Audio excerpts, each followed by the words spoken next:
Long before organized religion, there were secret rites, cryptic visions, and voices that claimed to speak for the gods. In hidden chambers, at sacred crossroads, and atop windswept mountains, ancient cults, oracles, and prophets shaped the fate of empires, and left behind mysteries we're still trying to understand.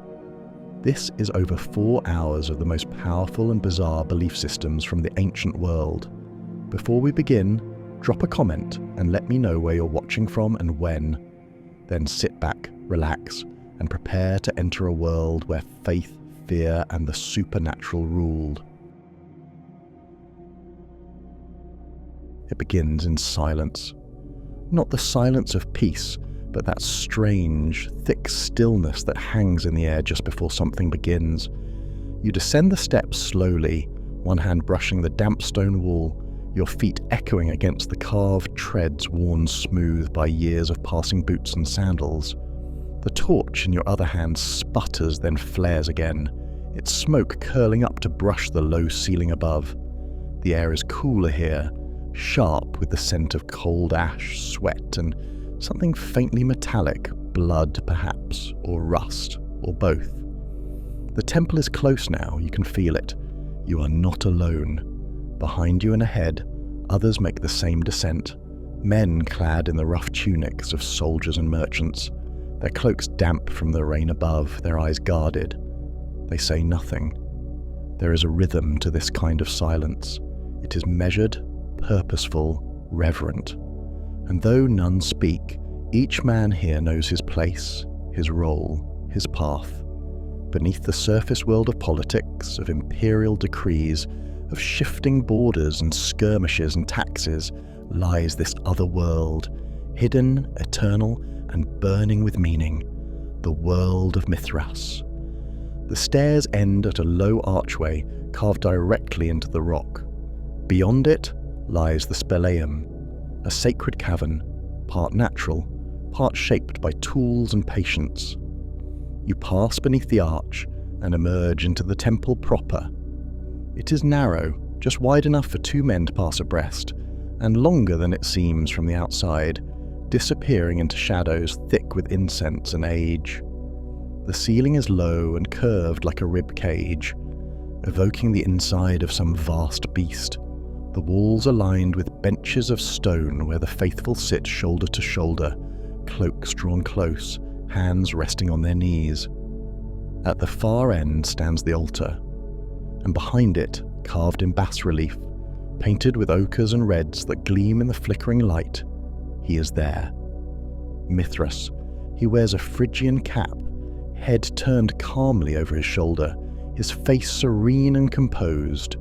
In both hands he holds the head of a great bull, his knee pressed against its side as he plunges a dagger deep into the beast's flank. From the wound spill flames, stars, or perhaps ears of wheat. It is hard to tell. A dog and a serpent drink from the blood, while a scorpion crawls across the bull's genitals. Above, a raven watches.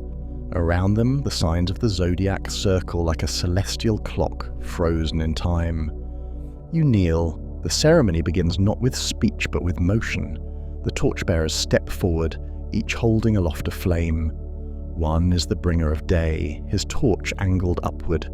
The other carries night, flame pointed down. Their names are whispered in reverence. Caltes and Cortopates, guardians of the god's mysteries.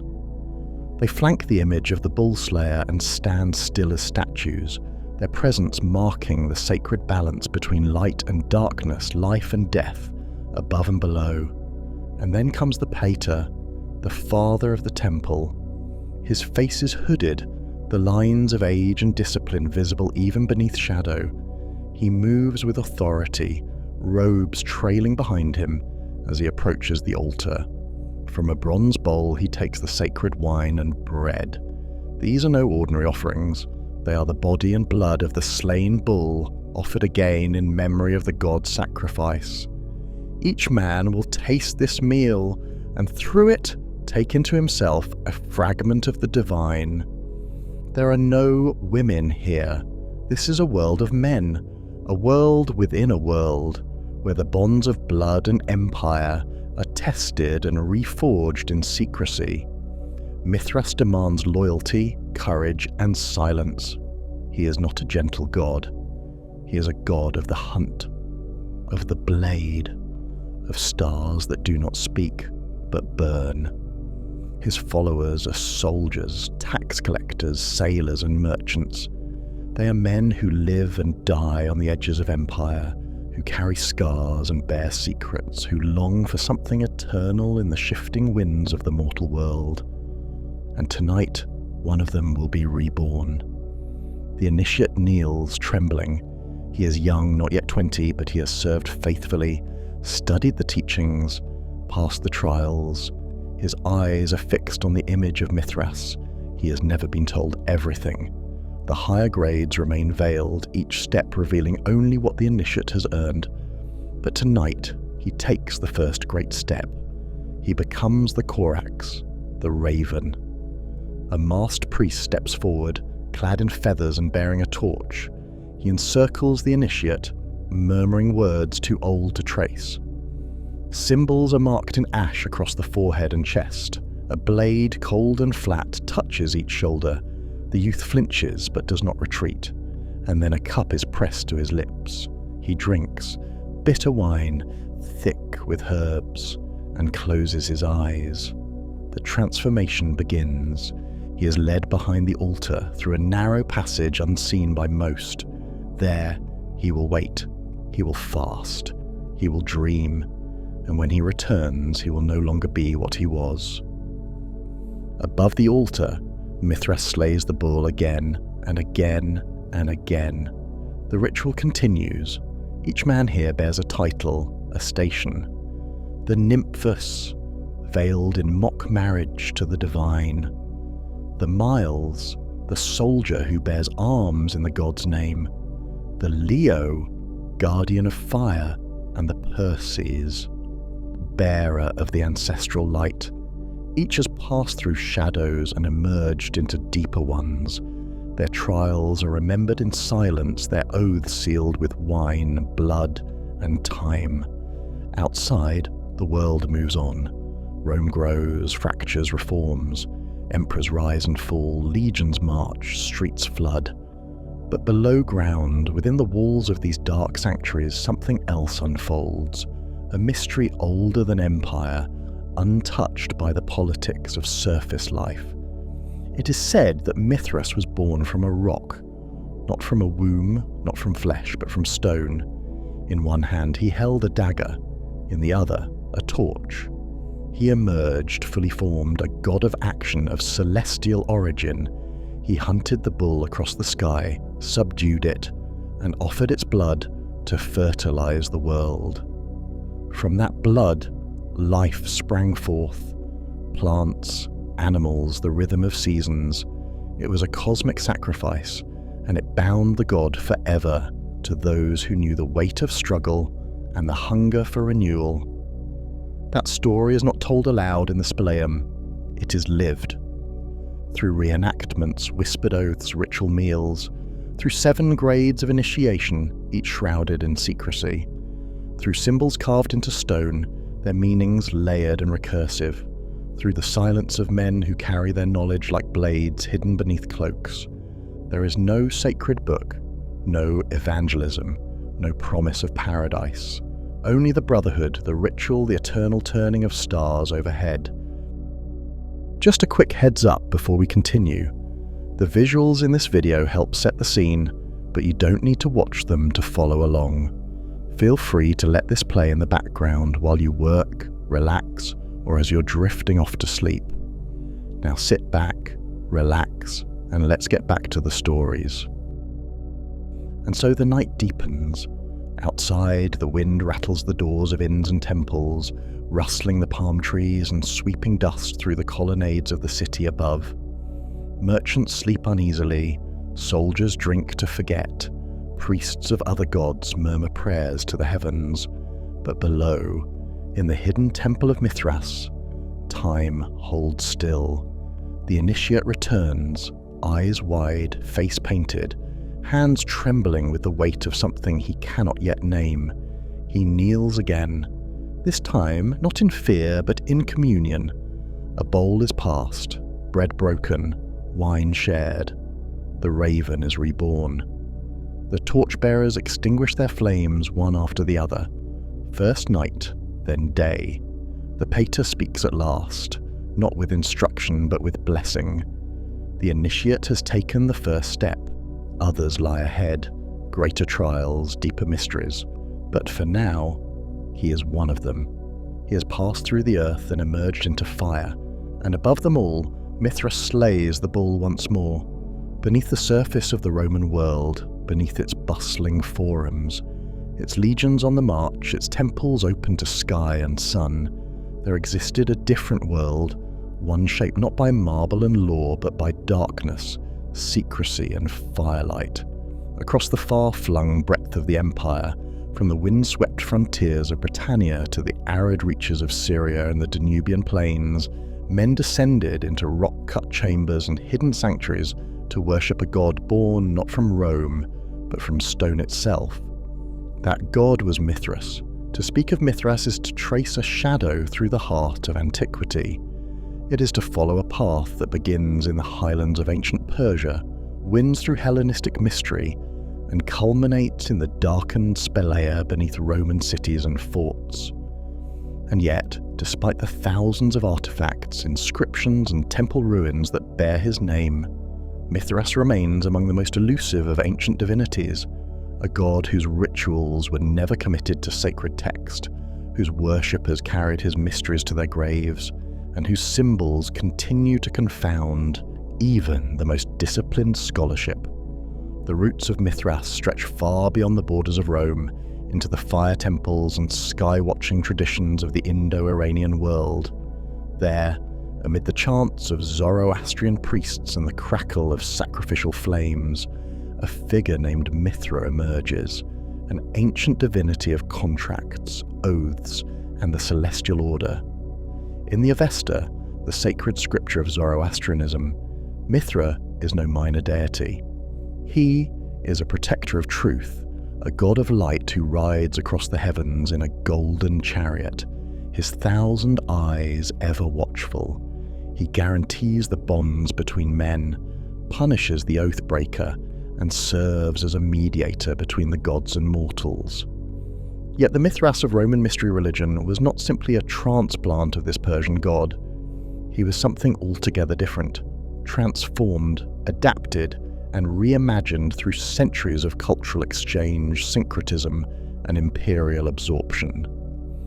When Greek armies under Alexander the Great swept through Persia in the 4th century BC, they carried back not only spoils of war, but fragments of foreign theology.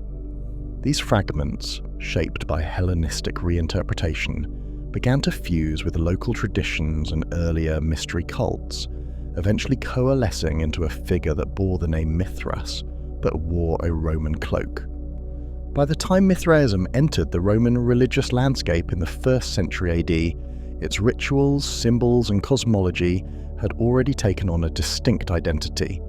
This was no longer the god of the Achaemenid Empire, enshrined in open-air fire temples and invoked through formal prayer. The Mithras of the Roman world was a deity of the subterranean, worshipped in secret chambers carved from rock, cloaked in myth, and accessible only to those initiated through complex rites. He was no longer the overseer of contracts, but a cosmic savior, whose slaying of the bull set the stars in motion and offered the promise of transcendence to his followers.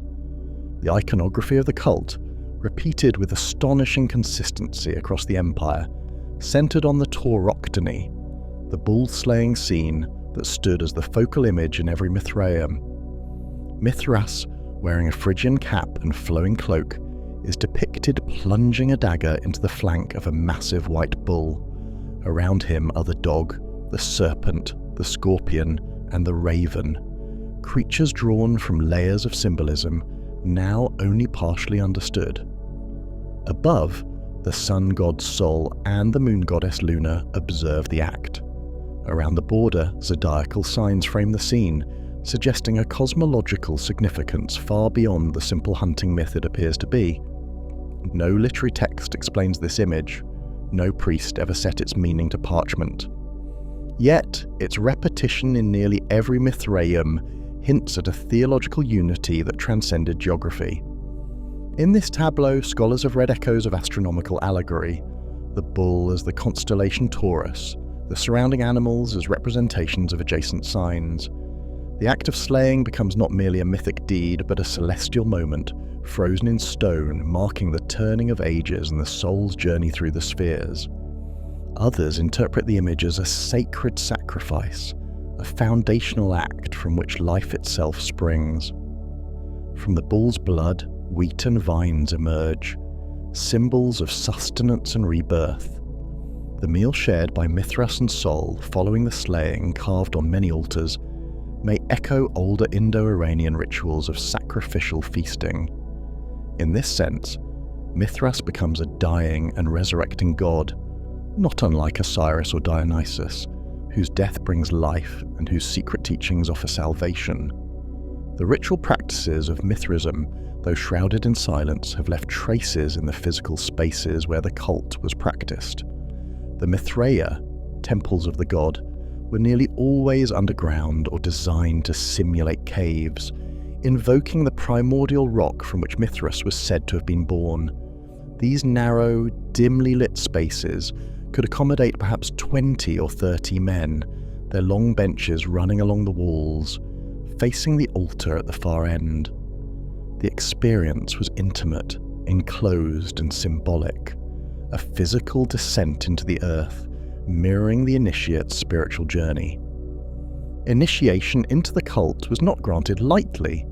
Evidence from mosaics, inscriptions and fragmented writings suggest a hierarchy of 7 grades, each associated with a celestial body and a ritual transformation. The raven, Mercury; the bridegroom, Venus; the soldier, Mars; the lion, Jupiter; the Persian moon; the sunrunner, Sun; and the father, Saturn.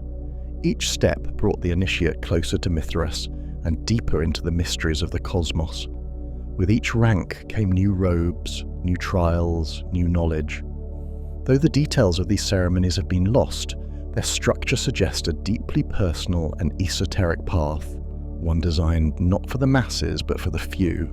This exclusivity is crucial to understanding Mithraism's place in Roman society. It was never a public religion. It held no festivals in the forum, erected no triumphal arches, made no overtures to the crowds.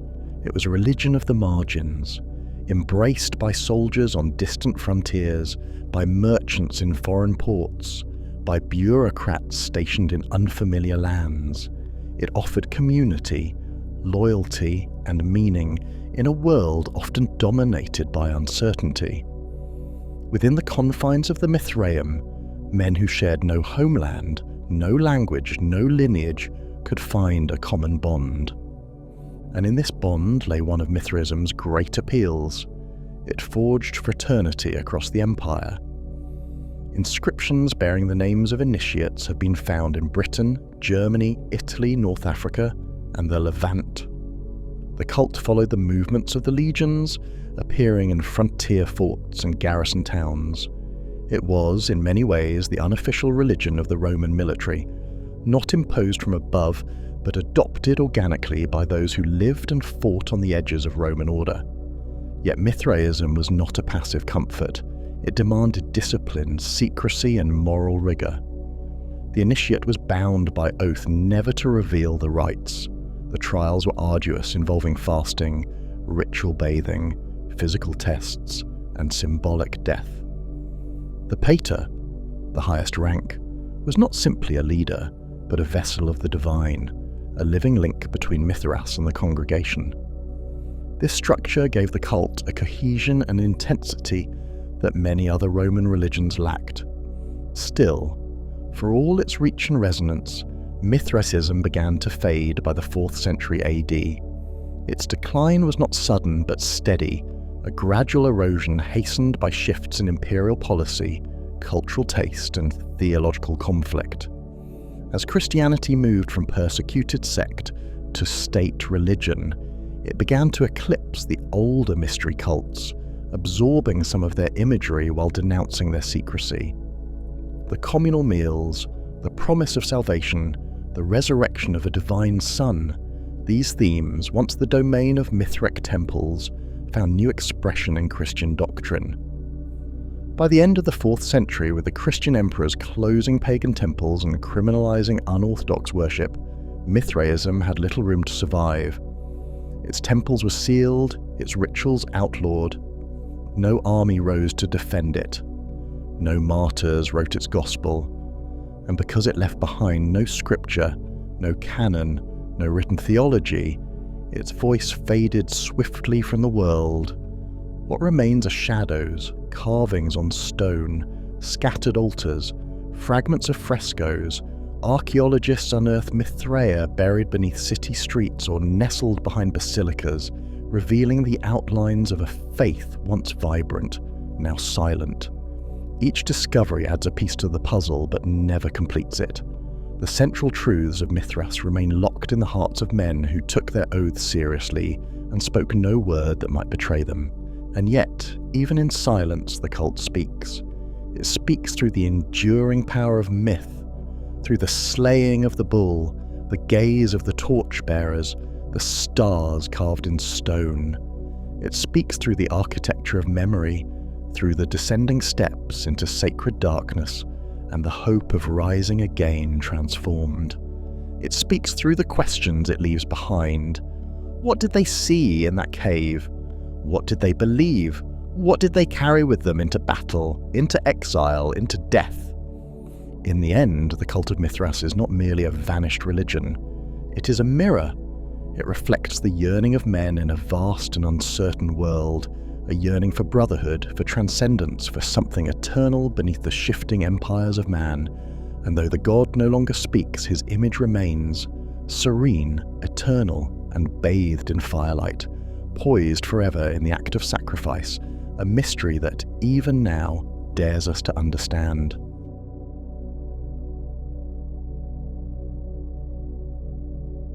There were places in the ancient world that seemed to breathe differently.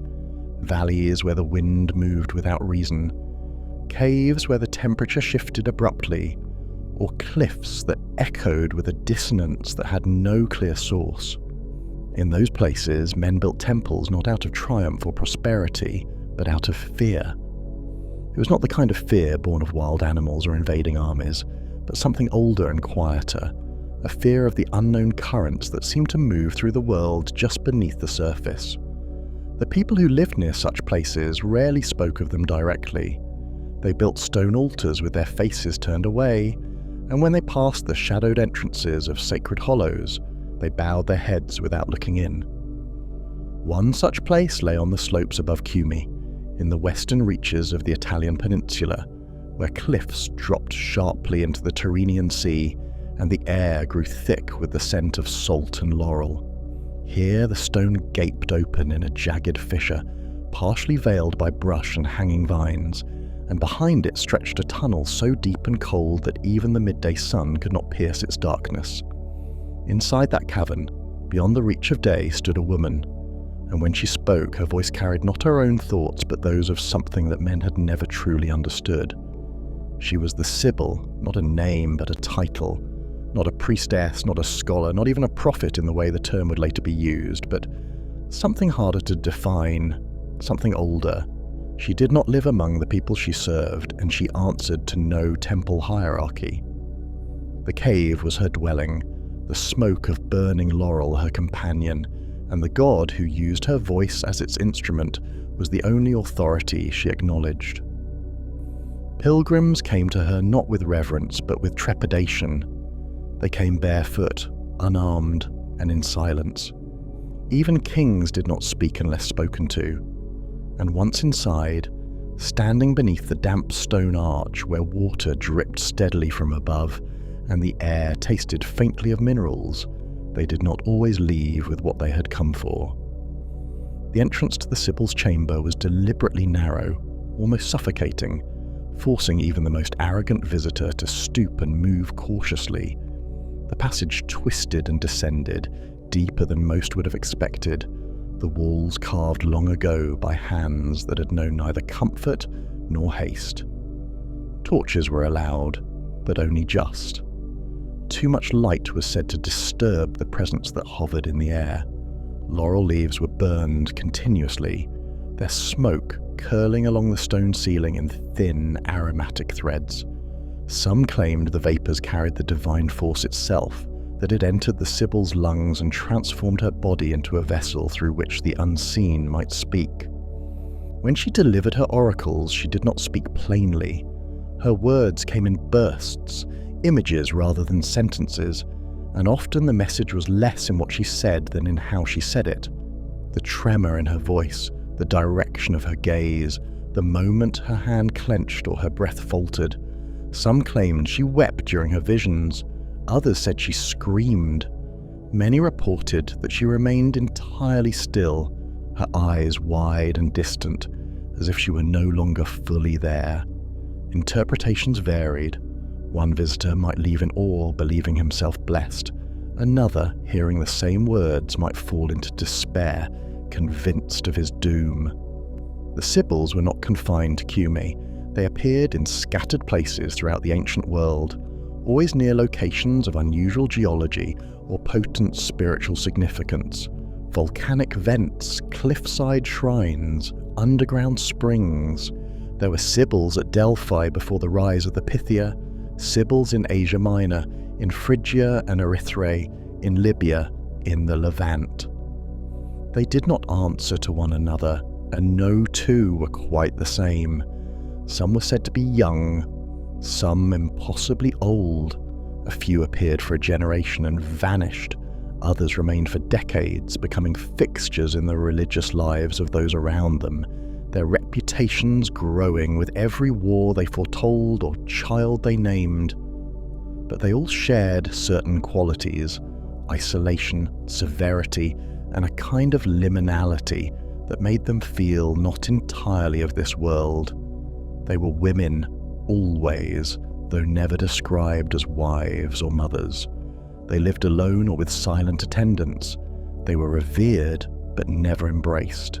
Stories about the Sibyls circulated widely, even among those who had never seen them. Tales were told in cities and across trade routes, passed between merchants and sailors, woven into poems and family lore. Some spoke of a Sibyl who, when asked a question by a soldier about the outcome of his campaign, answered with a single word: ash. He dismissed it and went to war. When he returned, his city had burned. Others told of a man who tried to deceive a Sibyl by disguising his question beneath a riddle, hoping to test her.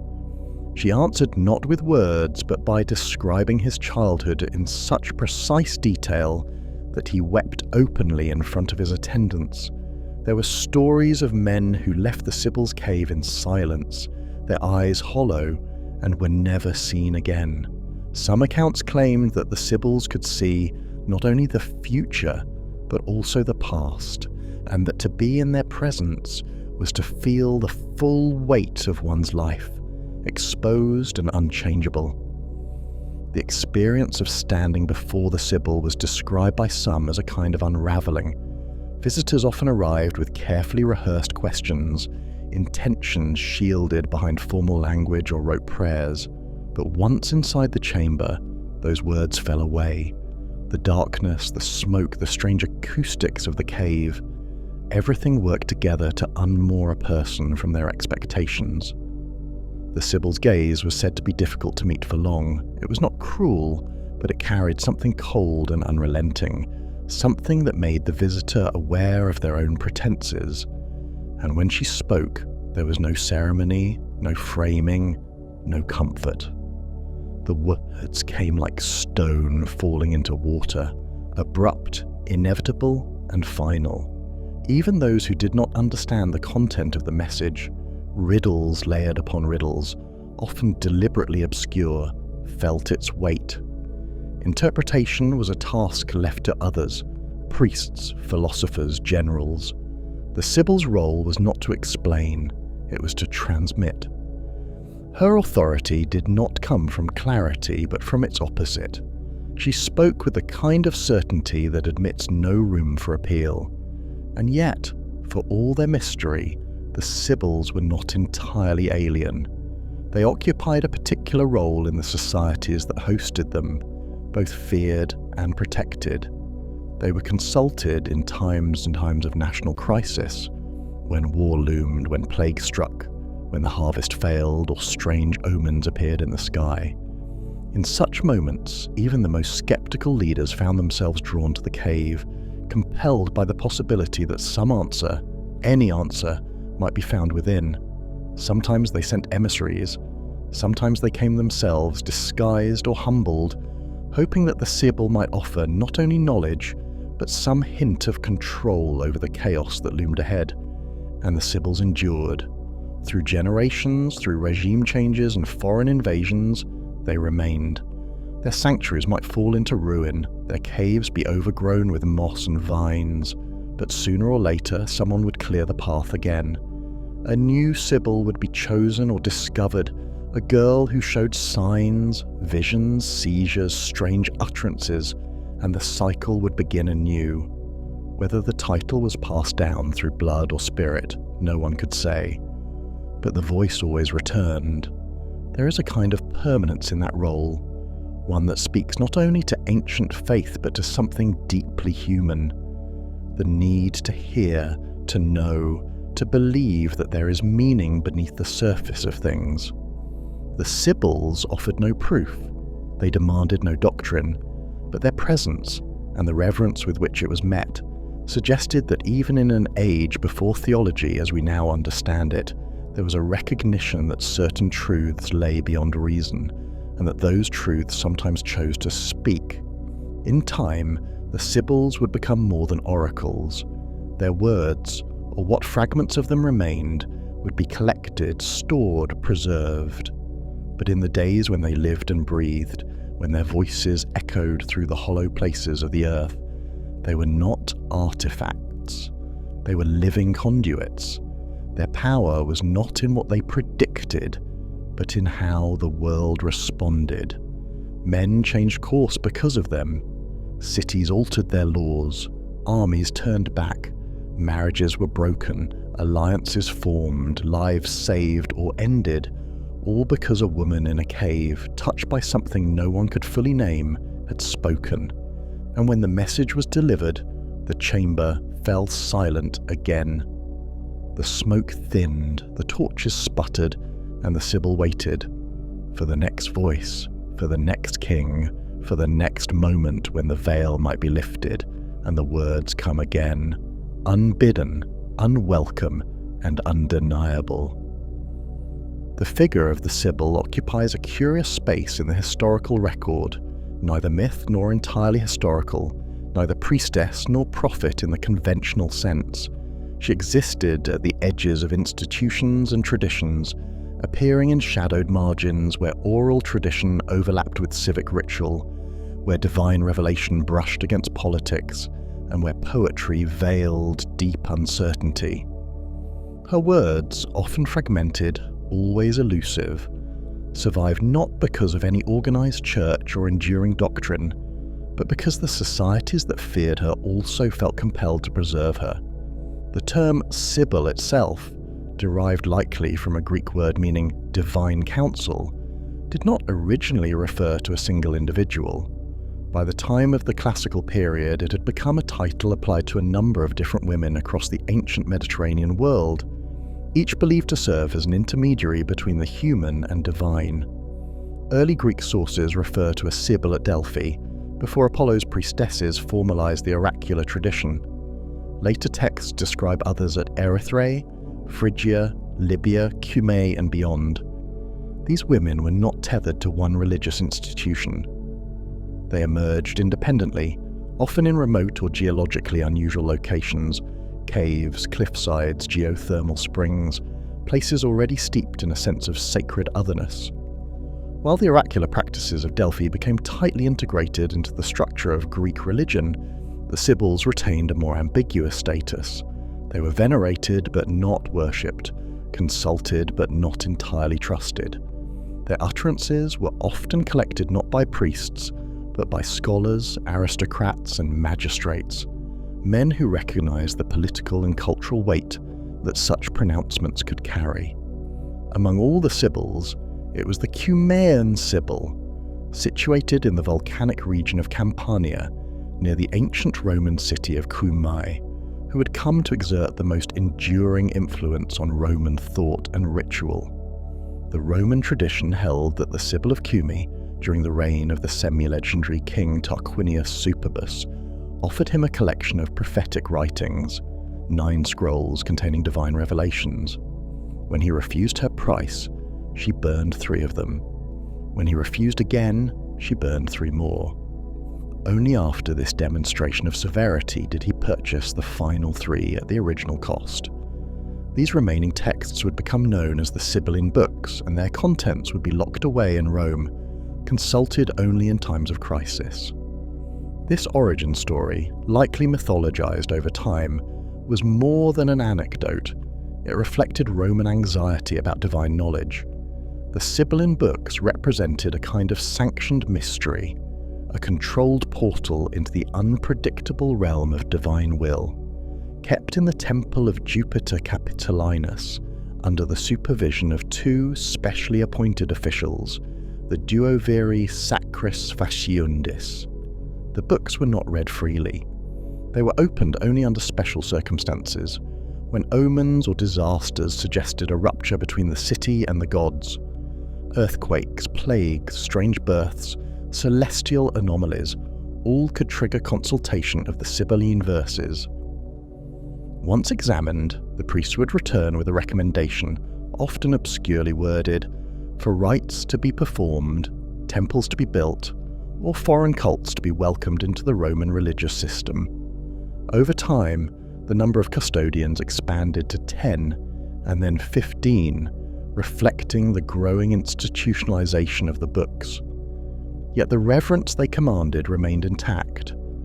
Roman historians, including Livy and Dionysius of Halicarnassus, described multiple instances where the Sibylline books were invoked during times of fear, especially during the Second Punic War, when the threat of Carthaginian invasion loomed large. The Romans did not turn to military strategy alone. They turned to ancient prophecy, seeking reassurance that their course of action had divine sanction. The original Sibylline books were lost in 83 BC, destroyed in a fire that consumed the Capitoline temple. The loss was considered catastrophic, not only a cultural tragedy, but a theological emergency. In response, Roman authorities launched a search for other Sibylline verses scattered throughout the empire. Poets, priests, and local governors were asked to submit copies of oracular writings attributed to the Sibyls, many of which had been preserved in regional sanctuaries or private archives. These texts were then evaluated, sifted for authenticity, and compiled into a new collection, an attempt to reconstruct the voice that had once spoken from the dark places of the earth.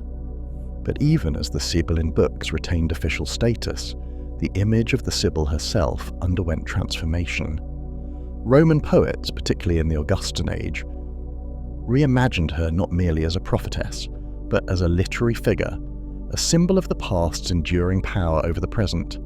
In Virgil's Aeneid, the Cumaean Sibyl plays a central role, guiding the hero Aeneas into the underworld. She is no longer a cryptic recluse, but a regal intermediary, commanding both fear and respect. Virgil's rendering immortalized her in Roman cultural memory, not just as a relic of archaic religion, but as a voice echoing through the foundation myths of the empire itself. The Christian era brought further reinterpretation. As the early church sought to position itself within the continuity of history, it turned to the Sibyls as unlikely allies. Church fathers such as Lactantius and Augustine cited Sibylline prophecies as evidence that even the pagans had foreseen the coming of Christ. They reinterpreted certain verses, often of ambiguous origin and questionable authenticity, as veiled predictions of the virgin birth, the crucifixion, and the final judgment. In medieval manuscripts and cathedral art, The Sibyls were depicted alongside the Hebrew prophets, granted a retroactive legitimacy as unwitting witnesses to divine truth. What had once been the voice of a wild, independent oracle had now been assimilated into theological narrative. The Sibyls, who once spoke from caves in riddles and visions, were drawn into a lineage that tied them to the unfolding of Christian history. Their image softened, their mystery tamed. But beneath the layers of literary embellishment and doctrinal repurposing, the deeper significance of the Sibyls endures. They represent one of the oldest recorded traditions of female religious authority in the Western world. Women whose words shaped policy, guided cities, and instilled awe in those who ruled. Their authority was not inherited. It was not granted by council or lineage. It emerged from an assumed connection to the divine, mediated through place, ritual, and presence. That such authority could persist across centuries, across cultures, across empires, speaks to a deep and abiding need in ancient societies, the need to believe that beyond the confusion of human ambition and the uncertainty of fate, there remained a voice capable of seeing farther. Today, fragments of the Sibylline tradition survive in scattered sources, inscriptions, second-hand citations, lines preserved in the works of antiquarians and theologians. The caves themselves remain, some marked by shrines, others lost beneath the weight of time and soil. Visitors to Cumae can still walk through the so-called Antro della Sibylla, a long trapezoidal tunnel carved deep into the rock, widely believed to have been the chamber described in Roman texts. Whether it truly was the Sibyl's cave is beside the point. The stone remains, the silence lingers, and in that silence the memory of the voice endures. The Sibyls were not merely figures of legend or religion, they were touchstones for how ancient cultures understood uncertainty. They offered no easy answers, no promises of salvation, no comfort in doctrine. What they offered instead was recognition that life is shaped as much by unseen forces as by visible ones, and that to face the future with any measure of wisdom, one must first be willing to listen to the voices that rise from the earth, however difficult or obscure their messages may be. In the end, the Sibyl's greatest legacy may not lie in the verses preserved in libraries or the stories retold by poets. It lies in the enduring human desire to consult the unknown, to make meaning of the inexplicable, and to believe that somewhere, in the dark folds beneath our world, there remains a voice that still speaks. The road to Delphi narrows with every step, winding its way along the flanks of Mount Parnassus like a whispered secret. There are no cities here, no grand metropolises humming with trade and commerce, only the wind-torn cliffs and sun-blanched stones, scattered like ancient bones across the highland slopes. It is a path carved not for conquest but for reverence, and for those who come seeking answers, it is a pilgrimage, not a journey. From below, the sanctuary reveals itself slowly, rising from the rock in a series of terraced layers, half swallowed by the mountain and half spilling down its face.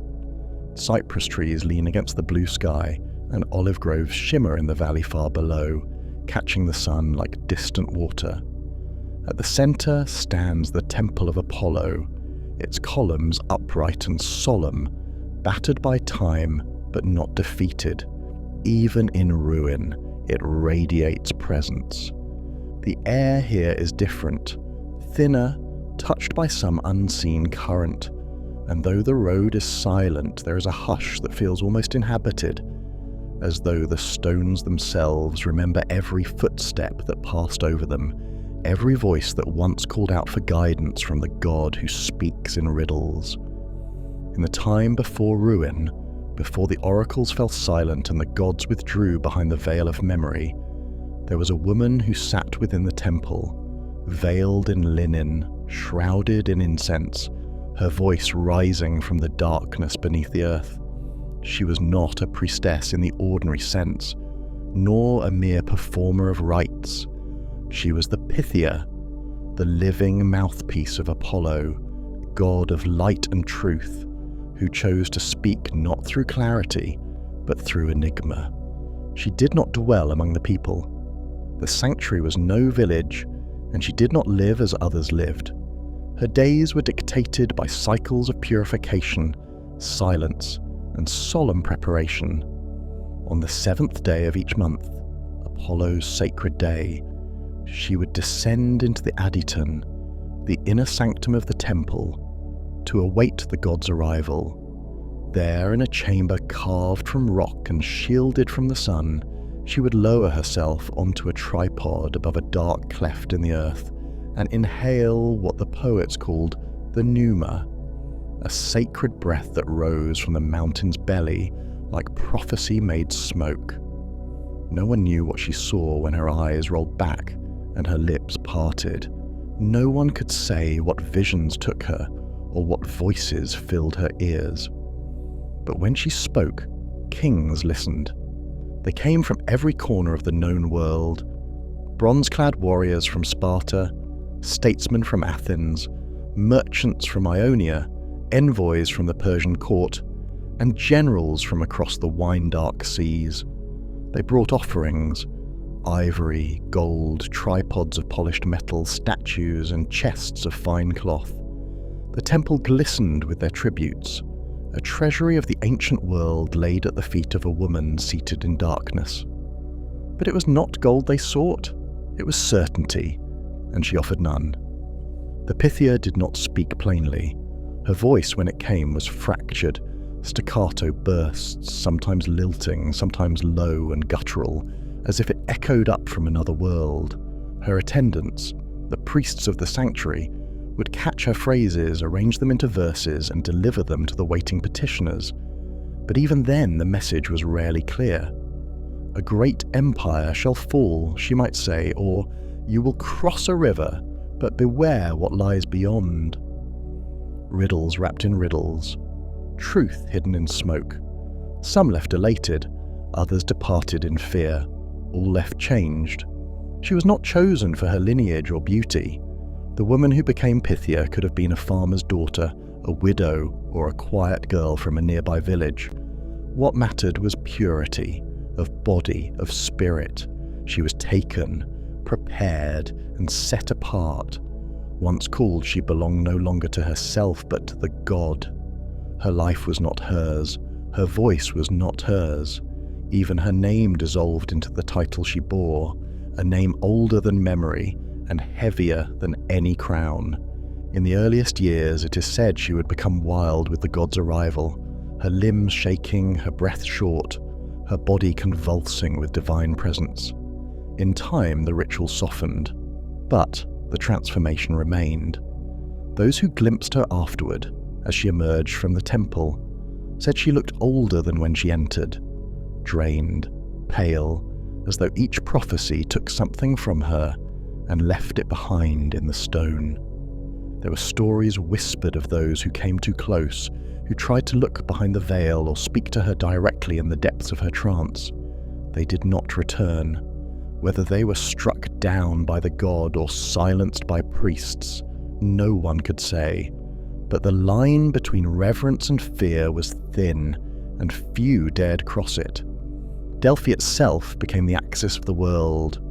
At the temple's center lay the omphalos, the navel stone, marking the spot where Zeus's eagles, sent from opposite ends of the earth, met to declare the world's center. Here, time itself seemed to blur. Past, present, and future folded into the oracle's breath. For those who stood beneath the colonnades and listened to her voice, reality tilted. Men made decisions that would shape empires on the strength of her words. And always she remained, one woman, veiled in linen, seated above the breath of the earth. Some say she was never the same from one prophecy to the next, that each utterance was a rebirth, each trance a death. Some claim to have seen her levitate. Others said she spoke in languages she could never have known, recounting visions from lands she'd never seen, but all agreed on one point. When she spoke, the air itself seemed to still. The weight of expectation lay heavily upon her. In war, she was the unseen general. In peace, the silent arbiter. She foretold plagues, harvests, betrayals, and victories. But the god gave no favours. His voice offered no comfort. The future came as it would, no matter how deeply one bowed or how heavily one offered gold. The Pythia did not grant fortune, she revealed it. And then, as with all things of divine fire, the light began to fade. No one noticed at first. The shrine still hummed with pilgrims, the priests still sang their hymns, but the Pythia's voice weakened. Fewer women came forward to take the mantle. The power shifted, slowly, almost imperceptibly. The gods no longer walked so near. Apollo's breath grew thin. When Rome rose, its emperors came too. Even Caesar sent messengers. But by then the sanctuary had begun its long descent. Earthquakes shook the temple. Springs dried. The prophecies grew quieter, more distant. And still she remained, a woman seated in stone, waiting for a voice that no longer came. One day she simply stopped speaking. The pilgrims ceased, the offerings dwindled, the god's breath turned cold, and at last the sanctuary fell silent. The columns cracked and the mountain, unburdened, took back its voice. But still the name remains, the Pythia, the voice beneath the mountain. She does not speak now, but in the silence there is memory, in the ruins a trace. Those who walk the temple paths today say the wind still moves differently there, that shadows linger longer beneath the columns, and that sometimes in the heat of summer, when the sun stands high and no birds call, you can hear a whisper in the stones, a breath that is not wind, a voice that has waited centuries to be heard again. A riddle without an answer, a question without end. For centuries, the figure of the Pythia, the Oracle of Delphi, has existed at the hazy crossroads of myth and history. To the ancients, she was the vessel of Apollo, an earthly mouth through which divine will was spoken. But to modern scholars, she remains a study in mystery, an enigma that bridges ritual, geology, psychology, and politics. Though her voice once shaped the decisions of kings, the deeper question endures. How did one woman, seated in a stone temple on the slopes of Mount Parnassus, come to guide the ancient world? The historical footprint of Delphi stretches far beyond its dramatic setting. By the 6th century BC, the sanctuary had grown into one of the most significant religious centres in the ancient Mediterranean, rivaled only by Olympia and Delos. Yet what distinguished Delphi was not its wealth or scale, but its oracle, an institution rooted in antiquity, whose origins lay deep within the mythological imagination of Greece. According to tradition, Apollo claimed the site after slaying a great serpent, Python, that once guarded the navel of the world. In doing so, he established Delphi as his own, transforming it from a chthonic, earth-centered shrine into a beacon of celestial order.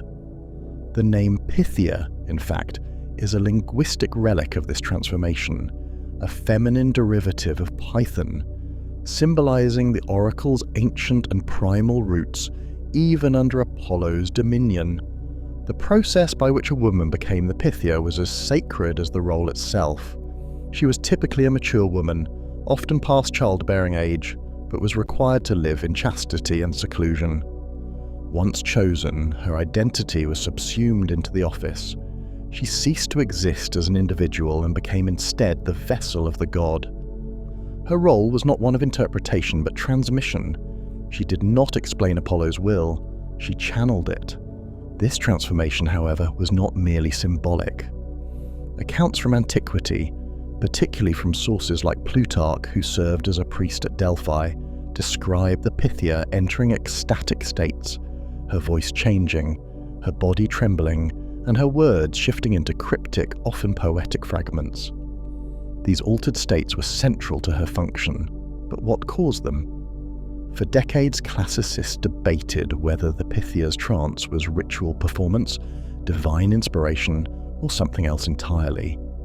The idea that she inhaled vapours, a pneuma, arose from ancient texts, but was long dismissed by modern archaeologists.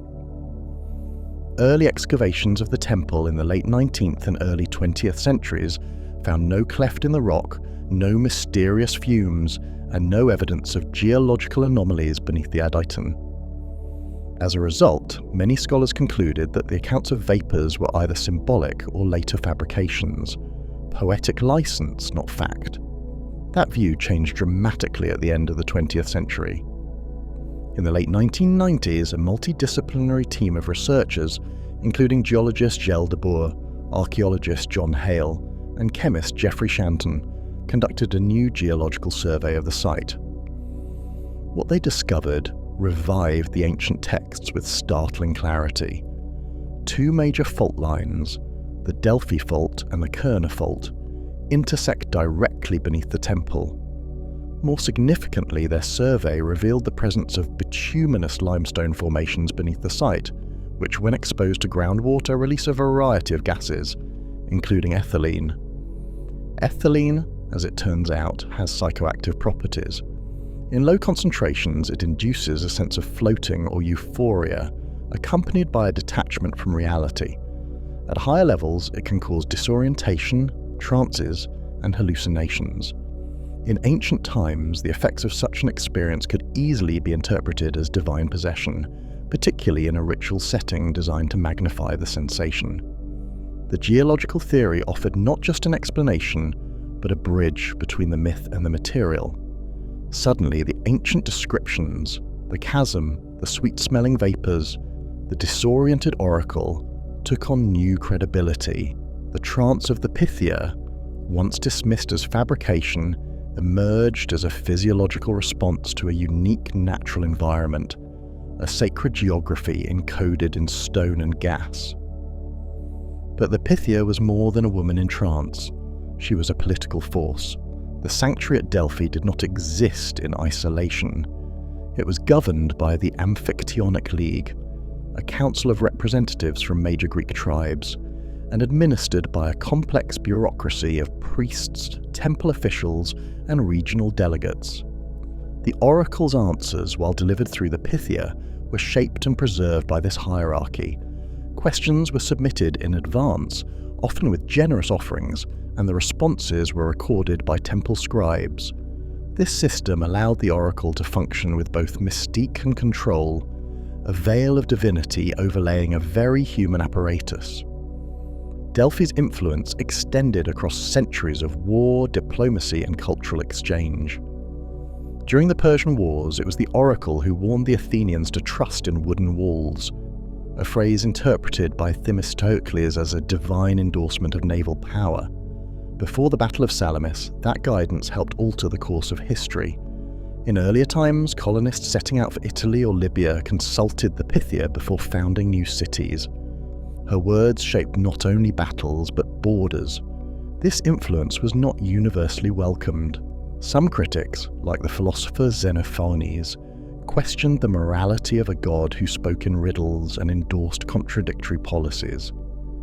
Others suspected manipulation, that the priests tailored the oracle's pronouncements to favour certain city-states or political agendas. Delphi's wealth and international status made it a target for such suspicions, and while direct evidence is scarce, the very structure of the sanctuary made neutrality difficult. And yet, even amid criticism, the Pythia retained her aura. Her power was not just institutional, but symbolic. In a world where fate loomed large and the gods were woven into the fabric of daily life, her words offered a glimpse beyond the veil, a brief communion with forces beyond mortal reach. She embodied the tension between reason and mystery, between human agency and divine will. As the Roman Empire rose, Delphi's prominence began to decline. Political centres shifted, and new religious movements, particularly Christianity, challenged the old pagan order. By the 4th century AD, the sanctuary was a shadow of its former self. The final blow came with a decree from the Emperor Theodosius I, who banned pagan rituals and shuttered the temples. The oracle fell silent, the temple crumbled, and the Pythia, once the most powerful woman in the Mediterranean world, passed into legend. But her legacy endures. In the centuries since, Delphi has remained a symbol of mystery and insight. The image of the veiled woman in trance, suspended between earth and sky, has inspired poets, painters, philosophers, and seekers. She is invoked as a metaphor for intuitive knowledge, for the power of questions that cannot be answered plainly, and her sanctuary, though ruined, still draws pilgrims of another kind. Modern visitors walk the sacred way as the ancients once did. They stand before the omphalos, gaze upon the remains of the temple, and listen to the wind as it moves through the stones. Beneath their feet, the faults still run. The vapours may no longer rise, but the ground remembers. The Pythia's voice, once literal, now echoes in subtler ways. In our fascination with the unknown, our reverence for mystery, and our enduring belief that somewhere, just beyond the reach of reason, there are truths that cannot be told, only felt. In that, her legacy is complete. Not as a priestess, not as a prophet, but as a mirror, reflecting both the power we seek to control and the questions we fear to answer.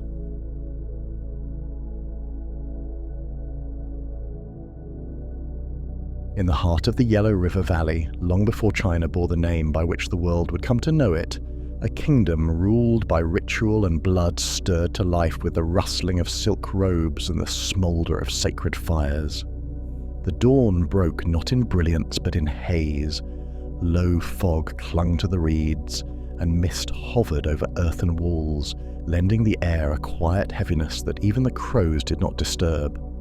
From deep within the rammed earth palace compound, footsteps echoed, measured, solemn, deliberate. A procession moved forward beneath banners of cinnabar and hemp, their feet leaving faint traces in the dark soil. At the head of this group walked a figure draped in the layered fabrics of ritual authority, his expression unreadable in the weak light of morning. Behind him, others carried lacquered chests bound in bronze clasps, the edges worn smooth by centuries of use. Within them lay objects not of war or governance, but of divination. It was a morning like countless others in the capital of Yin, where the Shang kings traced their lineage not through birth alone, but through conversation with the dead. Here, the living and the ancestral were never truly separate. In the carved beams of the ancestral halls, in the marrow of the sacrificial stones, in the crackling tongues of flame that danced on temple altars, the past lived on, not as memory, but as a breathing, judging presence. And when a question loomed large, when the crops failed or war beckoned, or a royal birth troubled the omens, it was to the ancestors they turned, through the only medium that could speak back, the oracle bones. In a chamber at the rear of the temple, where the air was thick with ash and ritual incense, the diviner prepared the day's inquiry. He did not speak. His apprentices moved in silence, arranging the tools of the rite with near mechanical precision. Ox scapulae were laid out in rows, their surfaces scraped smooth and polished to a dull sheen. Turtle plastrons, delicate yet resilient, were brought forth from carved boxes, each one selected for its size and clarity. The bones were not fresh. They had been taken weeks, sometimes months before, from animals sacrificed according to strict calendrical dictates. Each bore the ghost of that ceremony, and now, in this still room, they would be asked to speak again. The diviner knelt. His knife, a narrow bronze implement engraved with totemic shapes, hovered above the bone. With short, practiced motions, he began to carve, a series of characters incised into the shell surface. The question was phrased with care, as it must be.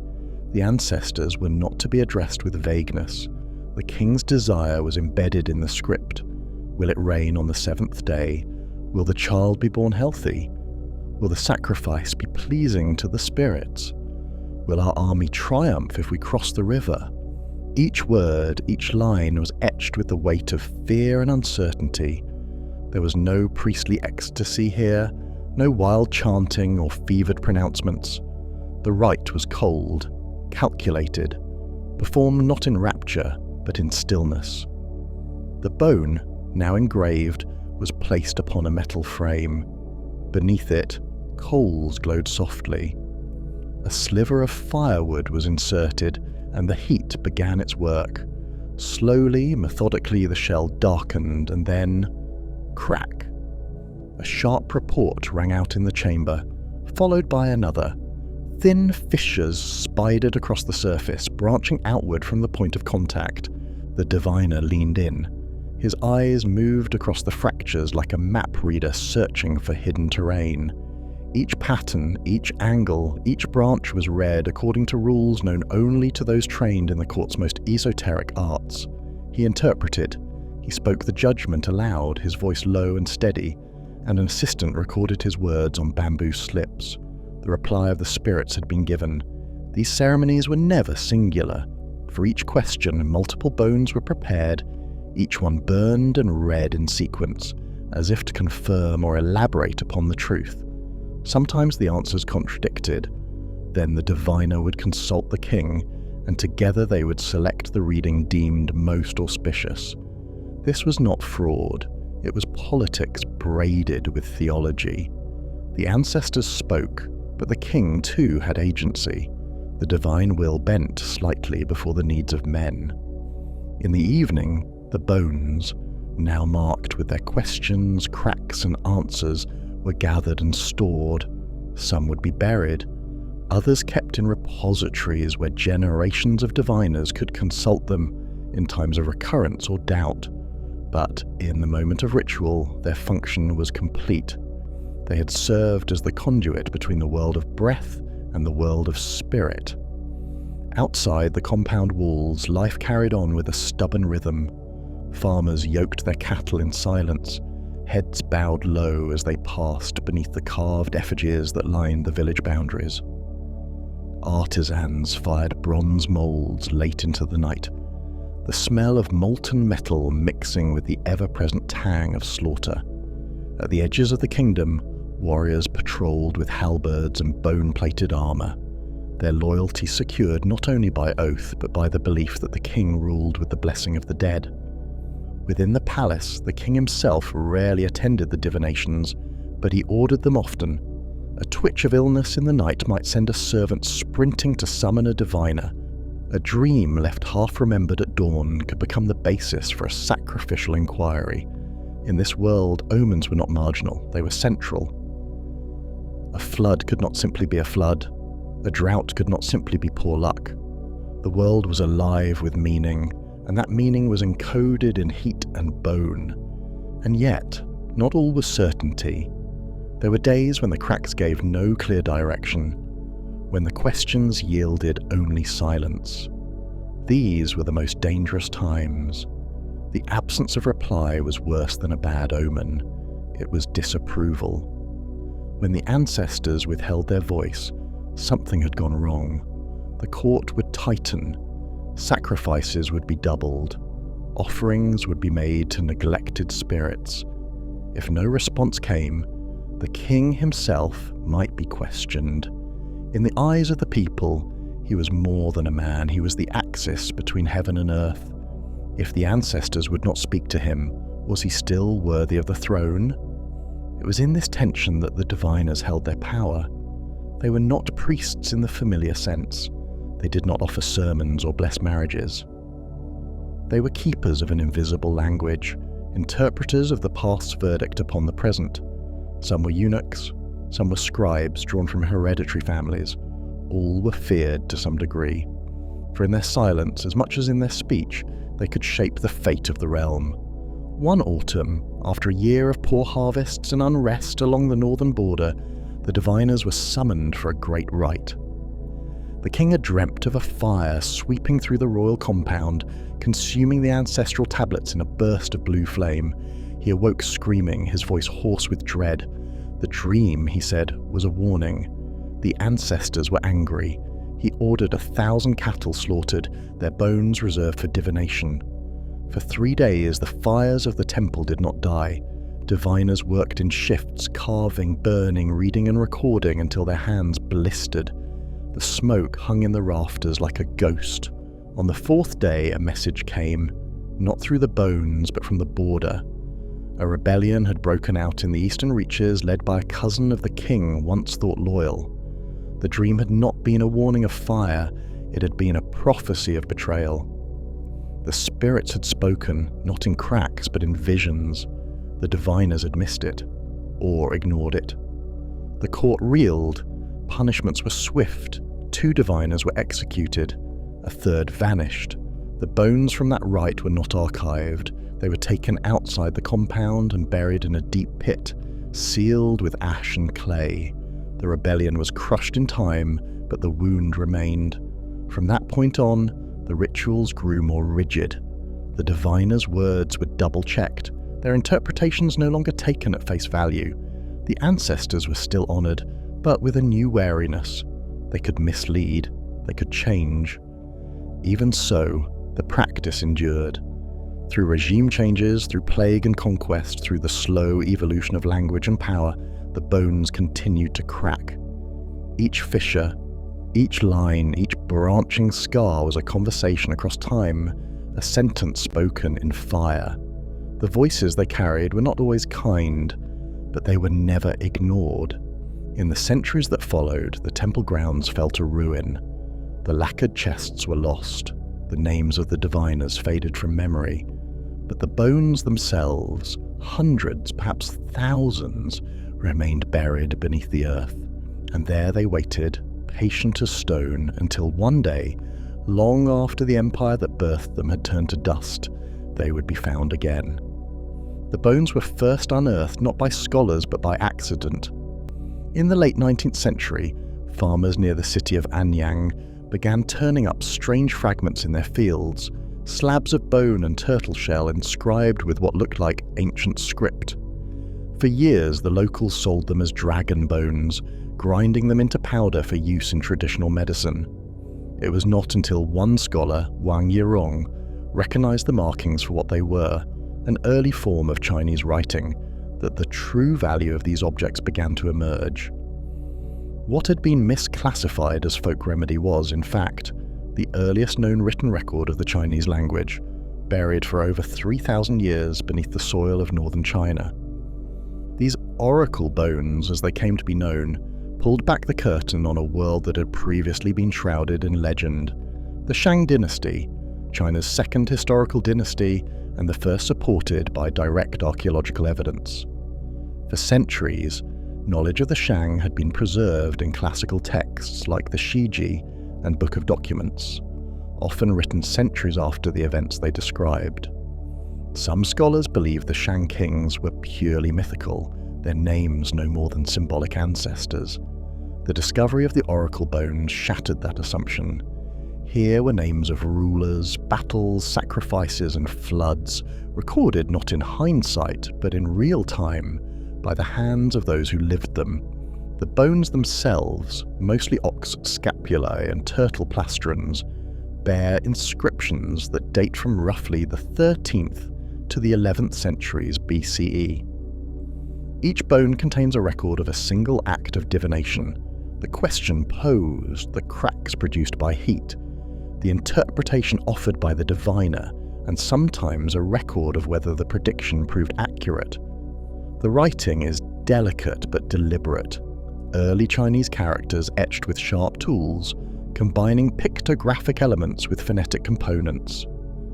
Though the script evolved over time, it is unmistakably the ancestor of modern Chinese writing, and in its embryonic form, it reveals much about the society that created it. The content of the inscriptions is striking in its range and its consistency. Shang rulers consulted the bones on matters of state and spirit alike. Some inscriptions are mundane, will it rain on the 3rd day? Should we offer millet or barley to the river god?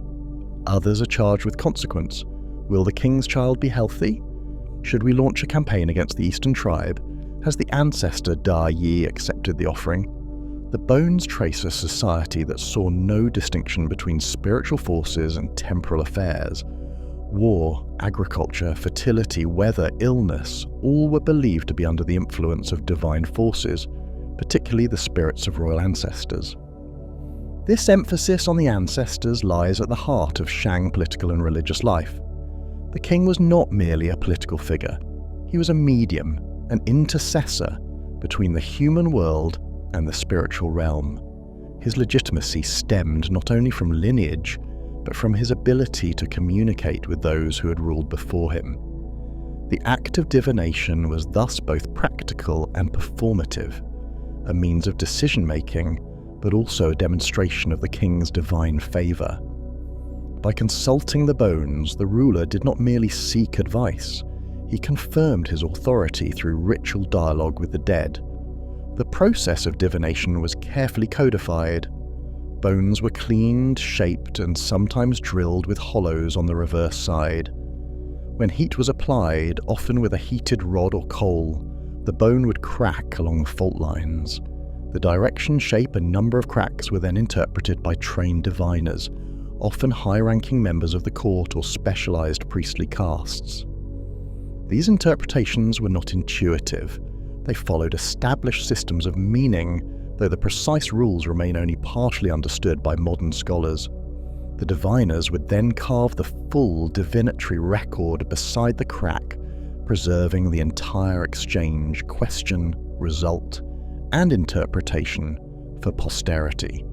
Over time, patterns emerge in the bones. Certain days and ritual cycles recur, as do certain anxieties. The Shang kings were obsessed with weather patterns, military campaigns, and sacrificial rites. They feared drought, rebellion, and celestial disfavor. They sought favorable omens before hunting trips, construction projects, and childbirths. The bones reveal a society deeply concerned with order, cosmic, seasonal, ancestral, and the constant fear that disorder might emerge if the proper rites were not observed. They also reflect a rich and evolving cosmology. While the later Zhou dynasty would emphasize a single high god, Tian or heaven, the Shang pantheon was more complex. At its center were the royal ancestors, but there were also nature deities, the river god, the mountain spirit, the earth mother, and abstract forces whose identities remain obscure. Sacrifice was central. To curry favor with these entities, the Shang offered grain, wine, cattle, and in some cases, human lives. The oracle bones record these acts without embellishment. They are terse, formulaic, and deeply revealing. They make no moral judgments about sacrifice, they simply record that it occurred as it must. The writing itself, referred to now as oracle bone script, has become a focus of immense scholarly attention. Though some 4,000 distinct characters have been identified across the corpus, fewer than half have been conclusively deciphered. Many characters represent early forms of familiar words: sun, rain, horse, king, but others remain stubbornly opaque. The grammar is minimal, often elliptical. Syntax bends to ritual formula, but the clarity of thought remains. These were not the scrawlings of mystics. They were state records, carefully composed and meticulously preserved. The archaeological site associated with the oracle bones, Yingshu, the last capital of the Shang dynasty, has yielded thousands of bone fragments, many of them buried in storage pits within palace or temple complexes. Alongside these bones, archaeologists have uncovered bronze vessels, jade ornaments, chariots, and tombs containing human and animal remains. The grandeur of the site confirms what the bones imply. The Shang were a civilization of immense organization, wealth, and symbolic ambition. And yet, their end came suddenly. Around the 11th century BCE, the Shang were overthrown by the Zhou, who claimed that the Shang kings had lost the mandate of heaven. the oracle bone inscriptions cease. The tombs go silent. A new dynasty rose, bringing with it a new theology and a new scriptural tradition. But the bones remained, buried beneath layers of soil, forgotten for 3 millennia. Their rediscovery in the 20th century coincided with a moment of cultural reckoning in modern China. As the country grappled with revolution, colonialism, and national identity, the oracle bones became more than archaeological artifacts. They were symbols of continuity, of indigenous achievement, of a past deeper and more complex than had previously been acknowledged. Institutions were founded to preserve them. Scholars devoted lifetimes to their study. In 2006, UNESCO inscribed the Oracle Bone Archives into the Memory of the World Register, recognizing them as one of humanity's foundational records. But their legacy is not confined to museum cases or academic journals. In their own time, the bones were sacred instruments, objects of ritual, belief, and fear. They were not meant for posterity. They were meant to speak once and then sleep. That they now speak to us is a kind of miracle.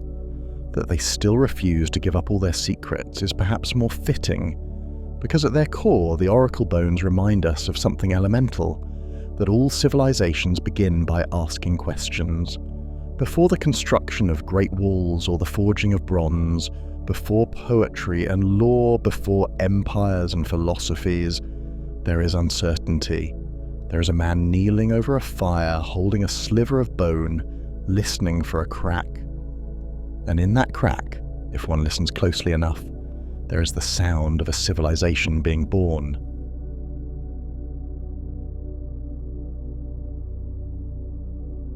The forest never spoke in words, but it had a voice all its own. In the hills and hollows of an ancient land, long before the names of Britain or Albion took root, a silence lived among the trees, not empty, but full. The air itself felt weighted, heavy with unseen movement, scented with moss and wood smoke, the breath of a world that listened before it ever answered. The canopy above filtered the light in shafts of green and gold, falling like veils across narrow paths known only to those who walked them, by moon and memory. Beneath those oaks, some broad as houses, some twisted as the hands of the old, men in robes of undyed wool moved slowly, purposefully, their feet whispering against roots older than their bloodlines. They were not priests in the sense one might later come to understand. They built no stone altars, raised no great temples of marble or brass. Their sanctuaries were the clearings where the stars were visible through the trees, the rivers where mist clung low like memory, the groves where nothing human dared raise a blade. Their sacred architecture was the land itself, its rhythms, its secrets, its silences. To an outsider, the forest might have seemed a place of absence, of beasts and shadow, of loam and leaf fall, but to the Druids it was a cathedral more ancient than time, echoing with voices few others could hear. There were no hymns, only chants low and rolling, drawn from the chest like smoke rising from fire. There were no written scriptures, only memory, sharp, exacting, passed down through breath and bone. The Druid did not teach by scroll or stone, but by years of listening, watching, repeating in the darkness until knowledge rooted itself like ivy in the soul. Apprentices trained for decades, their minds sculpted not by doctrine, but by the long, slow fire of understanding. They learned the patterns of birds before storm, the tilt of the sun in midsummer, the bitter herbs that healed and the sweet ones that soothed. They memorized the lineages of tribes and kings, the laws spoken only under the moon, the songs of the ancestors sung so rarely that forgetting one note was a kind of death. It was not only wisdom they were known for. They were judges, poets, seers. They knew the cycles of the stars and the depth of the human heart. They could still a quarrel with a gesture, demand a king to halt his army with only a raised hand, summon silence from a crowd without ever raising their voice. Power did not roar. it moved quietly. A Druid's authority came not from thrones or swords, but from something older, darker, harder to name. The people trusted them not because they demanded obedience, but because they seemed to understand the land better than the land understood itself. It was in the dark hours before dawn when their most solemn rites took place. The stars overhead faded gently into a charcoal sky, and the forest floor lay wet with dew. Fires were kindled, not blazing but smouldering, set in rings of stone and fed with slow-burning woods that crackled softly. The scent of juniper mingled with that of pine resin and damp earth. Around the fire, figures gathered, faces obscured, robes hooded. Not all were Druids. Some were chieftains seeking counsel. Some were warriors bearing wounds. Others were simply those called by dreams, by visions they could not understand, drawn to this place as if by gravity. There were no idols here, no images carved to resemble gods. The gods did not need likenesses. They were in the rustle of the oak leaves, the sudden cry of an owl, the stillness that fell before the turning of the year. There was no need to name them aloud. To speak their names was to bind them, and the Druids did not bind the sacred. They observed it. They moved within it. They served it. The Old Ones spoke first. Their words came slowly, woven in syllables that bore meaning beyond language. The fire cast their faces in flickers of gold and coal, illuminating wrinkles carved by decades of wind and thought. Behind them, younger initiates stood silent, holding staffs of ash and oak, carved not with symbols but with the marks of growth, the rings of trees, the phases of the moon, the teeth of animals long buried. Some said the staffs could sense intention, that to carry one without worthiness was to feel it grow cold and heavy in the hand. Ceremonies varied. At times it was the turning of the seasons that brought the gathering. Solstices were sacred, equinoxes, moments of perfect balance. Offerings were made, not grand, not wasteful. A sheaf of grain, a carved token of bone, a bowl of milk left under the stars. It was not sacrifice in the way some later imagined. It was tribute, a way of acknowledging that life was not given freely, and that what was taken must one day be returned. But there were darker rites too. Rites held when omens turned ill, when crops failed and rivers ran strange, when dreams became nightmares shared across villages. Those nights were silent, even among the animals.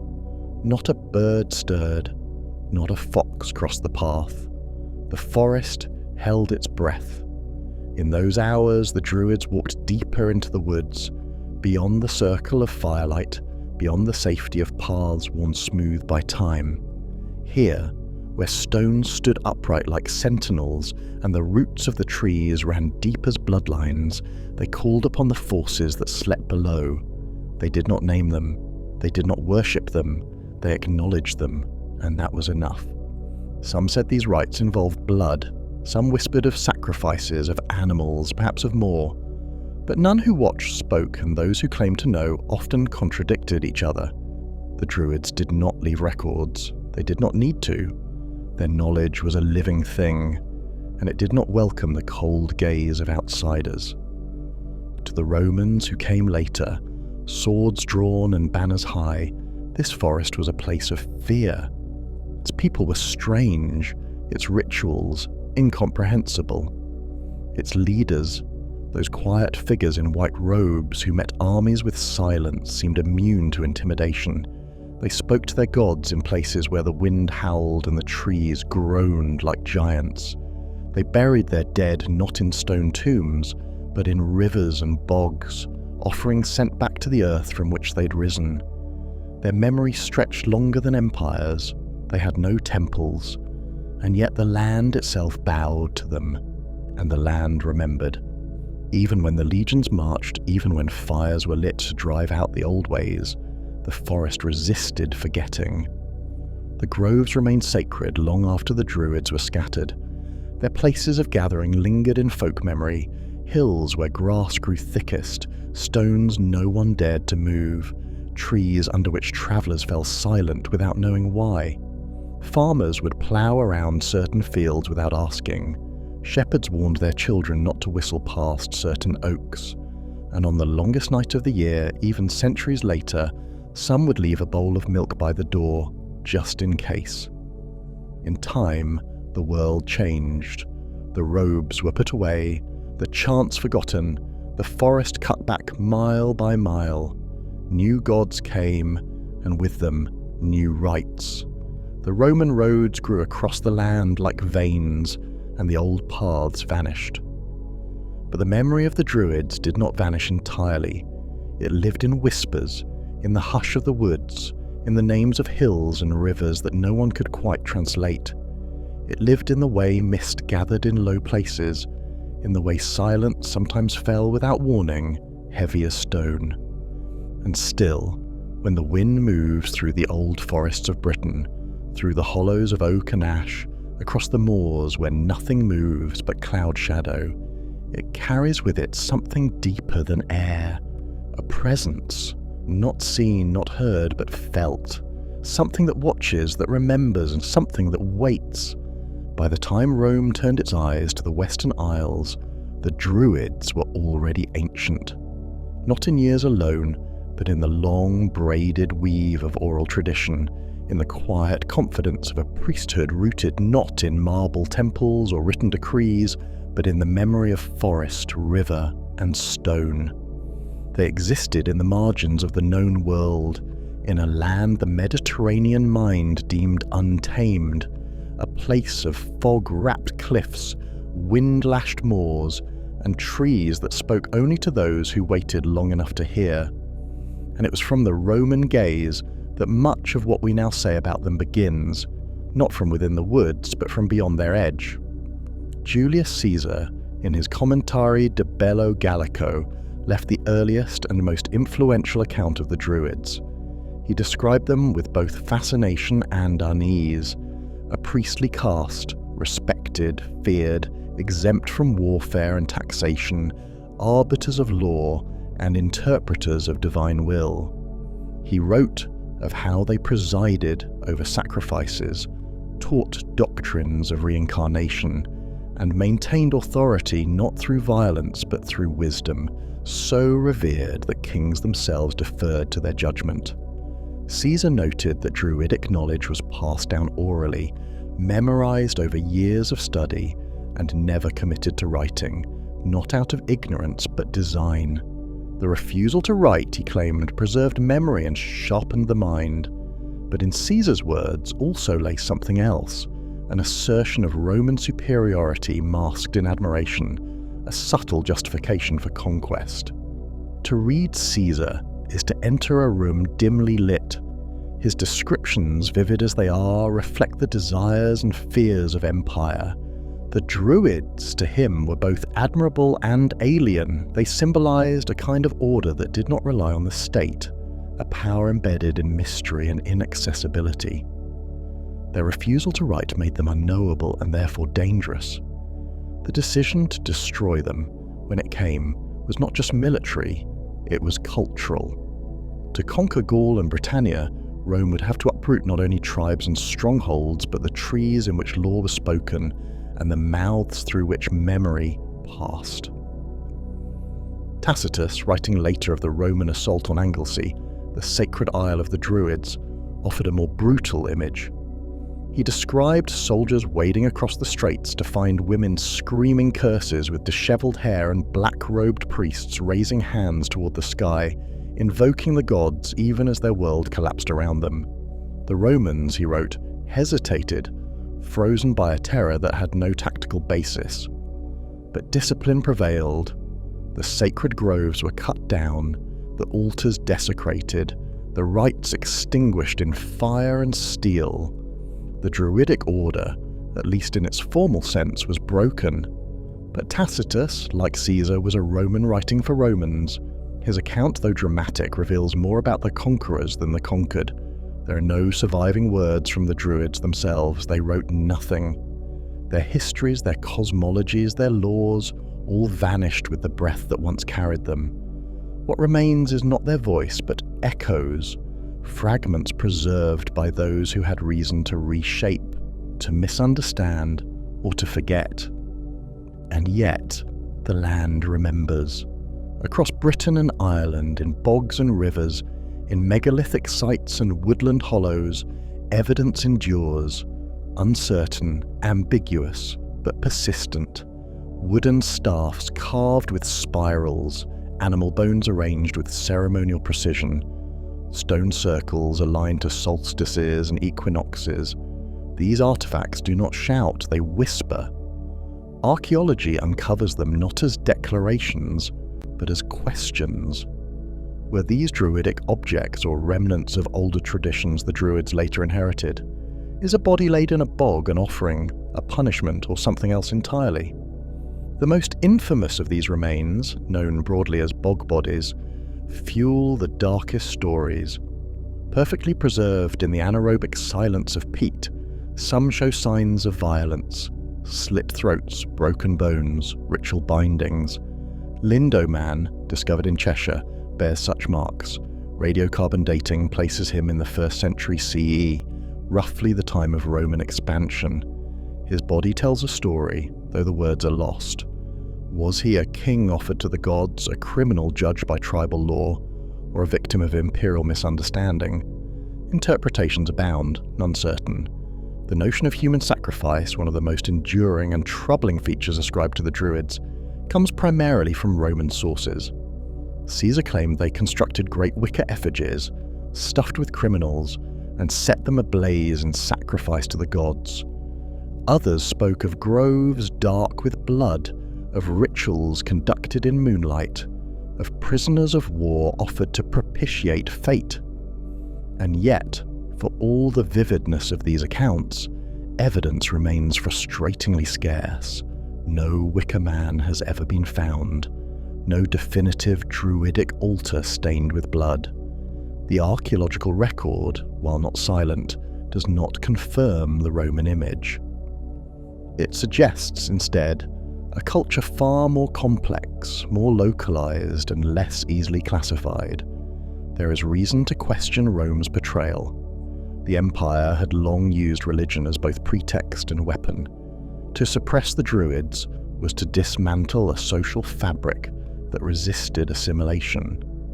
In Gaul and Britannia, they were not fringe mystics. They were the legal, intellectual, and spiritual backbone of tribal society. Their destruction was strategic. By depicting them as savage, Rome justified its actions. It is a tactic repeated throughout history. Portray the enemy as barbaric to cleanse the conscience of conquest. Yet even stripped of propaganda, the Druids remain elusive. What they believed, we can only guess. That they honoured natural cycles is clear. That they held groves as sacred, well attested. Their reverence for mistletoe, for the oak, for the solstice sun, all reflect a cosmology deeply intertwined with the living world. But what gods did they name? What songs did they sing? What visions guided their hands when they anointed a new leader or buried the dead with tokens of the other world?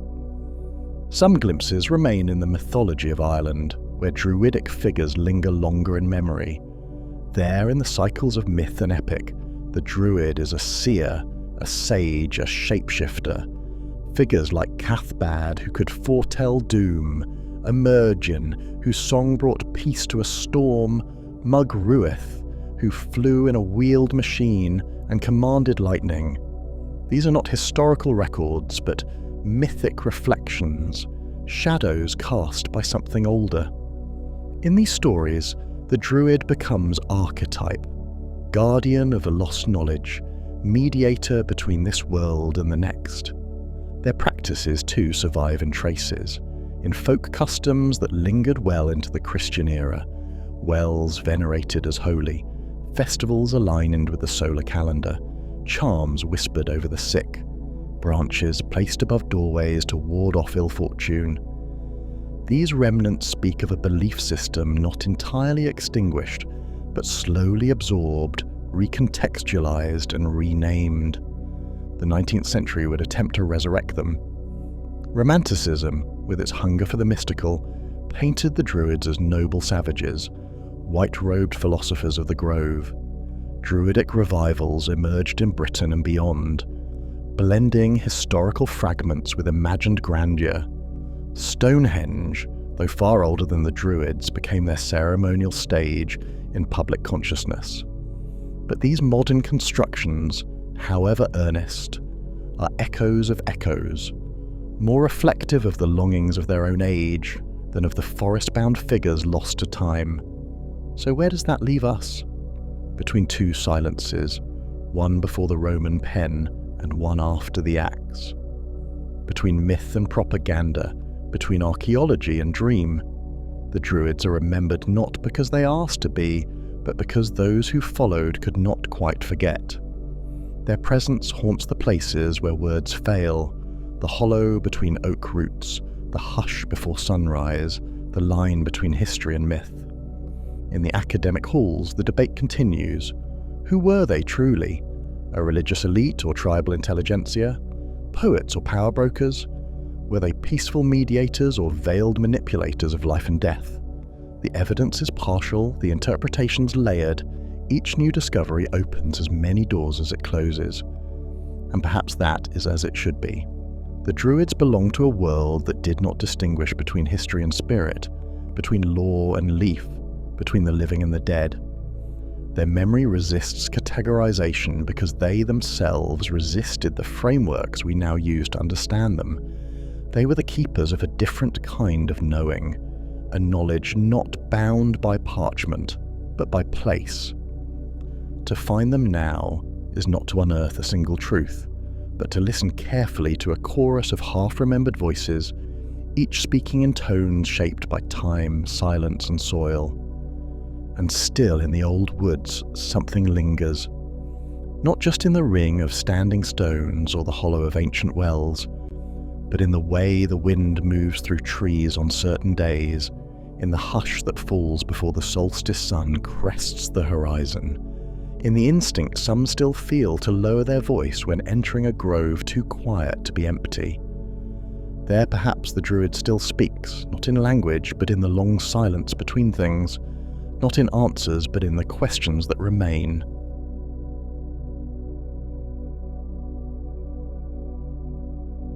In the dry heat of the Egyptian desert, where the limestone cliffs shimmer pale against the relentless sun, a path leads toward the entrance of a tomb complex carved deep into stone. The walkway slopes downward, flanked by carved images of jackals, serpents, and cryptic hieroglyphs praising a god who presides over both fertility and final judgment.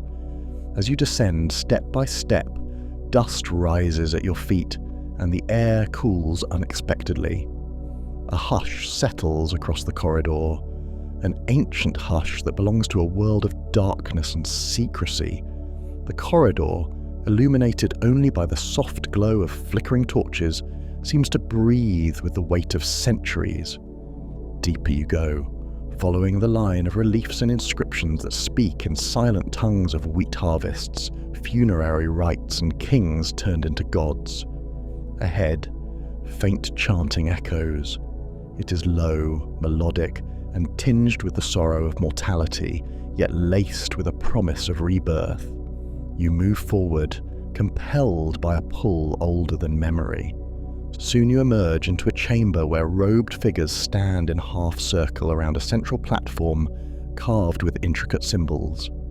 They speak no words at your arrival, yet each one regards you with solemn eyes. Their robes are linen, dyed in subdued colours, whites or soft browns, and some bear the embroidered likeness of the crook and flail, emblems of royal dominion that once belonged to a god-king beyond mortal measure. On a stone bier in the centre of the platform rests a shape draped in white cloth.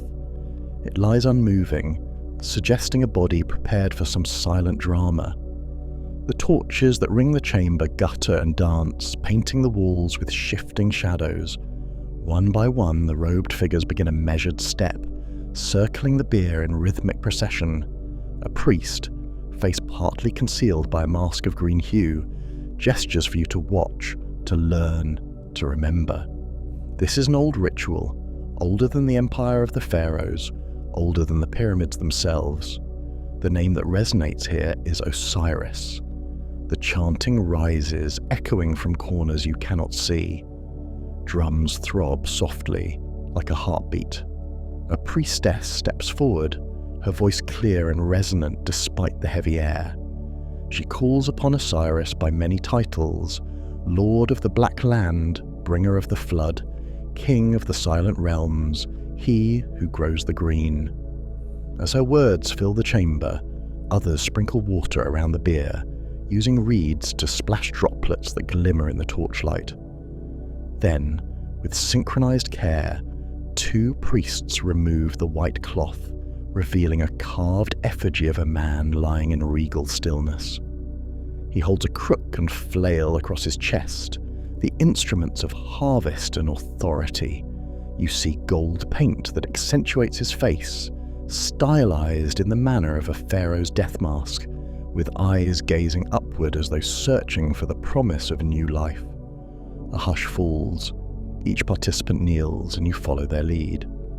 For a moment, all you hear is your own breath, quickened by the gravity of this place. You notice hieroglyphs along the chamber's perimeter, describing the story in arcane detail.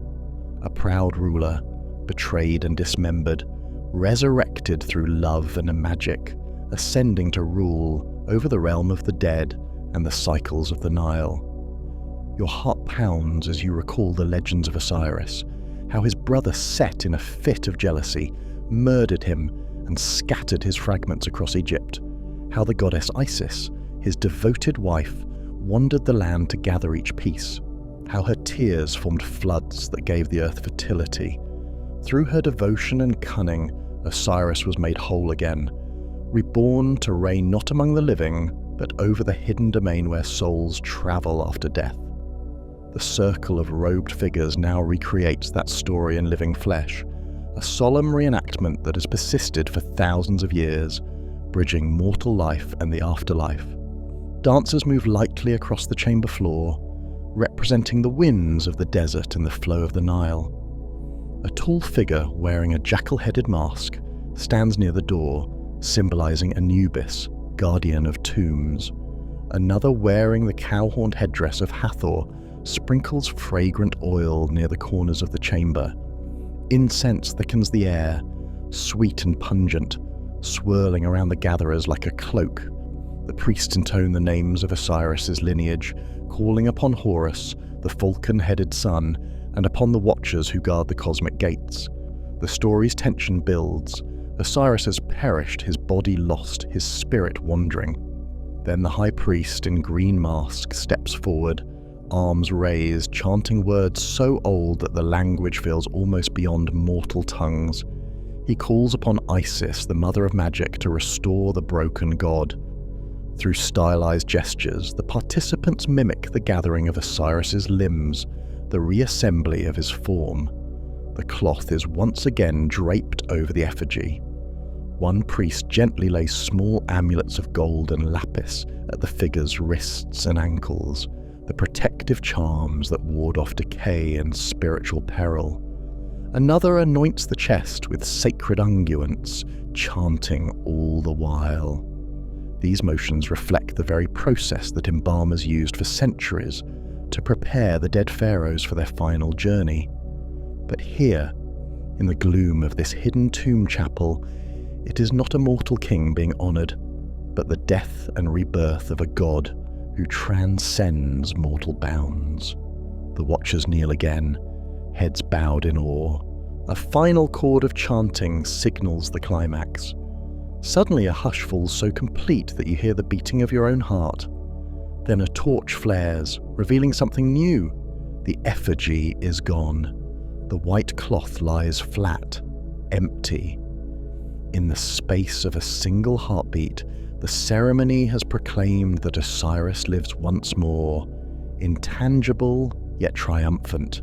There is no clapping, no exclamation of wonder, only the knowledge that what has been recreated here is an eternal truth, life emerges from death. The seed breaks open beneath the soil.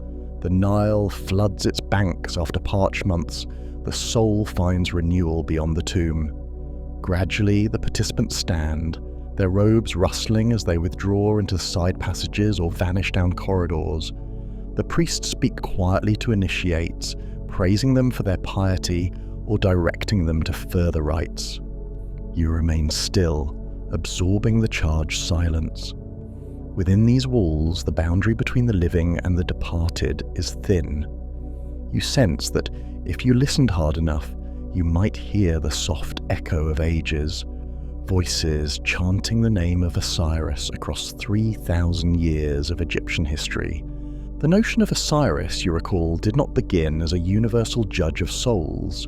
In the earliest layers of Egyptian tradition, he was a deity of fertility, associated with the cyclical flooding of the Nile.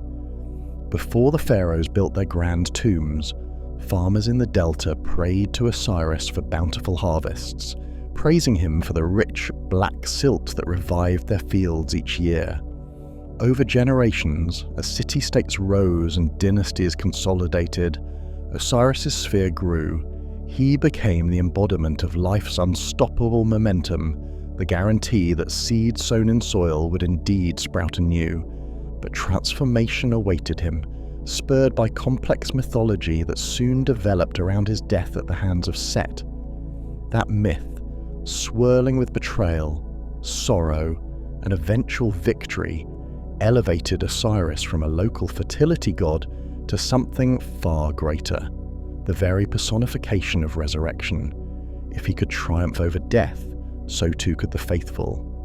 As Egyptians sought more elaborate mortuary customs, embalming, mummification, pyramid building, they found in Osiris a deity who understood the tribulations of passing from one state of being to another. Gradually, he was recognized not merely as one who overcame death, but as the sovereign of the afterlife itself. Those who died sought to become justified or true of voice, a phrase indicating moral purity, and the judgment was said to occur before Osiris in the Hall of Two Truths. This conceptual shift shaped not only religious rites but also the entire ethos of Egyptian civilization, from how tombs were adorned to how funerary prayers were composed.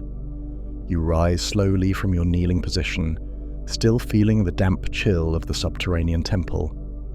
Down a side corridor, a small group of initiates stands, listening to an older priest wearing a broad collar and carrying a papyrus scroll. He describes how the faithful in ages past undertook pilgrimages to Abydos, the legendary burial place of Osiris. There, they believed, the head of Osiris was entombed, or at least a relic that symbolized it. Abydos thus became a shrine for the living to commemorate the god's mysteries, culminating in public processions where effigies of the resurrected Osiris were carried through throngs of worshippers. Yet what you witnessed here, in this tomb, was no public festival but a private drama. The old priest mentions that only those proven in virtue could join the deeper rites, those that confronted the heart of the Osirian secret, that every human soul might echo Osiris's journey if it lived in accordance with Ma'at, the universal balance of truth and harmony. In time, as dynasties waxed and waned, the worship of Osiris morphed into a cornerstone of the Egyptian belief system. Pharaoh after pharaoh identified with Osiris at death, each king titled the living Horus in life, the Osiris in death, bridging mortal power with divine continuity. The common folk too aspired to an Osirian afterlife, hoping that if their hearts were judged pure, they would join the cyclical dance of rebirth, their souls partaking in the endless renewal of the cosmos. The famed Book of the Dead, or more precisely, the Book of Coming Forth by Day, contained spells and affirmations to guide the deceased through the hazards of the underworld. These texts, along with other funerary papyri, frequently invoked Osiris's own resurrection as the model for all. The vow was that if Osiris could stand again, so might each soul find new life beyond the tomb's silence. Scholars trace how the imagery of Osiris expanded, initially depicted as a mummified figure, arms crossed, wearing the white crown of Upper Egypt, his skin sometimes painted green to signify vegetative life. Later periods introduced the crook and flail as symbols of kingship, reinforcing the concept of Osiris as both a harvest deity and a cosmic ruler. Yet across these portrayals, the abiding theme was the same: Osiris's transformation from the slain one to the eternal sovereign over the dead, a cosmic pivot on which Egyptian theology turned. Countless tomb walls, from the grand chambers of the Valley of the Kings to the humbler shaft tombs of regional nobles, bore depictions of the judgment.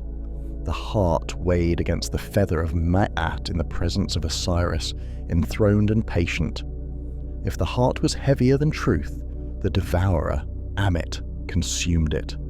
But if balanced or lighter, the deceased could proceed to the field of reeds, a paradisiacal reflection of Egypt's own fertile plains, forever embraced by Osiris's blessing.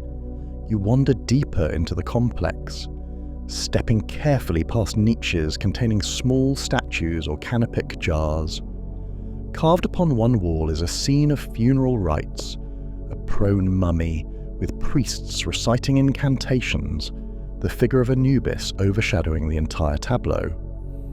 In the background, Osiris stands, calm and watchful. The hieroglyphic texts describe the essential steps of embalming: the removal of organs, the drying of the body, the anointing with oils, all done in the name of preserving the flesh so the soul might recognize and re-inhabit it.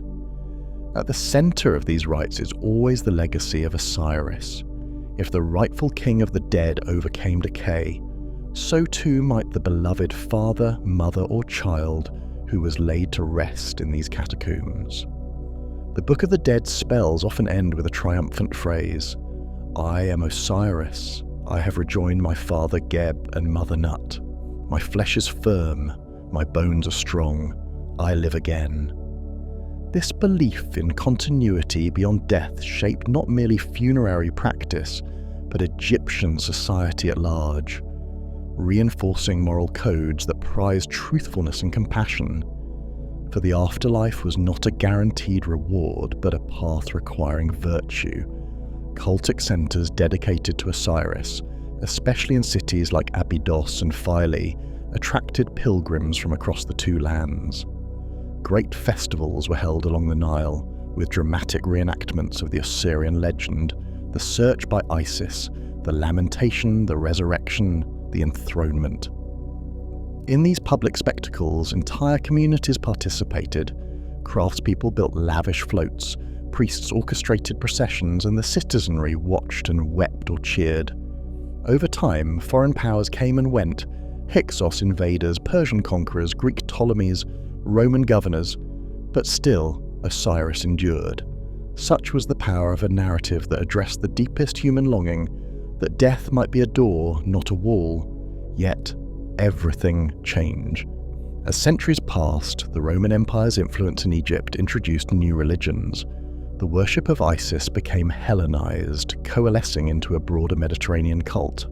Many of Osiris's attributes merged with those of Serapis, a Greco-Egyptian deity, further complicating the pantheon. The old traditions found themselves challenged by the spread of Christianity, whose theology of resurrection and divine redemption paralleled some Osirian themes, but placed them in a different doctrinal framework.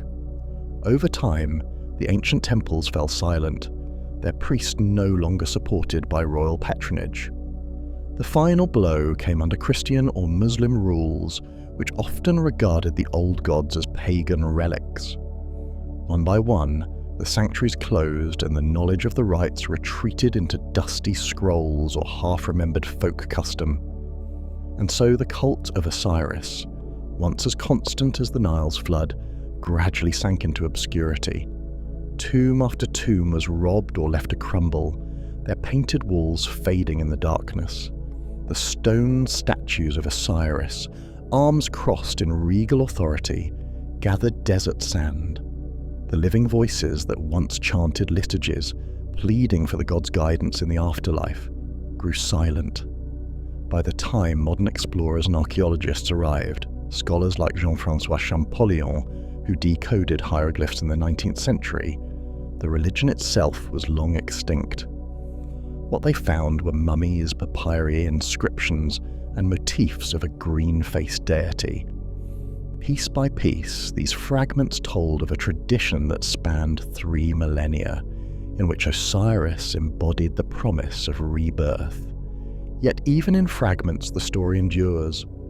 Modern visitors to Egyptian museums see the gilded funerary masks, the painted coffins, the carved Ushabti figurines that once served their masters beyond the tomb.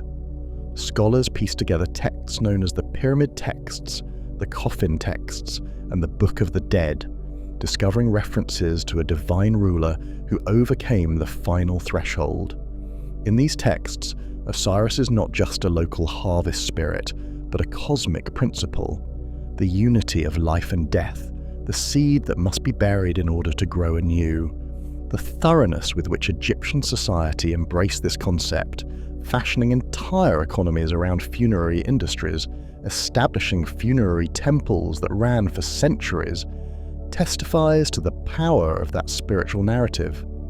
From this vantage, the reenactment you witnessed in the hidden tomb chapel is but a small reflection of a grand tapestry. Over the centuries, thousands upon thousands of Egyptians participated in devotions to Osiris, sometimes via grand public festivals, sometimes in the privacy of family graves.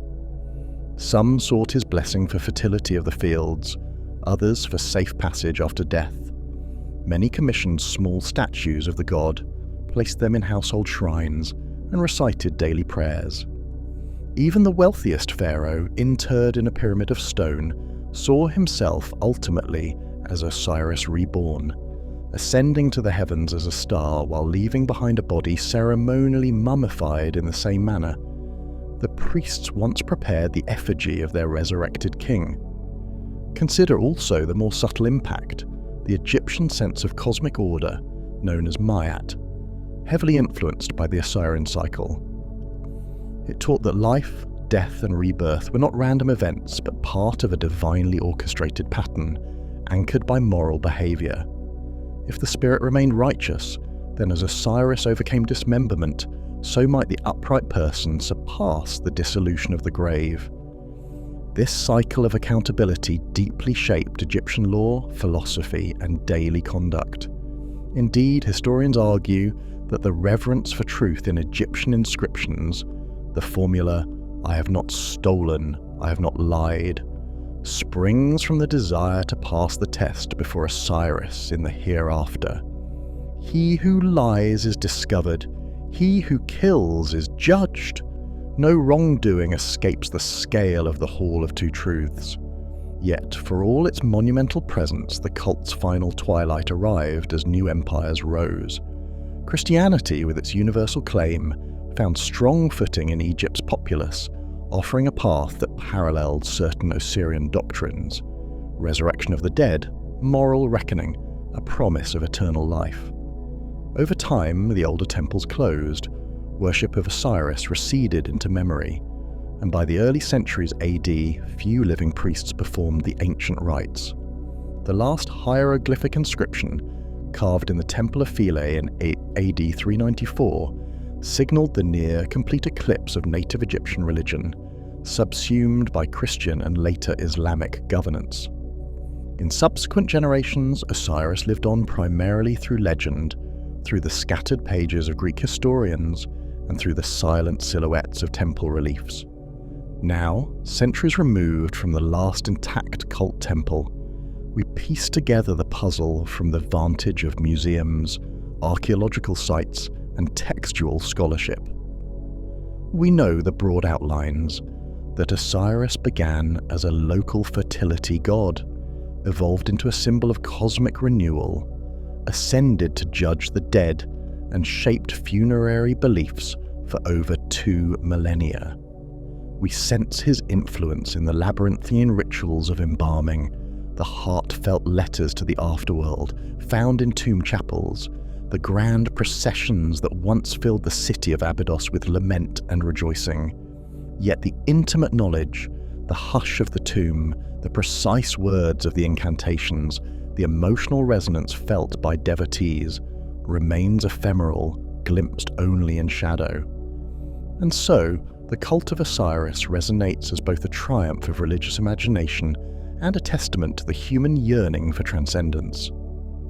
In some ways, it represents an apex of mythic power. No matter the cruelty or brevity of mortal life, the soul could become an Osiris if it upheld truth, if it honoured the divine laws set at creation's dawn. On the cosmic stage, Osiris stands at the threshold between decay and rebirth, bridging the known and unknown, and though his temples may have crumbled, though the priests and their chants are long silent, the lessons of his myth linger. In every field turned green by the Nile's flood, in every mummy's bandaged form, in every inscription praising the Lord of eternity, one hears the echo that life and death are inseparable, that from the silent tomb might bloom a new sunrise, and that the measure of the heart endures beyond mortal breath. As you leave that dark subterranean chamber, ascending once more into the desert sun, you carry with you the memory of what you witnessed, the shrouded effigy, the reenactment of a god's fragmented death, the hush of watchers as water sprinkled across the stone, the final revelation that Osiris was not lost, only transformed. Outside, the heat dazzles, and the white sands stretch far. In the distance, the Nile snakes across the horizon, its waters shimmering with the gift of life.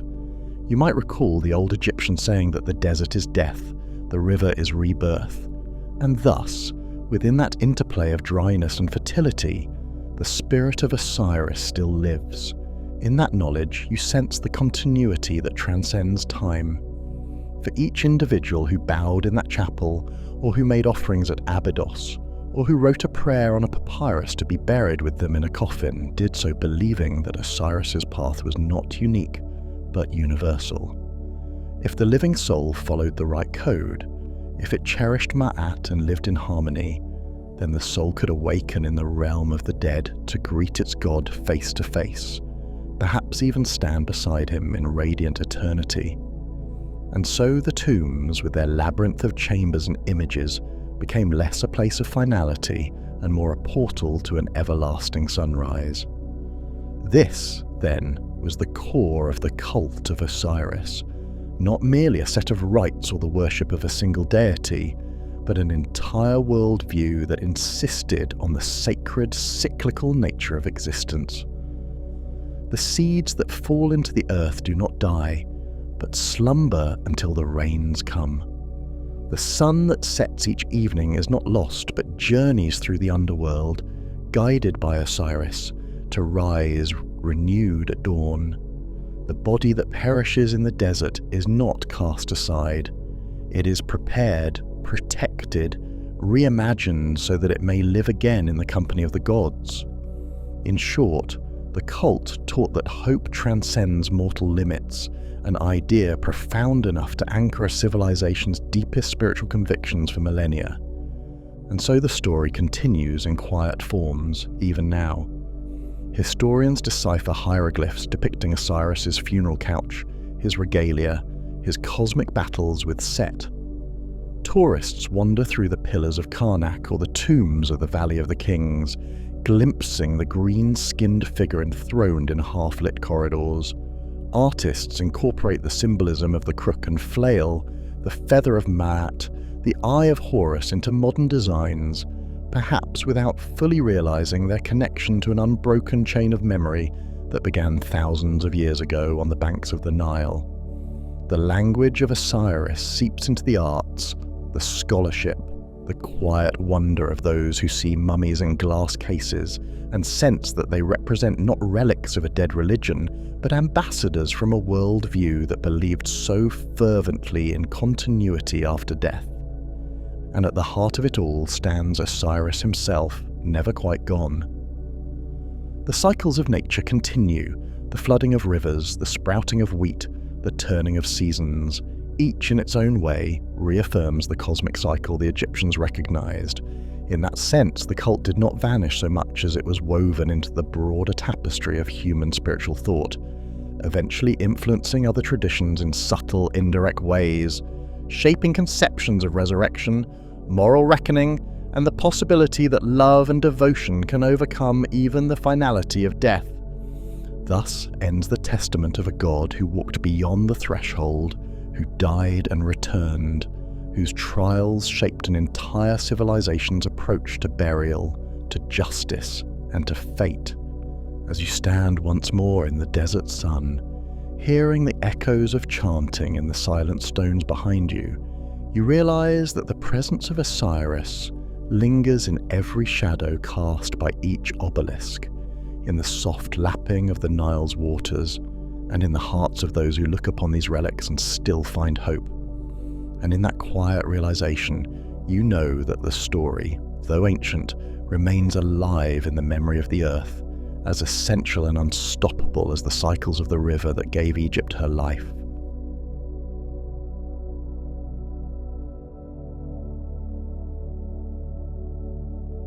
In the highlands of ancient Phrygia, where rocky slopes rose above deep valleys and the sun seemed to cling to fractured ridges, travellers heard stories of a power that dwelled among the wind-swept pines, a presence as old as the stones and as untamed as the mountain storms. There, amid rugged trails carved by centuries of hooves and sandals, stood altars dedicated to the Great Mother of the Gods. Her name in those early centuries was Cybele, or Cybele as it would later be written, and she was not a gentle maternal figure, content to watch from afar. She was a goddess of wild nature, bound to the earth's raw energy, fierce and unyielding, worshipped with ceremonies that could rattle the senses and test the limits of human devotion. Long before her rites reached the ears of the Greeks or the borders of Italy, she was a figure of reverence and fear among the people who lived where Asia Minor stretched toward the steep inclines of the Anatolian plateau. Her images were not always grand sculptures. Sometimes they took the form of simple stone carvings in the side of a hill or the shape of a rudimentary idol set in a cave. Yet in those humble representations lay an intensity that would echo for centuries. The legend said that she walked these hills accompanied by lions, that her voice could calm the most violent tempest, and that she ruled not just over fertility and the cycle of life, but over the threshold where life and death, joy and terror touched fingertips. In later Greek tradition, some referred to her as the Mountain Mother, connecting her with Rhea, the mother of Zeus, but never entirely merging the two goddesses. Cybele remained distinct, an embodiment of the elemental world. She was associated with ecstatic rites that defied the conventions of more temperate cults, ceremonies that took place under open skies in thick forests or along precipitous cliffs. The swirl of drums, the clash of bronze cymbals and voices raised in a frenzy of invocation marked her festivals. Unlike the solemn processions of other traditions, the worship of Cybele often erupted into the kind of feverish intensity that made distant onlookers quake. Central to this fervour was a group of devotees who had relinquished significant aspects of what society deemed normal. They were called the Galli, priests of Cybele who, through self-castration, had made themselves living symbols of the boundary-shattering nature of the goddess. Their choice was extreme, permanent, and public. In many accounts, this act occurred during the delirium of the festival, driven by the pounding of drums and the chanting of countless voices, culminating in a surrender of self that was simultaneously horrifying and mesmerizing to those who witnessed it. At the core of this ritual transformation lay the mythic story of Attis, a youth beloved by the goddess. Different regions told the story in different ways, but a broad outline remained consistent. Attis was said to be extraordinarily beautiful, devoted to Cybele, and fated to suffer a tragic destiny. Some versions claimed he lost his mind in a fit of divinely inspired madness and mutilated himself beneath a pine tree. Others insisted that his rejection of the goddess's fierce love led to the same fatal outcome. In every telling, Attis's blood sanctified the earth, weaving the themes of life, fertility, and violent sacrifice into a single narrative. Cybele, heartbroken, granted him a form of eternal existence, ensuring that his spirit would endure even though his body was lost. Within this myth lay a painful paradox. The goddess of life oversaw a narrative of death and rebirth, exposing the fragile boundary between creation and destruction, ecstasy and despair. For her followers, the ritual reenactment of Attis's self-sacrifice became a testament to faith, a visceral encounter with a power that demanded complete surrender. It was said that in the moment a devotee took up the blade, the drums and chanting reached a pitch that rattled the air itself, a collective urging toward a point of irreversible transformation. This dramatic aspect of the cult caught the fascination of the Greek world, where accounts of the castrated Galli and their intense rites arrived by way of travellers and mercenaries. Initially greeted with a mixture of curiosity and distaste, especially by those who prided themselves on the more measured forms of worship in the Hellenic pantheon, Cybele's influence nonetheless seeped into Greek religion. Her worship found footholds in port cities as her followers carried icons and small shrines wherever they went. Scenes of mountain processions, with the goddess enthroned in a chariot drawn by lions, began to appear on pottery and in temple friezes. Some cities built her small sanctuaries near the outskirts, places where the noise of her celebrations might not disturb the daily rhythms of civic life. Yet her presence, even at the margins, was powerful enough that many Greek authors made note of her. They remarked on the mesmerizing sound of the tympanum, the handheld drum used by her devotees, and the swirling dances that could continue until collapse. Philosophers debated the meaning of such fervor. Was it mania or a form of divine madness that granted insight into the primal forces undergirding the cosmos? Poets saw in her ceremonies a reflection of the tension between civilization and the wilder impulses that civilization tried to tame. Over time, as Greek colonies and influence spread across the Mediterranean, so too did Cybele's name. Yet her most significant leap into a broader world came through Rome. The Roman Republic, in its relentless expansion, encountered the cult of Cybele around the time it established footholds in Asia Minor. Historical records suggest that Rome's official embrace of the goddess can be dated to the Second Punic War, specifically the years when Hannibal's armies threatened the very heart of the Italian peninsula. Beset by fear and seeking divine favour, the Roman Senate consulted the Sibylline books, those fabled scrolls of oracular wisdom, and found a prophecy indicating that the mother of the gods must be brought to Rome if the city wished to repel its enemies. An embassy was dispatched to Pessinus in Phrygia, recognized at that time as a principal seat of Cybele's worship. There they obtained a sacred black stone said to be the embodiment of the goddess. They transported it back to Rome with great ceremony, depositing it in the Temple of Victory on the Palatine Hill. The year was 204 BCE, and from that moment, Cybele, renamed Magna Mater by the Romans' Great Mother, took her place among the official pantheon of the city. Yet this acceptance did not come without friction. Roman society, particularly its upper classes, regarded the extremes of Cybele's rites with both awe and unease. The presence of self-castrated priests clashed with Roman notions of masculinity and social order. A compromise emerged. Roman law forbade citizens from becoming Galli. That role remained restricted to non-citizens, many of whom came from eastern regions of the empire and had long been steeped in the Phrygian traditions. The actual practice of castration continued, but it was kept at a careful distance from mainstream Roman culture. Festivals honouring Magna Mater were integrated into the religious calendar, culminating in the annual celebration known as the Megalesia, a multi-day event each April that involved processions, public games, and sacrifices. However, the climactic acts of self-harm and frenzied devotion often took place in more controlled, secluded rituals, guarded from the gaze of traditional Roman families. Even so, these events remained a spectacle. On the streets, the image of the goddess, now carried through the city on a grand litter, accompanied by priests and dancers, could excite a collective fervour. The drum beats, the sounds of flutes, and the swirling of dancers dressed in exotic garments reminded onlookers that despite all of Rome's discipline and structure, there were powers that respected neither border nor tradition. Against that backdrop, the story of Attis took on new dimensions. Roman writers expanded and reworked the myth, weaving it into the city's narrative tapestry. They portrayed Cybele's sorrow over Attis's downfall as an allegory for seasonal renewal. Some suggested that just as the goddess lamented her lost beloved, the land itself mourned the passing of winter's barrenness, with spring offering resurrection.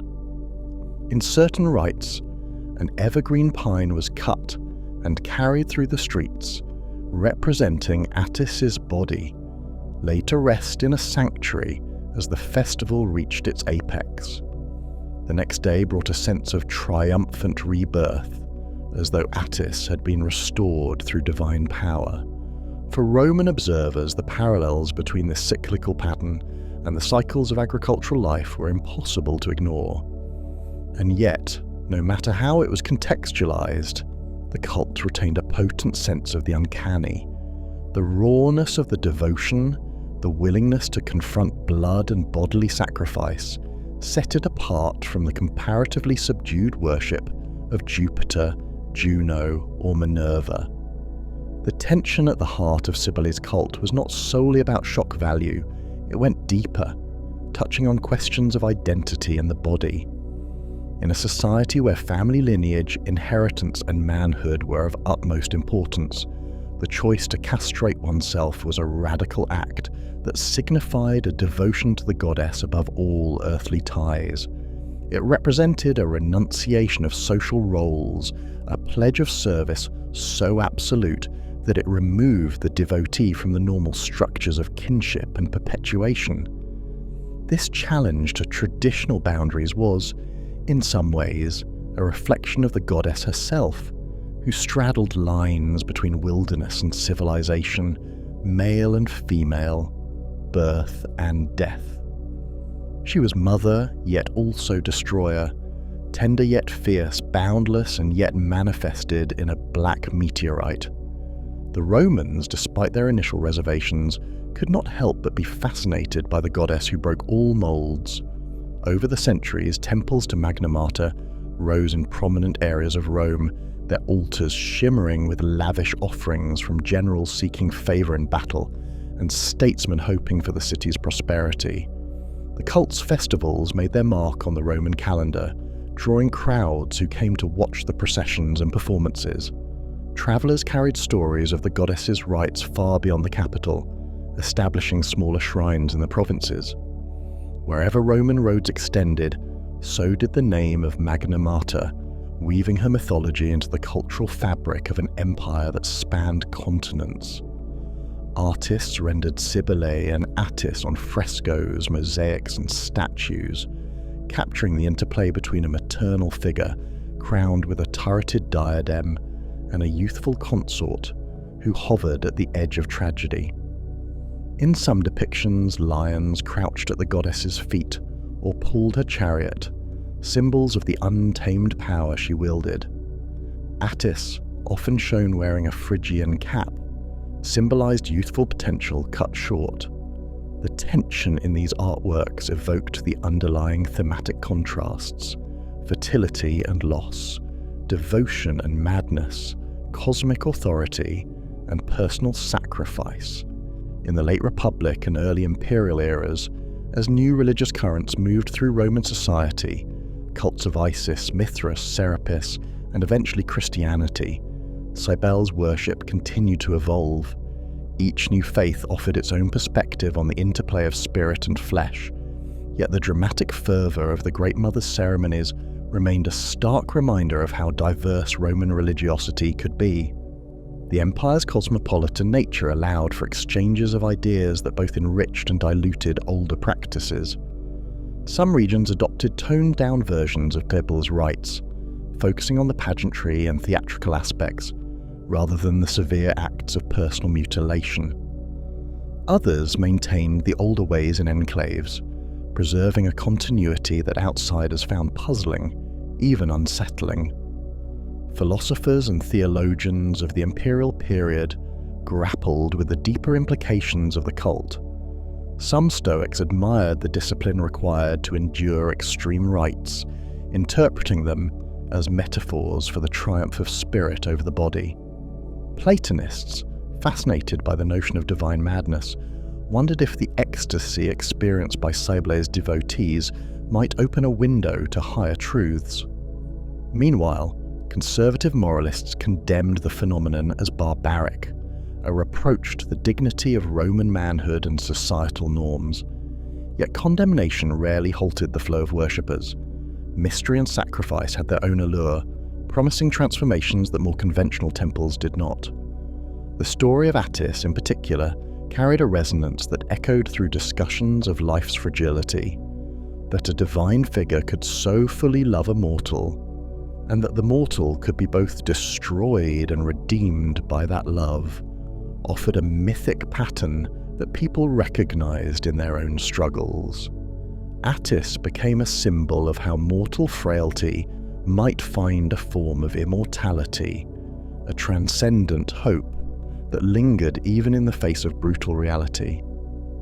As the empire aged, the cult found itself navigating a shifting landscape.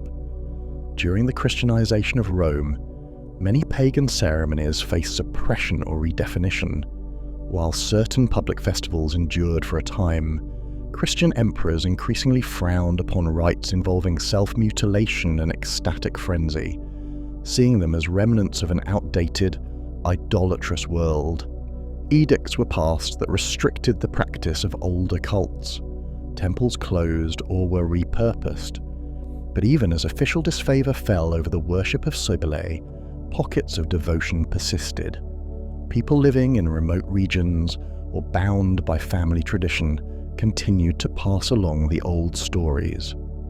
The goddess of the mountains and the plains still held meaning for those who felt drawn to nature's ungovernable wildness, to the cyclical dance of the seasons, to the paradox of birth springing from the seeds of death. For historians, the record of these centuries is marked by glimpses of imperial decrees railing against Eastern superstitions, or references to local priests who risked punishment to carry out forbidden ceremonies. Archaeologists uncover inscriptions dedicated to Magna Mater and Attis in places as far-flung as Britain, North Africa, and the Danubian frontier, suggesting that the goddess's influence reached into nearly every corner of the Roman realm. Sometimes these inscriptions are brief, a name, a vow, a note of gratitude for a safe journey or a healing. Yet, each one tells a story of someone who found in Cybele an answer to their prayers or a guiding force in their life, despite official censure. Over time, as Christian doctrine solidified and older temples were systematically dismantled, knowledge of the cult slipped into a domain of scholarly curiosity and whispered legend. Classical writers provided partial accounts, but the full complexity of the rites could not be captured in a few paragraphs. Later historians, too distant from the living practice to fully grasp its emotional core, often portrayed it simply as a bizarre footnote, overshadowed by more familiar pantheons and creeds. Yet, if one stands in the quiet remains of a Roman sanctuary once dedicated to the Great Mother, a place where stone altars still bear faint inscriptions, where scattered fragments of sculpture might reveal a lion's paw or the folds of a goddess's robe, one can sense that the story was more than mere spectacle. The echoes of drums may be long gone, the worshippers vanished into the soil, but the physical traces speak of a faith that dared to push beyond the boundaries of body and identity. For the men and women who danced themselves to exhaustion, who surrendered aspects of their own humanity in devotion to Cybele, the cult was more than a show. It was a threshold into a realm where life and death, male and female, mortal and divine, all met in a fierce and transformative dance. Modern scholars still debate the precise nature of that transformation, Some emphasize its psychological dimension, suggesting that the extreme rites offered a form of catharsis or collective release. Others focus on cultural context, highlighting how the Roman adoption of a goddess from the East exemplifies the empire's capacity to absorb and reshape foreign religious elements. Still others point to the myth of Attis as an allegory for cyclical regeneration, an ancient reflection of the archetypal theme that death and resurrection lie at the heart of nature's perpetual renewal. There are even those who perceive parallels between Attis's symbolic rebirth and later religious narratives that involve a god who dies and rises again, though direct connections remain a matter of speculation. In the end, the cult of Cybele and Attis defies simple categorization. Its ecstatic rites, culminating for some in the drama of castration, still possess a certain shock value that can eclipse the deeper layers of meaning. Yet these rituals were never merely about self-harm. They were about forging an unbreakable bond with a deity who embodied the most fundamental forces of existence. To walk away from that bond was unthinkable. To pursue it meant embracing the full breadth of one's being, and then offering that being up in blood and tears. The worship itself served as a stark reminder of how faith, in its most intense forms, can challenge the central pillars of identity. It can demand from its adherents a renunciation of convention so total that it leaves no room for worldly ambitions. That such a cult could flourish not only in its native Phrygian hills, but in the heart of Rome speaks to the power of the goddess's story, to its capacity to resonate with those who had seen enough of life to recognize that it was neither tidy nor safe. Even today, scattered references to Cybele appear in discussions about the role of gender in ancient religions, about the ways societies respond to ecstatic or orgiastic forms of worship, and about the interplay of foreign cults with dominant political systems. Archaeological sites across the Mediterranean yield statues of Attis, pine cones, cryptic inscriptions that mention the Great Mother, each shard an inscription a vestige of a spiritual undercurrent that flowed through the classical world. If we ask what ultimately became of Cybele's cult, we might say it faded gradually, absorbed into the broader transformation of religious life that accompanied the fall of the Western Roman Empire and the rise of Christianity. We might also say that its presence lingers in the margins, in the echoes of certain folk traditions, in the quiet fascination scholars still hold for those ancient ceremonies under the open sky. The goddess's story has a way of surfacing now and then, reminding us of a time when drums beat in the hills, when dancers whirled past the point of exhaustion, and when men turned their backs on every social norm to offer up their own flesh in the name of a power they believed transcended all mortal claims. Across centuries of shifting beliefs and changing empires, the potent image of Cybele and Attis still stirs something in the imagination. It reminds us that beyond the boundaries of everyday order, there exist forces that can call us out of ourselves, that can break us open in ways both terrible and profound. It reminds us that faith is not always measured or gentle, but can be as fierce and unrelenting as the storms that sweep across the mountains. It reminds us that identity can be fragile, that a single act in a single moment of ritual ecstasy can rearrange the course of a life forever. Such was the power of the Great Mother of the gods, enthroned among the peaks and the roaring lions, a queen of fertile earth and howling wind. Such was the price of devotion for those who dared to walk the path of Attis, offering their blood to a goddess who defied every boundary. In the distant echoes of those rites, in the scattered remains of her temples, the story endures, a story of bodies in motion and minds in thrall, of mythic heartbreak and the relentless cycle of rebirth, of a faith that demanded everything from its followers and, in return, offered them a place within the vast, untamable currents of life itself.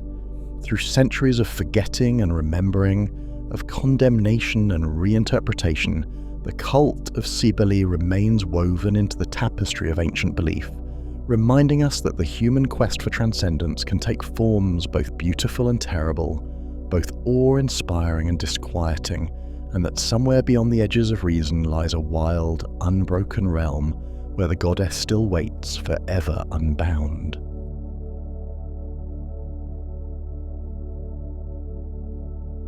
Night settles over the western fringes of Attica as a procession of weary travellers makes its way along the sacred road, the route that has carried countless feet from the bustling city of Athens to the small coastal town of Eleusis. Torches flicker in the wind, illuminating fleeting glimpses of faces, cloaks, and travelling packs. The air carries the scent of sea brine from the nearby Saronic Gulf, mingling with the dusty perfume of crushed flowers underfoot. A hush has fallen across this band of pilgrims. It is not an ordinary journey, and they are not ordinary wanderers. They are initiates, on their way to partake in rites so shrouded in secrecy that few dare even name them aloud. By the time the sun rises, they will stand at the threshold of a sanctuary rumoured to hold the power of gods. Though the trek from Athens might take a day or more, no one complains. There is a reverence among these travellers, a sense that each step carries them deeper into the realm of the unknown. Occasionally, a low murmur passes through the crowd, as one initiate whispers to another about rumoured visions or divine encounters that previous pilgrims have claimed. There is talk of strange lights seen in the halls of the Telesterion, of voices echoing from the depths, of an indescribable presence that enfolds you in the dark. But these are hushed anecdotes, shared as though even speaking of them might diminish their power, or alert the gods to indiscretion. The road winds past olive groves and rolling plains dotted with limestone outcrops. In the distance, the flickering glow of Athens fades behind them, while the silhouette of the mountains grows taller against the sky. Occasionally, a watchful soldier stands at a crossroads, though he asks no questions. Everyone in this land understands the gravity of what lies at Eleusis, and no one dares impede those who journey with honest intention. Even thieves, it is said, keep their distance for fear of divine reprisal or the curses that might befall those who attempt to corrupt the sacred journey. Eventually, the travellers draw near the outer precincts of Eleusis, an ancient town that clings to the coastline. The approach is marked by the faint outline of sacred buildings, a gateway here, a marble column there, illuminated by the soft light of half-buried torches. Some of the initiates pause to gather their courage. Others look to the sky, hoping for a sign, a wisp of cloud or a pattern in the stars that might bless their arrival. A solemn air descends upon them, for this is the moment they have awaited, a crossing from the world of the everyday into something older and more potent, a realm where mortal and immortal may brush against each other in the darkness.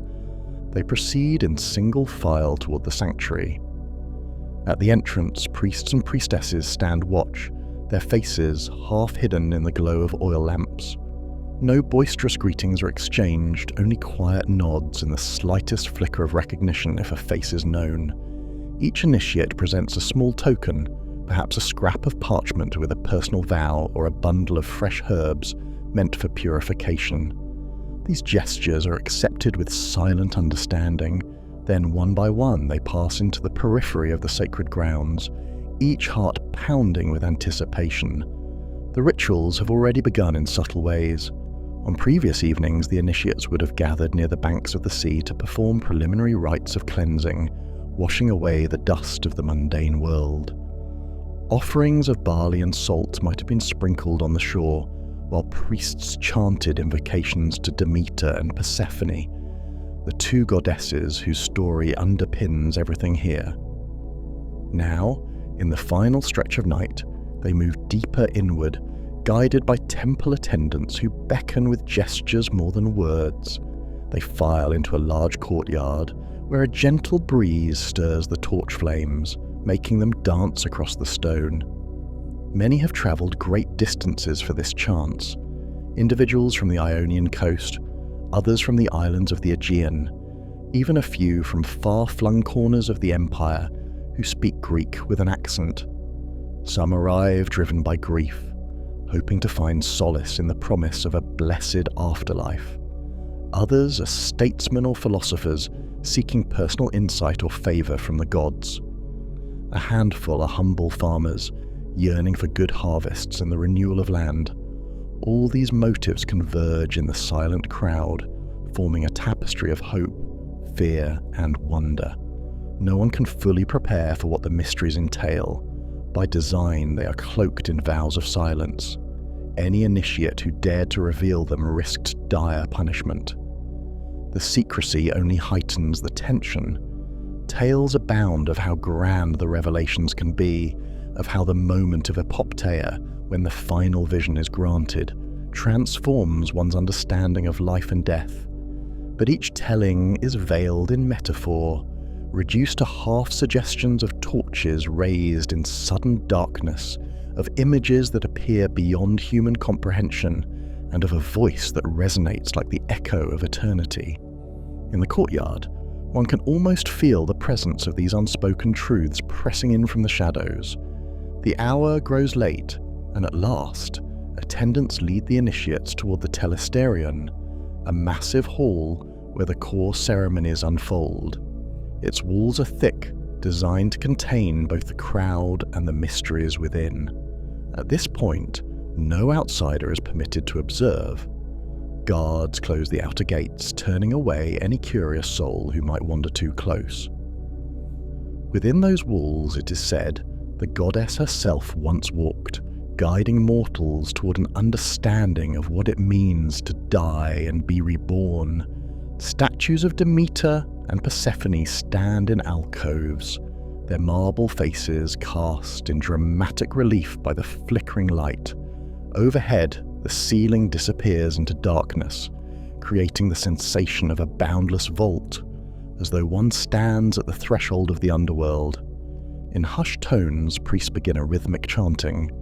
The words are ancient, predating even Homer, intoned in a dialect that resonates with primal force.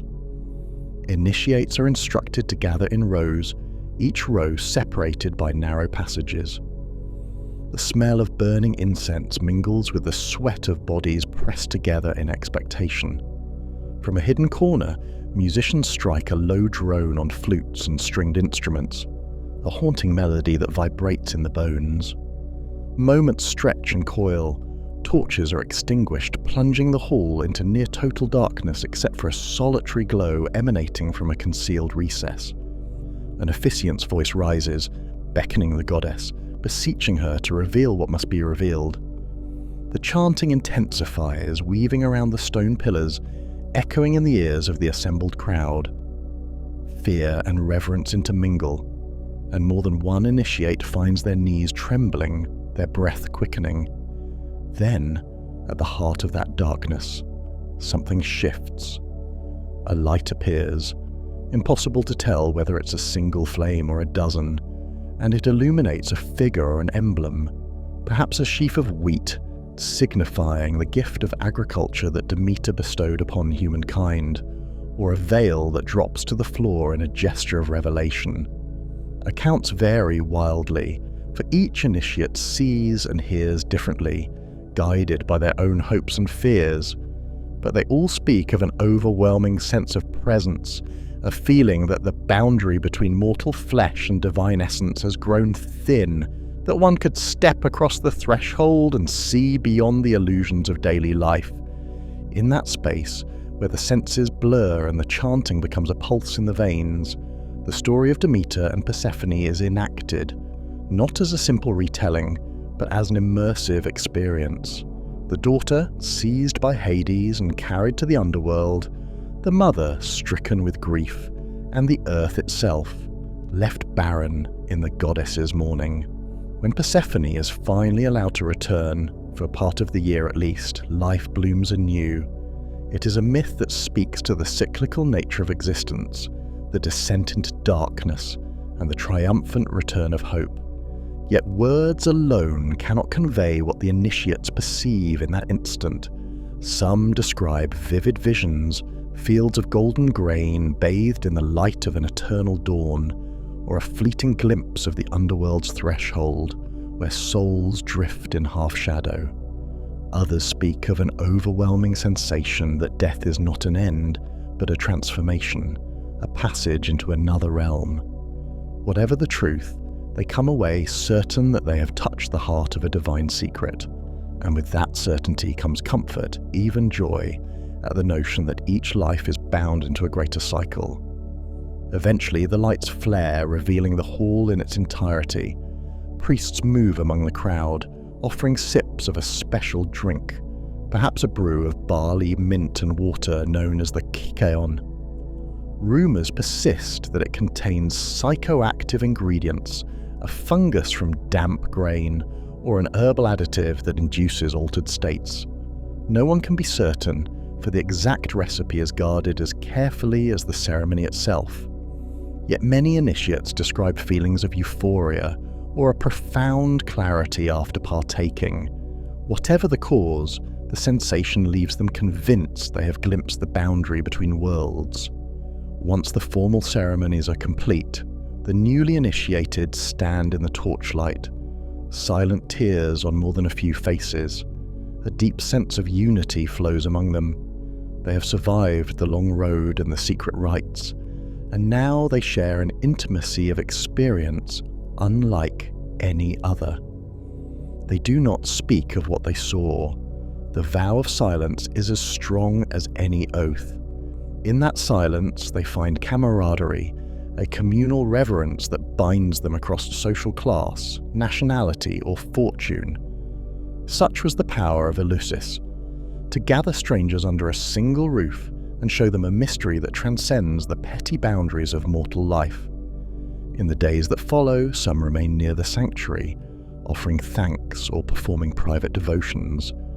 Others drift back to Athens or further abroad, carrying with them a quiet aura of awe. Even those who are no great devotees of the gods cannot help but sense a difference, as though the gloom of their own mortality has been lightened, as though they now hold a secret that insulates them from despair. Over generations, countless men and women, farmers, philosophers, politicians would take this journey, returning to their lives with an unspoken faith that the cycle of life and death is a natural turn of the cosmic wheel. It is not an escape from fear so much as a transformation of perspective. What sets Eleusis apart, beyond the drama of torches and the hush of midnight rites, is the unwavering secrecy that surrounded it for centuries. While other cults or religious practices might be documented or shared, the Eleusinian Mysteries remained resolutely private. Even eminent figures like Plato and Cicero, who likely partook, never revealed what truly happened in that hall. The Greek world was rife with gossip, yet few dared to expose Eleusis, for the threat of sacrilege and divine wrath loomed over anyone who betrayed the goddess's trust. Myths sprang up about individuals who dared to mock or disclose the rites, describing how they met swift and terrible ends. The fear of cosmic retribution blended with genuine respect, forging an impenetrable cultural shield around Eleusis. Scholars of later eras have attempted to dissect these rites, proposing rational or symbolic interpretations. Some argue that it was simply an agricultural allegory, teaching initiates about the cycle of the seasons to instill hope for rebirth after death. Others champion the psychoactive theory, suggesting that a potent hallucinogen in the kykeon produced the visions. Various texts from antiquity hint at the presence of ergot, a parasitic fungus on rye or barley, as a possible ingredient, linking Eleusis to a form of controlled, ecstatic experience. The logic is compelling. Mind-altering sacraments have a long history in spiritual traditions worldwide.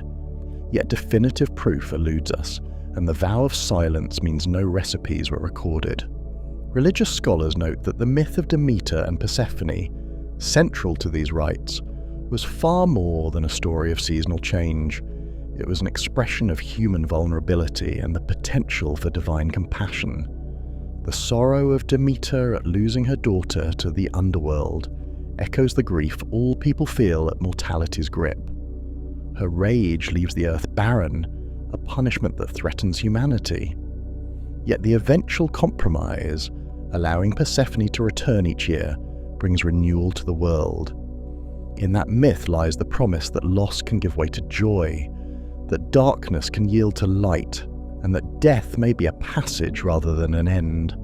The mysteries made this promise tangible, as initiates reenacted the descent and return, stepping briefly into the goddess's perspective. This narrative alignment with an agricultural cycle gave Eleusis a universal resonance. Whether you were a Spartan warrior or an Athenian philosopher, a merchant from Rhodes or a traveller from beyond the Aegean, the fate of the harvest and the reality of death remained constant concerns. By accessing a ritual that spoke directly to life's cyclical nature, initiates found unity across city-state boundaries. In a region so often fraught with interpolis rivalries, Eleusis offered common ground, both figuratively and literally, where feuds were set aside in deference to something larger. The political dimension also mattered. Control of Eleusis often lay with Athens, which recognized the site's religious capital as a means of influence. Even enemies of Athens might humble themselves to partake in the rites, thereby acknowledging the city's guardianship over this divine portal. Yet, Eleusis managed to remain somewhat apart from political exploitation, precisely because its power derived from reverence rather than conquest. If any Athenian politician tried to twist the mysteries for purely strategic ends, the weight of cultural backlash, supported by the threat of sacrilege, would be immense. Over time, as the Roman world rose, the influence of Eleusis stretched even further. Roman aristocrats found themselves drawn to the mysteries, seduced by the possibility of an afterlife free from dread. Emperors such as Hadrian are said to have sought initiation, fascinated by the ancient lineage and the aura of divine favour. And, as with the Greeks, the vow of silence held firm. Even in a realm known for systematic documentation, Eleusis stood apart, an inexplicable fortress of secrecy. For centuries, knowledge of what transpired there remained locked behind unspoken oaths and intangible experiences. In the later epochs, as Christianity spread across the empire and pagan rites were gradually suppressed, Eleusis faced its twilight. The sanctuary that had stood inviolate for a millennium was eventually desecrated, the telesterion left to crumble under neglect and religious hostility. Documents refer to Christian emperors condemning demonic activities at Eleusis, ending the tradition once and for all. By the 4th or 5th century AD, the rites had ceased and the once revered halls began their slow fade into ruin. Yet the echoes never truly vanished. Medieval travellers to Greece passed through the region, recording tales of mysterious ruins and half-remembered legends about a sacred place where mortals met the gods. Renaissance scholars, poring over ancient texts, encountered cryptic references to Eleusis and speculated wildly about what might have happened there. By the modern age, archaeologists began excavating the site, uncovering imposing foundations, porticos, and the broad footprint of the telesterion itself.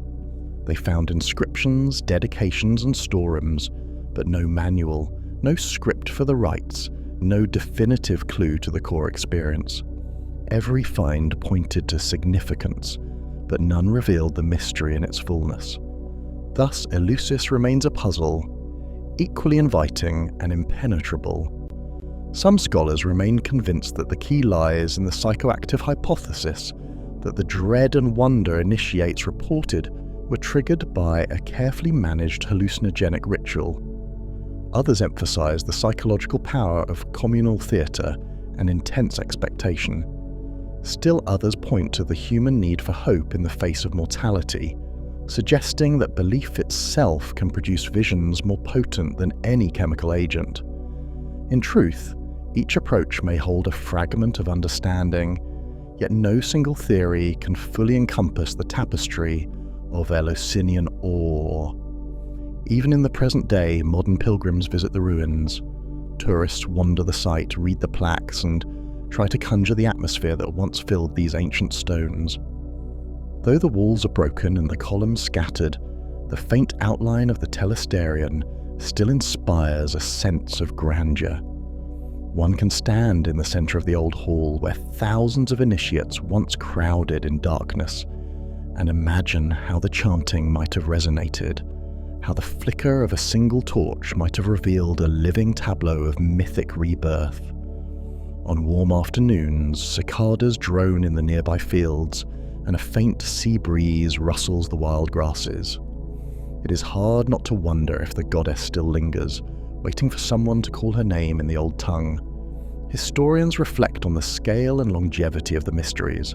They survived political upheavals, wars between city-states, and even the transformations of empire. For nearly a millennium, Eleusis offered a promise that death was not a terror, but a threshold, and that the gods, far from being capricious overseers, could be intimately involved in the cyclical renewal of life. This promise endowed generations of initiates with a form of spiritual armor against the uncertainties of the mortal condition, a cherished gift that could not be stolen or bartered. In an age when words were power, when poets, orators, and playwrights shaped culture, Eleusis maintained its authority through silence. Initiates were compelled not to name what they had seen, preserving the sanctity of the experience and allowing it to stand apart from the relentless scrutiny of the rational mind. This unusual dynamic, mystery sustained by secrecy, created an atmosphere of hushed wonder that remained untouched by the vicissitudes of time. Perhaps that is why, centuries later, even as we piece together evidence with modern methods, we cannot replicate the lived reality of those nights in the telesterion. Yet maybe that is the rite's ultimate lesson. Some experiences cannot be replicated, only approached. The mysteries taught initiates that true understanding often comes not in articulate phrases, but in the silent, visceral knowledge that underpins belief. Even those who study Eleusis clinically, counting columns and analysing pottery, are confronted by the intangible core of the place. The essence of the mysteries lies in the interplay between myth and moment, between communal enactment and personal transformation. Indeed, Eleusis reminds us that amid all our progress, there remain dimensions of human existence that defy straightforward explanation. In the shifting twilight of a modern Attic evening, one might stand where the initiates once stood, feeling the weight of unseen centuries pressing close. Far beyond the horizon, Athens glitters with electric light, and the roar of traffic hums on distant roads. But here, a hush lingers. The old blocks of stone still line the precinct, a testament to 1,000 years of belief. The battered remains of altars bear faint scorch marks from ancient fires. The soil itself may still carry traces of barley or mint, echoes of the Kikion consumed in sacred communion. Nothing can fully recreate the moment when a torch flared in the darkness, revealing the drama of Demeter's loss and Persephone's return. Nothing can revive the chant that filled the hall or the trembling hands of those who knew they stood on sacred ground. Yet, if one closes their eyes and breathes in the mild Attic air, they might sense the shadow of that awe, a flicker of the collective memory embedded in the land. Thus the Eleusinian Mysteries endure in cultural memory, not as a relic, but as a beacon of what once was possible, a religious practice that transcended city borders, united people under a shared narrative of rebirth, and offered a profound sense of solace in the face of death. Whether it was fueled by a psychoactive brew, the raw power of mythic theatre, or genuine communion with the divine is, in the end, secondary to the effect it had on countless lives. People left Eleusis believing they had seen beyond the veil, and that belief reshaped their understanding of existence. In that sense, Eleusis achieved something rare. It bridged the gap between human and divine, life and death, known and unknown, through a ritual that never surrendered its inner workings to outside eyes. And so it remains one of the ancient world's greatest enigmas, a silent testament to the fact that secrecy can be its own source of power, and that the realm of the sacred might be best preserved by those who will not or cannot speak of it. In the end, the mysteries at Eleusis remind us that some truths can only be learned by living them, and though we may sift through ruins and pore over texts in the hope of reconstructing that experience, the heart of the matter remains out of reach, intact in its silence. Perhaps that is why, after all these centuries, we are still drawn to the memory of torchlit rites in a darkened hall, a glimpse of the goddess's face, and a revelation that bound the living to the eternal cycle of growing seed and withering stalk, of descent into the underworld and triumphant return. Even now, one can sense that if you listen carefully enough in the hush before dawn, you might hear the faint echo of chanting and the soft hiss of a torch lifted in reverence, carrying forward an ancient promise that death leads not to oblivion, but to a doorway of transformation and the renewal of all that is sacred in the human heart.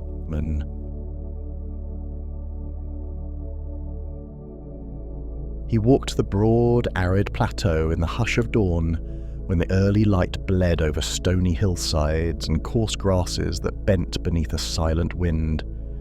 Though later ages would describe him with the warmth of legend, in this moment he was simply a traveller on a harsh land, a figure robed in pale linen, leaning on a wooden staff.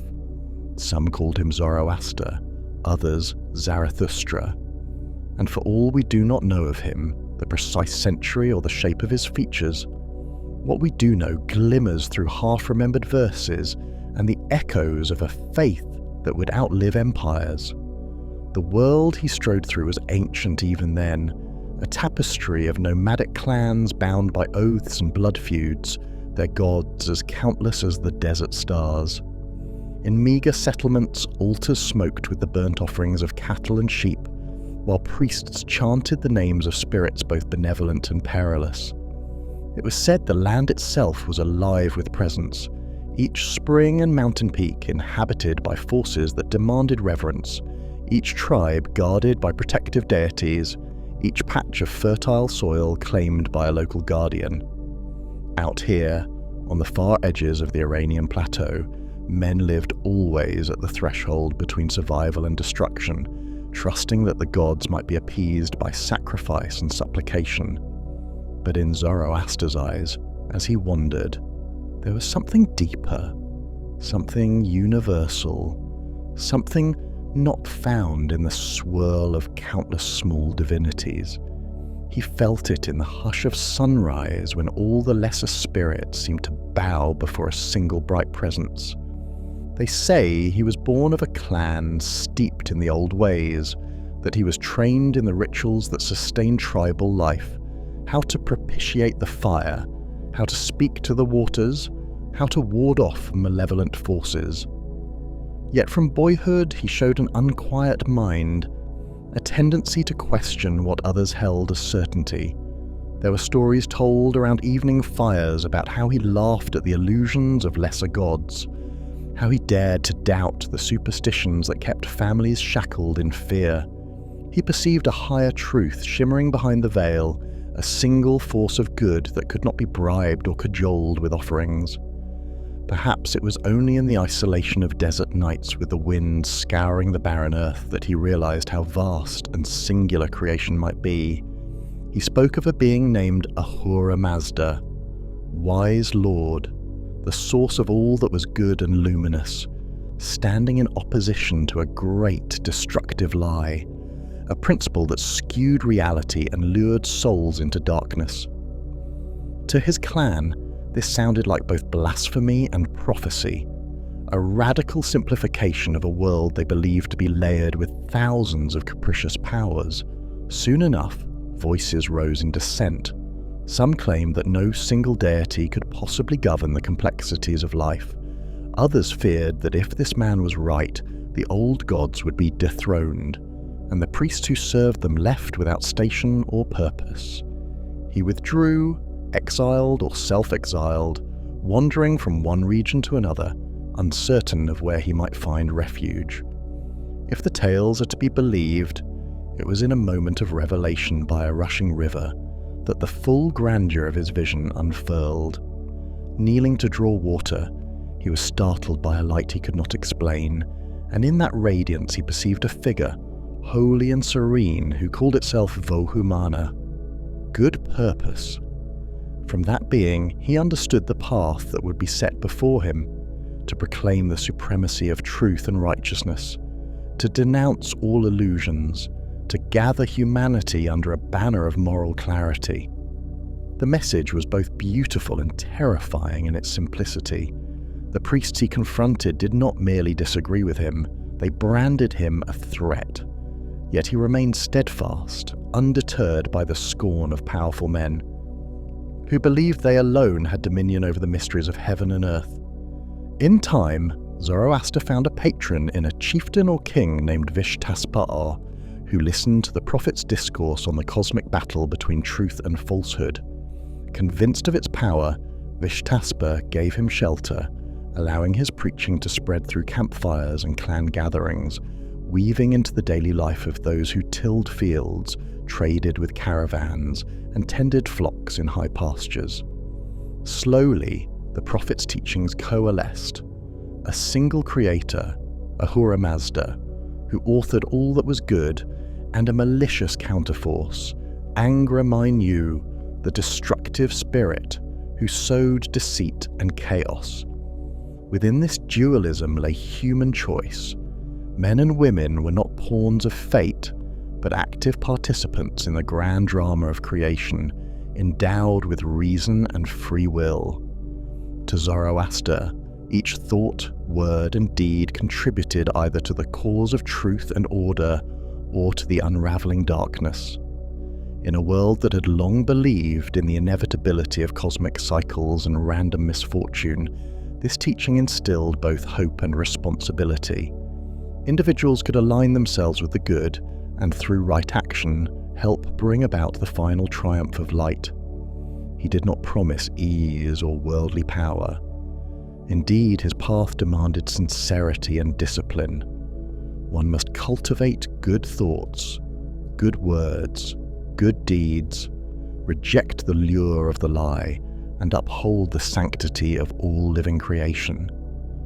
Fire, he insisted, was not a deity but the purest symbol of wisdom and clarity. Caring for the natural elements, air, water, and earth, was an act of reverence for the divine. It was a stark departure from the older practice of propitiating multiple gods with sacrifices that sometimes verged on terror. Yet, as the teachings spread, they found resonance among those wearied by the blood feuds of the era, those tired of cowering before deities who demanded more than they gave. Zoroaster's message offered moral clarity. Life was a battleground between truth and deceit, but human effort could tip the balance. Over time, these revelations were gathered into sacred hymns, the Gathas, composed in an old Iranian language that modern scholarship calls Old Avestan. They were poetic, impassioned, often cryptic verses that spoke directly to Ahura Mazda, calling for guidance, acknowledging the labyrinth of human struggle, and affirming the ultimate victory of righteousness. Though scribes in later centuries would compile and codify these teachings into a larger corpus known as the Avesta, the Gathas remained their beating heart, attributed directly to the voice of Zoroaster himself. In them, the prophet's fervour and humanity shine through, revealing both a preacher weary of opposition and a seer unwavering in his faith. As the centuries turned, these teachings took root among the peoples of the Iranian plateau, spreading through dynasties and reaching formal adoption under the Achaemenid Empire, whose kings, Cyrus, Darius, Xerxes, would, to varying degrees, uphold the worship of Ahura Mazda. Royal inscriptions on palace walls declared the righteousness of the king's rule, praising the wise lord for victories in battle and the harmony of the realm. Yet even as the empire grew and intersected with the older civilizations of Mesopotamia and the Levant, the religion itself evolved. Some older deities and traditions re-emerged under new guises, local practices mingling with the prophet's clarity in ways that would have likely dismayed Zoroaster's pure vision. But the core remained: the cosmic dualism, the primacy of moral choice, the eventual renewal of the world. Wherever these ideas travelled, they left subtle marks. Scholars have often noted striking parallels between Zoroastrian teachings and the later developments in Judaism, Christianity, and Islam. In the Judean exile, when the Israelites were taken to Babylon and the Persian Empire rose, the returning exiles brought back not only their renewed faith, but also an expanded sense of cosmic conflict and angelic hierarchy. Whether or not it was direct borrowing, the resonance is unmistakable. The notion of a final judgment, the figure of a mighty adversary, the concept of an apocalyptic end, these gain definition in the centuries after Persia's dominance. In Christianity, the drama of Christ confronting Satan echoes a dualistic worldview, and the Book of Revelation carries an apocalyptic tone reminiscent of Zoroastrian eschatology. Islam too posits a single, all-powerful God, an eternal struggle with a corrupting force, the significance of moral action, and the promise of final justice. While it would be an oversimplification to claim that any Abrahamic faith was merely an extension of Zoroastrian ideas, the threads of influence remain compelling to those who trace the tapestry of religious thought. Zoroastrianism continued to flourish under the later Persian dynasties. The Sasanian rulers who rose in the 3rd century CE championed it as a state religion, erecting fire temples across their territories, refining the priesthood and codifying the Avesta. They envisioned a society shaped by Zoroastrian ethics, a holy commonwealth guarded by righteous kings whose legitimacy came from Ahura Mazda's favour. Yet, as had happened before, the pure teachings were entangled in political power, used to cement hierarchy and enforce orthodoxy. Dissenters were suppressed, alternate sects were persecuted, and still the faithful prayed, chanting the old verses, passing them from generation to generation, convinced that the cosmic balance might yet be tipped by their devotion. Then came the Arab conquests of the 7th century.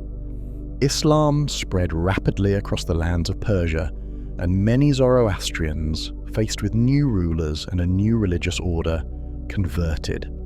Some, seeking a haven, fled by sea to India, where they became the Parsis, preserving their customs, calendars, and texts in a land far from their ancestral home. In the old homeland, Zoroastrian communities persisted in pockets, scattered but resolute. They adapted, at times quietly, at times more openly, weathering centuries of marginalization under successive regimes. Yet the memory of Zoroaster did not fade. His name, in some form or another, continued to evoke the idea of a prophet who proclaimed the moral axis of the universe. Philosophers in Islamic courts, intrigued by the dualistic concept, debated the role of an all-good deity in a world of suffering. European travellers, wandering into Safavid Persia, brought back tales of fire worshippers not fully grasping the theology behind the flame. Modern scholars delving into ancient inscriptions and linguistic evidence uncovered a living thread that connected the Gathas to the broad stream of Indo-Iranian thought. They revealed a depth of tradition that shaped an entire region's worldview. Today, in the cities of Tehran and Mumbai, in the small enclaves of Yazd and the diaspora communities scattered across the globe, Zoroastrians still gather around the sacred fire to offer prayers in Avestan, affirming good thoughts, good words, good deeds. Their numbers are relatively small, yet their spiritual legacy is immense, like a deep root entwined beneath the foundations of Western and Near Eastern religious consciousness. From the apocalyptic visions that shaped eschatological literature to the moral dichotomies that define so many theological discourses, the imprint of Zoroastrian dualism remains, often unspoken, often unrecognized, but undeniably potent. What, then, of Zoroaster himself? The traditions say he lived long, saw adversity and triumph, and passed away as quietly as he came, leaving behind only his teachings and the echoes of personal virtue that his disciples tried to imitate. No grand mausoleum stands in his honor, no monumental stele proclaim his glory. Instead, his legacy rests in the living practice, the daily recitation of prayers that call upon Ahura Mazda to guide humanity away from deception and cruelty. There are old stories that he was killed while tending the sacred fire, that Angra Mainyu sent a last assassin to extinguish his light, but they are more legend than fact. What end he truly met remains as misty as the dawn from which he first emerged. Yet if there is an essence to be gleaned from his life, it is the insistence that the world is not morally neutral. We are placed here to choose, and our choices ripple far beyond our individual lives. Each lie told, each act of violence, each indulgence in cruelty draws the cosmos closer to dissolution. Each truth upheld, each gesture of kindness, each effort to protect and nurture reaffirms the foundation of creation. In an age when so many cowered before a labyrinth of local gods, Zoroaster offered a unifying vision that good is not merely one force among many, but the supreme power, and that evil is neither inevitable nor unstoppable. It thrives only when hearts refuse to stand against it. This concept of a universal moral law, a single supreme deity pitted against a singular principle of falsehood, would resonate across continents in ways that he could never have foreseen. And still, the old question lingers: where exactly did he walk? Some suggest the northeastern regions near the Oxus River, others the southwestern plateau of modern Iran, and yet others place him in the mountainous lands once called Bactria. The textual evidence is inconclusive, but in a sense it hardly matters. The great teacher's footprints have mingled with the dust of time, and what endures is the luminous idea he set forth, that in a broken world truth can be chosen. For thousands of years, men and women have repeated his name in prayers and curses, in philosophical musings, or in idle references without quite grasping the magnitude of his contribution to the human story. And in many ways that is testament enough. He was perhaps a lonely voice calling for a moral awakening in a land unaccustomed to such singular convictions, or perhaps he was one among many seers in a broader Indo-Iranian tradition, the most successful in articulating the yearning for an undivided truth. However we frame his life, the convictions he offered of a final triumph of light over darkness, of an eventual renewal in which all creation is restored to purity, these became the seeds of later apocalyptic thought, shaping how vast swathes of humanity envision the end of time. A day of reckoning, a resurrection of the dead, the dissolution of evil. These are ideas that found echoes in Jewish apocalypses, in Christian revelations, in Islamic eschatology. They speak to something timeless in human hearts, the hope that the arc of the universe bends not toward chaos, but towards justice. So he endures in the hush of desert landscapes, in the flicker of temple fires, in the lines of scripture recited by priests in white robes, in the theological treatises of scholars who trace the origin of final judgment to the mountains of ancient Persia. He endures in the moral decisions of those who have never heard his name, for his insight, once revolutionary, has woven into the global consciousness. There is no grand empire proclaiming his message now, no royal decree forcing veneration. Instead, there is a quiet continuum of believers, outnumbered yet steadfast, who preserve his words out of love and duty. And there is a broader family of faiths that, knowingly or not, echoes his convictions about the nature of good and evil. Through all of this, one can imagine him still walking, perhaps as an idea rather than a man, across the ridges of barren hills, eyes fixed on the horizon, staff in hand. The wind carries dust across the plains, whispering a question that belongs to every generation. Do we stand with truth, or do we yield to the lie? If indeed the earth is a battleground between light and darkness, every small act matters. Every kindness affirms the creative brilliance of Ahura Mazda. Every cruelty signals alliance with what destroys. That question endures, transcending eras and languages, precisely because it goes to the heart of who we are. And so, from the vantage of millennia, Zoroaster's legacy can be seen as both intimately tied to the land of his birth and expansively global in its consequence. The lines of his Gathas may be ancient, but the moral earnestness behind them remains startlingly modern. We exist in a realm where human choice is more powerful than we imagine, where final answers remain elusive, but hope is not. As the world continues to wrestle with its own illusions and heartbreaks, his voice can still be heard in the simple imperative to do good, to speak truth, to think in kindness. Where that voice once guided kings, it now resonates wherever people question the moral drift of their societies, seeking a North Star to guide them through the gloom. Centuries will continue to pass. Languages transform, dynasties crumble into the dust from which they rose. Even the worship of Ahura Mazda may evolve or be eclipsed by new spiritual forms. Yet the prophet's question remains. In this ephemeral existence, in the swirl of birth and death, how shall we live? Shall we align ourselves with honesty and compassion, forging a path toward a better world, or shall we descend into the chaos of deception and dominion? His answer remains a beacon, reminding us that humanity possesses the power, indeed the duty, to shape its own cosmic fate, that truth is not a passive concept but a rallying cry, and that the final victory of light is not guaranteed by the edicts of some arbitrary destiny, but by the collective choices of living souls. In that sense, the old wanderer never truly faded into history. His footprints move with us still, urging each generation to claim its role in the unfolding cosmic drama, to walk forward under the vast sky, staff in hand, resolved to bear witness to the sanctity of creation, and to affirm that goodness lies within our grasp, if only we have the will to seize it.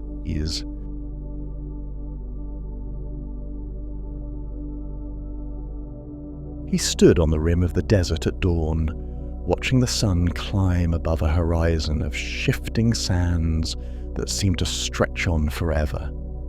There was no breeze, only the still, scorched air that pressed in from all sides and the faint crackle of heat where the day promised to devour every drop of moisture.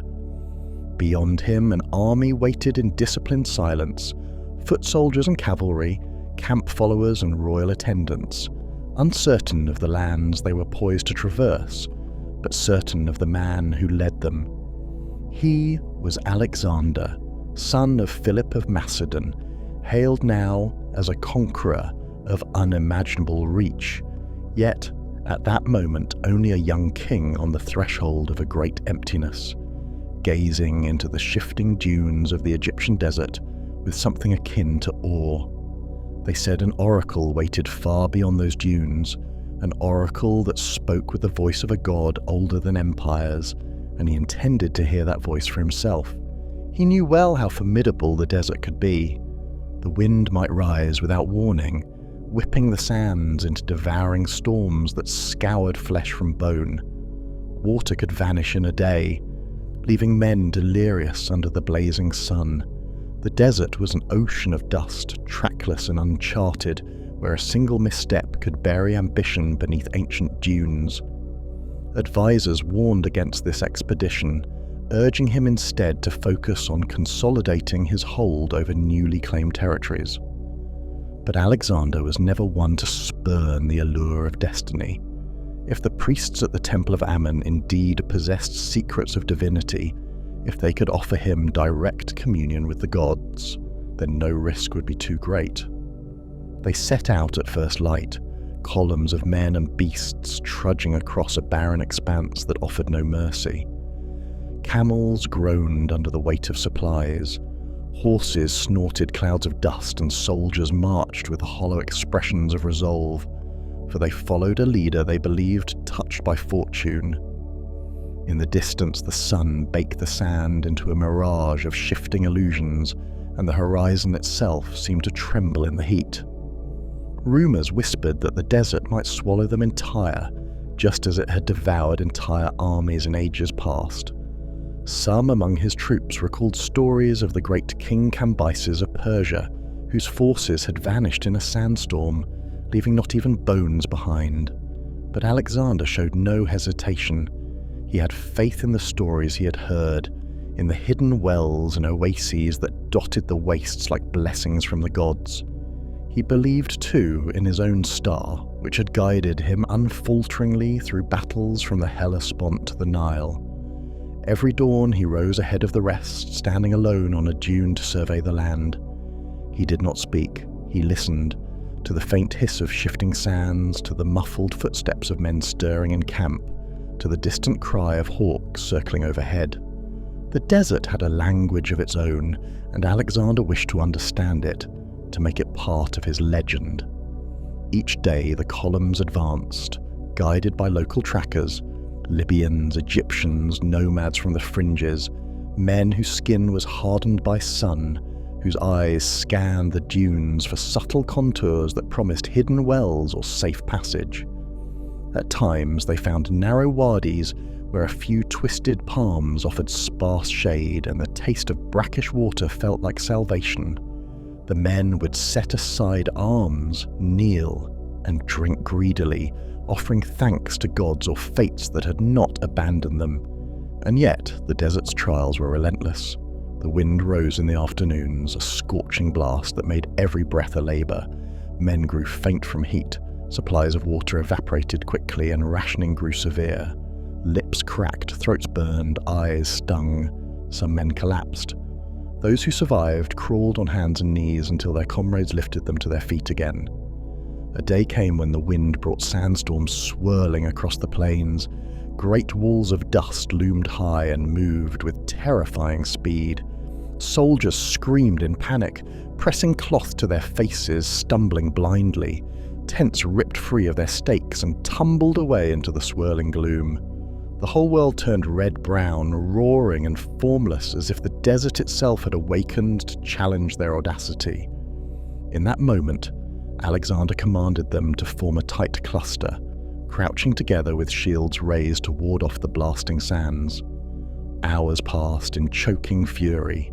Men thought they heard voices in the wind, mocking or warning.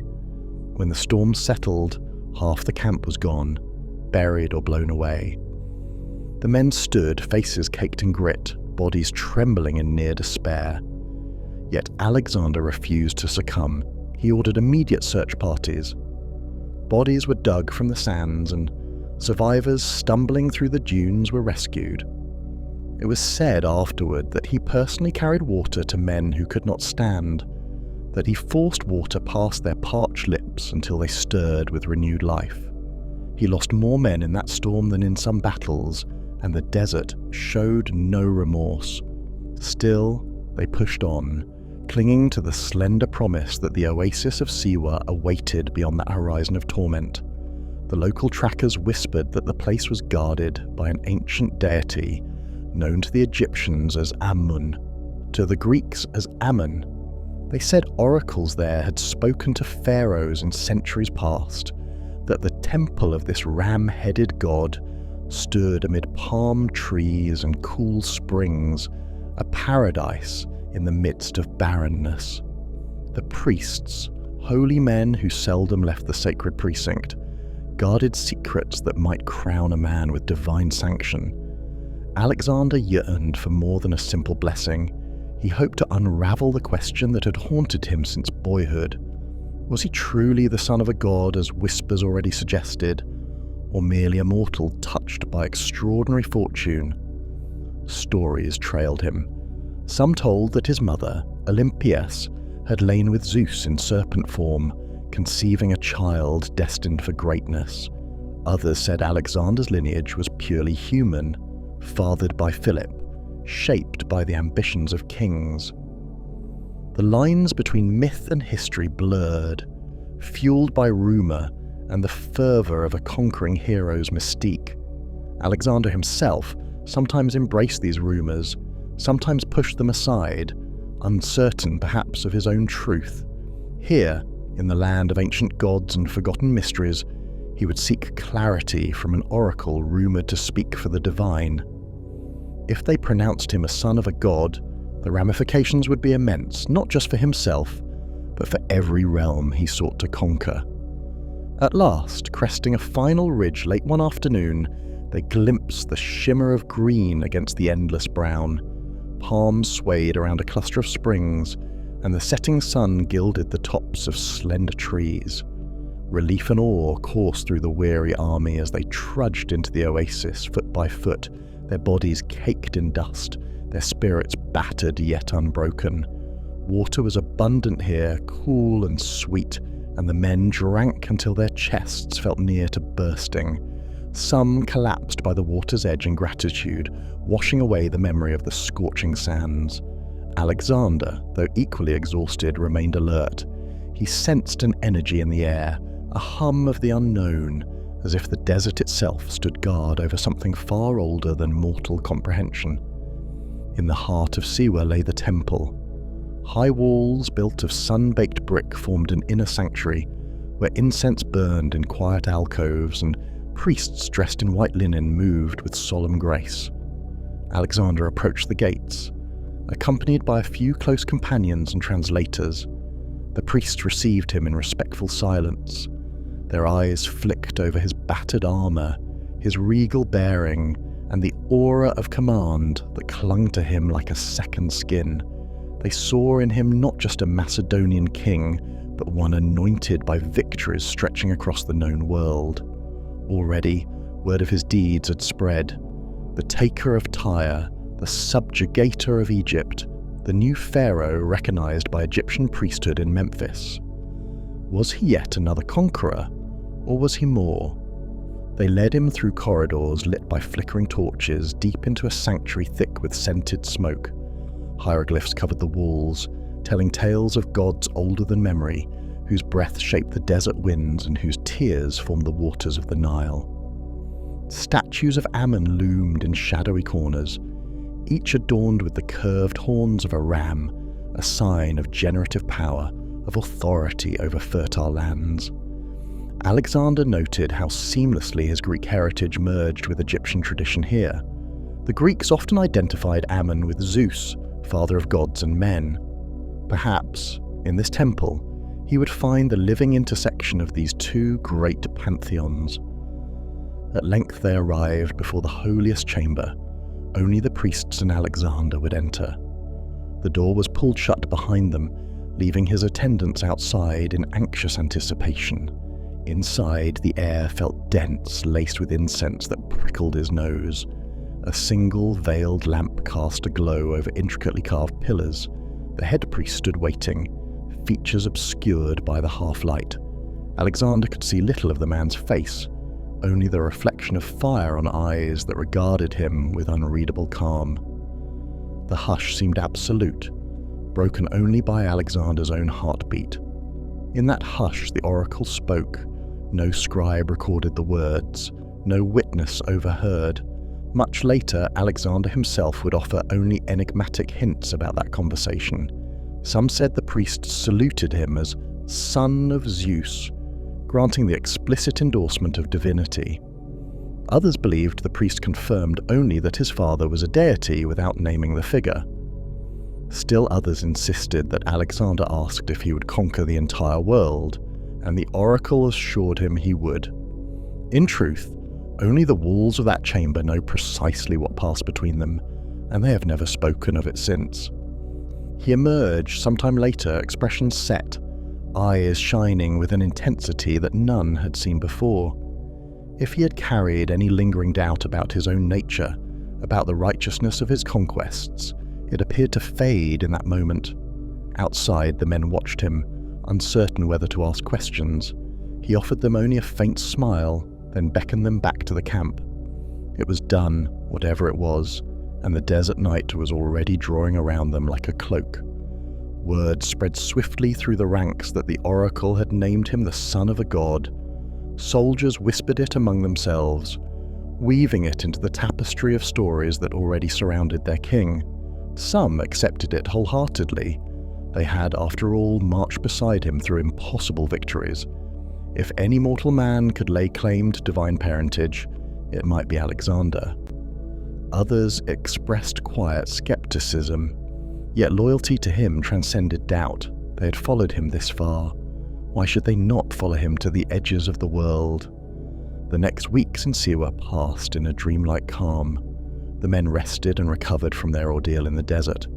The oasis offered dates and figs, fish from its springs, and shade from the unrelenting sun. Priests performed daily rituals at the temple, chanting in Egyptian tongues that were foreign to most of the Macedonians, but the essence of devotion was clear. Libations were poured, incense offered, blessings invoked upon the living and the dead. A sense of wonder seemed to permeate the camp. Some men claimed to see visions by night, hearing faint echoes of the oracle's voice in their dreams. Others, content with simpler pleasures, merely enjoyed the respite from marching. Alexander himself spent many hours in the temple precinct, speaking quietly with the priests. He seemed entranced by the idea of bridging Greek and Egyptian theologies, framing himself not only as a conqueror, but as a unifier of gods. The priests taught him of the solar boat that carried the sun across the sky, of the rebirth of the land each year under the Nile's flood, of the cosmic dance that bound pharaoh and deity in an everlasting cycle of renewal. He, in turn, shared stories of Olympus, of the Orphic hymns and the Delphic oracle, of the heroes who once walked the earth. There, in the flickering torchlight, layers of culture intertwined with surprising ease. Yet beneath the reverence and ceremony lay the stark reality of politics. It was impossible to ignore that a pronouncement of divine sonship conferred not just spiritual prestige, but tangible power. By presenting himself as the chosen of Ammon, Alexander gained further legitimacy in the eyes of the Egyptians, many of whom revered pharaohs as gods incarnate. In Greek tradition, the heroic lineage also carried weight, linking him to Achilles and Heracles, figures who transcended mortal boundaries. In the broader sphere of his empire, the rumor that he was more than human had the potential to inspire his allies and intimidate his foes. Thus, the oracle's words, however they were uttered, rippled outward into the fabric of governance and conquest. This question lingered. Did Alexander himself truly believe in his divine status, or was it a stratagem adopted to solidify his rule? Evidence points in multiple directions. Some accounts claim he insisted on wearing the horns of Ammon in official portraits, literally embodying the aspect of a god, suggesting deep conviction or cunning theatrics, or both. Others recall episodes when he reacted fiercely to any hint of doubt regarding his parentage. The ancient sources also mention times when he seemed to brush aside direct references to his divinity, as though uncomfortable or unwilling to bear the weight of such a title. It is perhaps a testament to his complexity that he could, at once, be pragmatic and devout, cynic and believer, conqueror and pilgrim. To the Egyptians, the oracular pronouncement aligned well with their cultural framework. They had long been accustomed to divine kingship. If Alexander claimed to be the son of Ammon, then so had pharaohs of old claimed the blessings of Ra and Osiris. To the Greek officers who accompanied him, the concept felt more foreign. They came from a land where gods and heroes mingled in myth, but not often in mortal flesh. Yet even they could see the practical advantages. As Alexander's empire expanded, forging new allegiances required bridging chasms of culture and religion.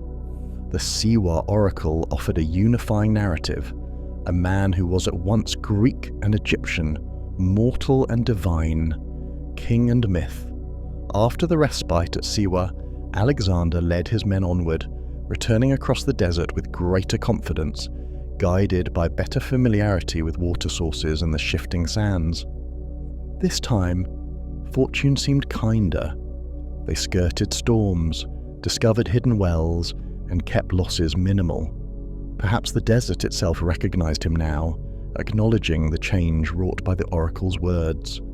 In the evenings, by the glow of campfires under desert stars, men told tales of what had transpired in that secret temple chamber. Some claimed Alexander had emerged transfigured, that the lines of his face bore a trace of the divine. Others swore he walked as a mortal, but with an unshakable conviction that destiny now stood beside him like an eternal sentinel. Upon reaching the Nile Valley, they found the cities abuzz with speculation. Locals flocked to see the returned conqueror, who had knelt before Ammon's priests. In Memphis and other sanctuaries, scribes recorded the event in Egyptian script, speaking of the new pharaoh who carried the essence of a god. Greek inscriptions likewise commemorated Alexander's claim to have communed with Zeus Ammon. Across the sea, in Macedon and the Greek city-states, rumours spread that he had finally declared himself more than human, and these rumours stirred debate, jealousy, awe. For some, he was the rightful inheritor of Achilles' mantle, a half-divine warrior forging a new epoch. For others, he was merely a man flirting with hubris, tempting the gods to cast him down. Historians of later generations would wrestle with the truth. Some argued that Alexander's move was purely political, a masterstroke that cemented his dominion over Egypt and lent an aura of celestial favour to his continuing campaigns against the Persian Empire. Others posited that he underwent a genuine religious awakening, that in those shadowed corridors of the Siwa temple, he touched something beyond mortal comprehension, a presence that confirmed his destiny. The man who had tamed Gordian knots and conquered impregnable cities might well have believed that fate itself guided his sword. That belief, sincere or not, became inseparable from his legend. During the subsequent years, as Alexander's conquests swept farther east, across Phoenicia, into Mesopotamia, beyond the Indus, the memory of Siwa accompanied him like a ghost. In letter after letter, messenger after messenger, stories circulated of how the desert's oracle had revealed his divine heritage. Opponents in Asia Minor derided him as a pretender, yet many local rulers took no chances, bowing to the possibility that defiance might offend whichever gods protected him. On the battlefield, Macedonian phalanxes marched with renewed confidence, some claiming that no mortal host could stand against a general favoured by Zeus Ammon.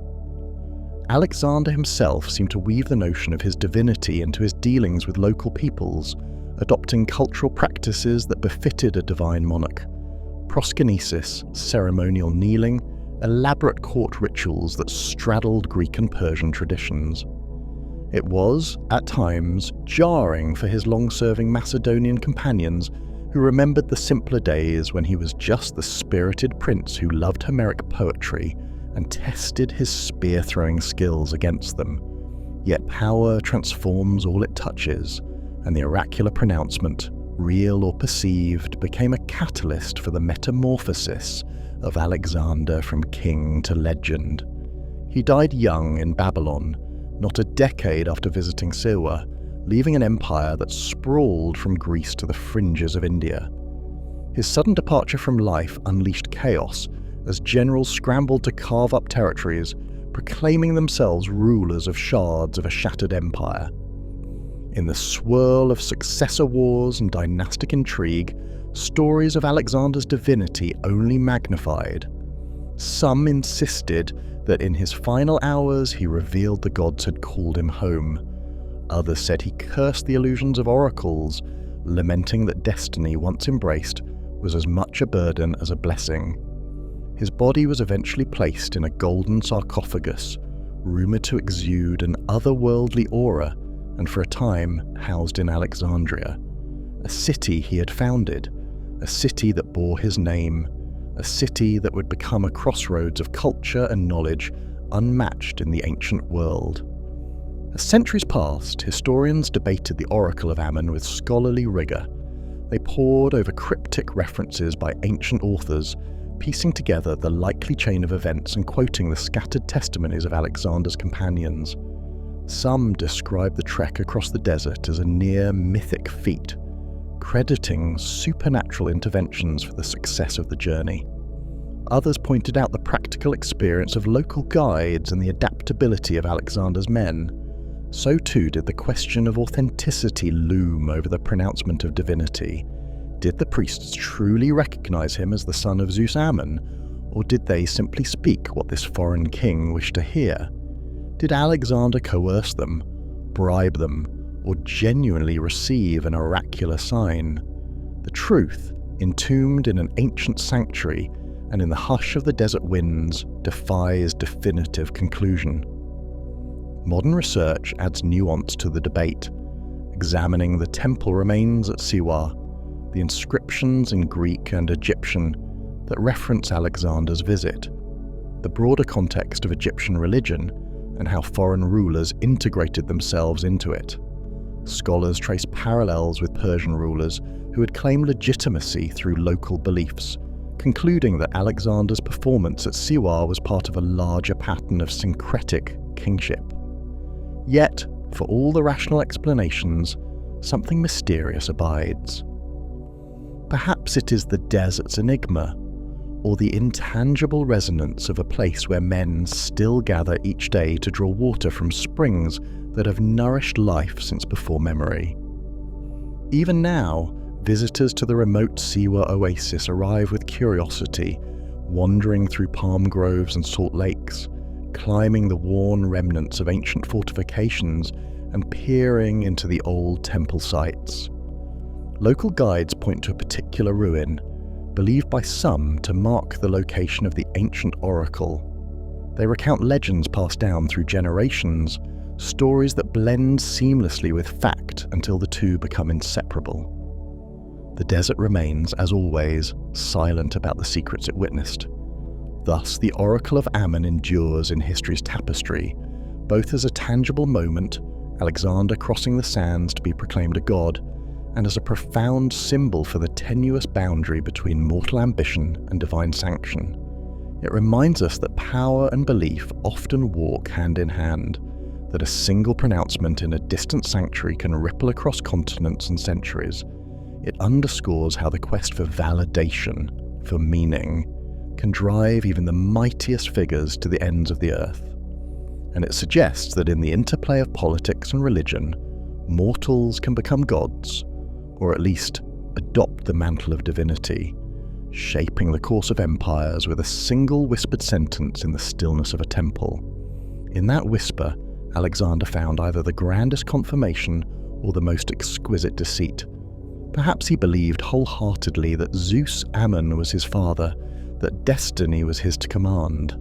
Perhaps he manipulated the oracle's pronouncement, wielding it as a sharper blade than any sword.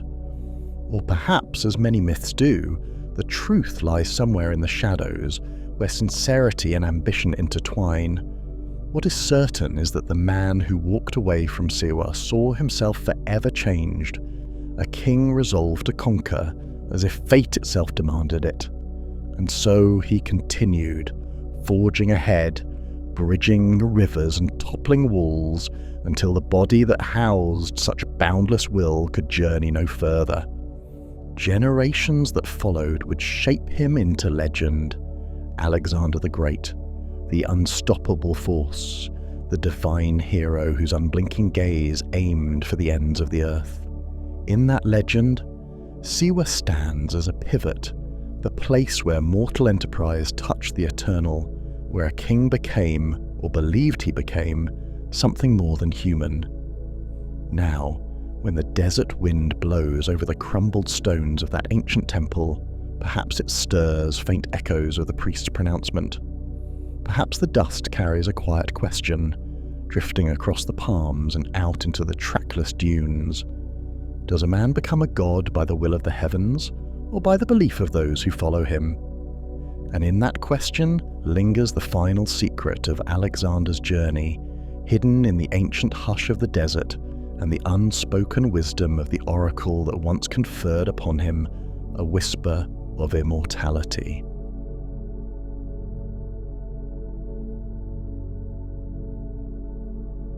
In the hush of midnight, when the moon hangs low and pale above the world, a solitary figure moves quietly through the trees. The leaves rustle with each step, though the figure does not hurry. At last, the path emerges onto a lonely crossroads where 3 dirt roads converge, forming a rough triangle.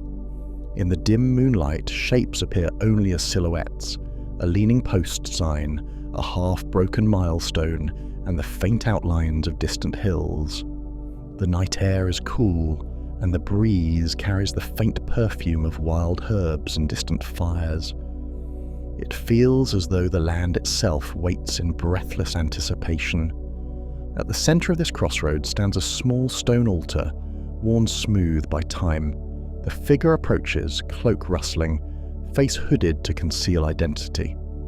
From beneath the folds of that cloak they withdraw a small bundle, a cluster of honeycakes, garlic, and perhaps a small piece of raw fish.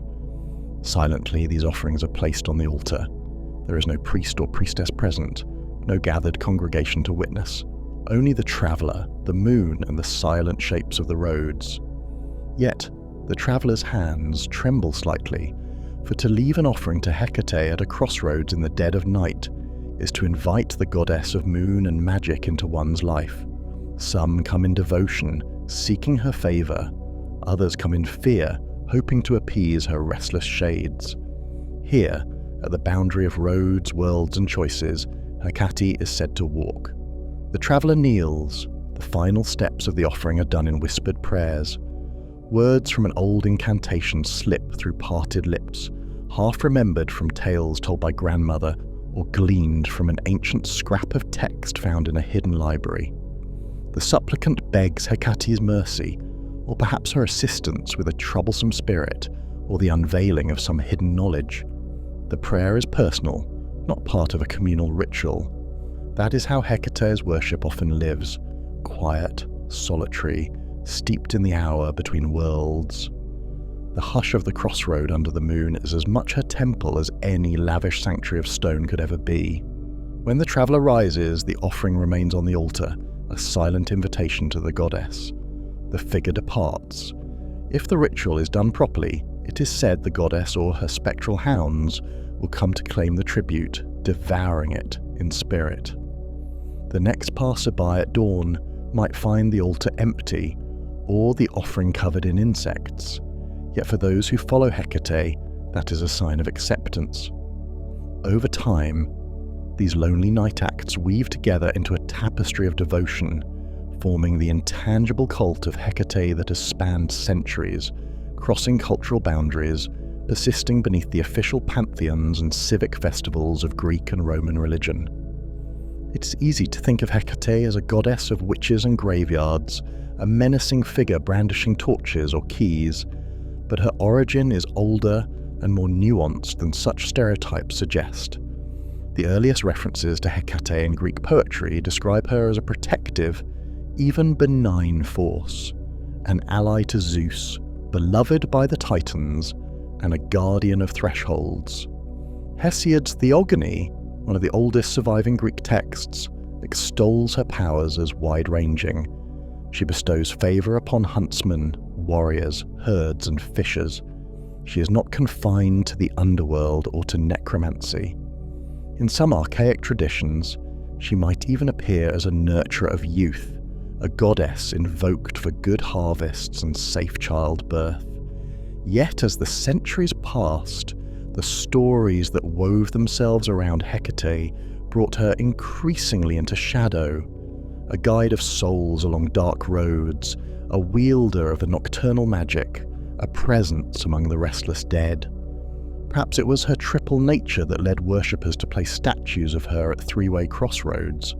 The classical image known as Hecate Trivia depicted 3 bodies, or 3 faces, conjoined, symbolizing her power to watch in all directions at once. In the hush of midnight, worshippers would come to such triple-formed statues or small altars, leaving offerings called Hecate's suppers, foods that might appeal to wandering spirits under her command. Dogs, in particular, became associated with her. Ancient authors speak of hearing the howling of canines, or seeing spectral hounds near places dedicated to her.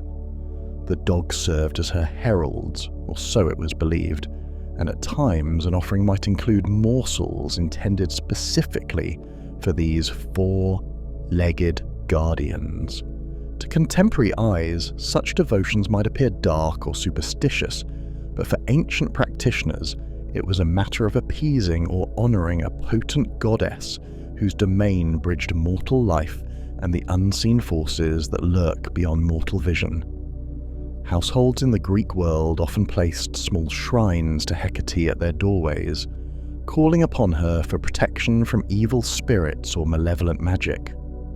She was a liminal deity, watching over thresholds, boundaries, and transitions. If one sought to protect a newborn child, if one yearned for a safe journey, if one confronted a moment of life-changing choice, Hecate could be invoked. Yet from these everyday rites rose a darker strain of her mythology. In the earliest Greek and Anatolian traditions, Hecate was not a sinister figure, but by the late classical and Hellenistic periods, an evolving tapestry of beliefs drew her closer to the realms of witchcraft and necromancy.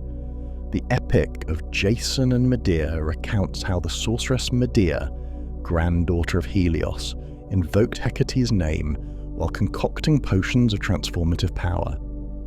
Later Roman authors, and especially those in the imperial era, seized upon the image of Hecate as the goddess of restless spirits, haunted nights, and dreaded curses. No single canonical text explains how or why Hecate's domain shifted thus. It was a gradual development, shaped by regional folk beliefs, the syncretism of foreign cults, and the manner in which secret knowledge often flourished on the margins of society. One might walk into a small herb shop in a side alley of ancient Ephesus or Corinth, hidden from the watchful eyes of everyday passers-by. There, among jars of dried plants, pungent resins, and chalk-scrawled symbols, the shop's owner might mention Hecate in hushed tones, referencing an older tradition. She might produce a small lead tablet inscribed with a curse or a plea for vengeance, instructing the buyer to bury it at a crossroads under the cover of night. The goddess is invoked to witness the vow and deliver the request. Over time, these whispered devotions, half fearful, half admiring, cast Hecate as a fearsome patroness of witches, a bringer of nightmares, and a mistress of forbidden secrets. Still, that was only part of the story. In parallel, official temples or city-sanctioned altars to Hecate occasionally appeared, though never in the same number or prominence as those dedicated to Zeus, Athena, or Apollo. She rarely received massive public festivals. Instead, she thrived in the private realm, domestic thresholds, small shrines on the outskirts of town, subterranean chapels where only the initiated trod. Some localities, particularly in Asia Minor, revered her more openly, linking her to older goddess figures who oversaw the underworld or the cyclical powers of nature. In such places, inscriptions to Hecate Phosphoros, the Lightbringer, appeared, casting her not as a fiendish spectre, but as a guide who illuminated the darkest paths, a protector who wards off malevolent forces. It was this dual identity, benevolent guardian on the one hand, chthonic mistress on the other, that gave the cult of Hecate such a complex allure. The faithful might gather on nights of the new moon to observe quiet rites that invoked her hidden knowledge. Some historians suggest that these rites included symbolic journeys through darkness, the recitation of incantations to open the mind's eye, and the silent observation of certain taboo acts meant to break conventional boundaries. In the Roman world, references to Hecate's conjurations or Hecate's banquets occasionally appear in literature, especially in the works of poets who indulged in the macabre.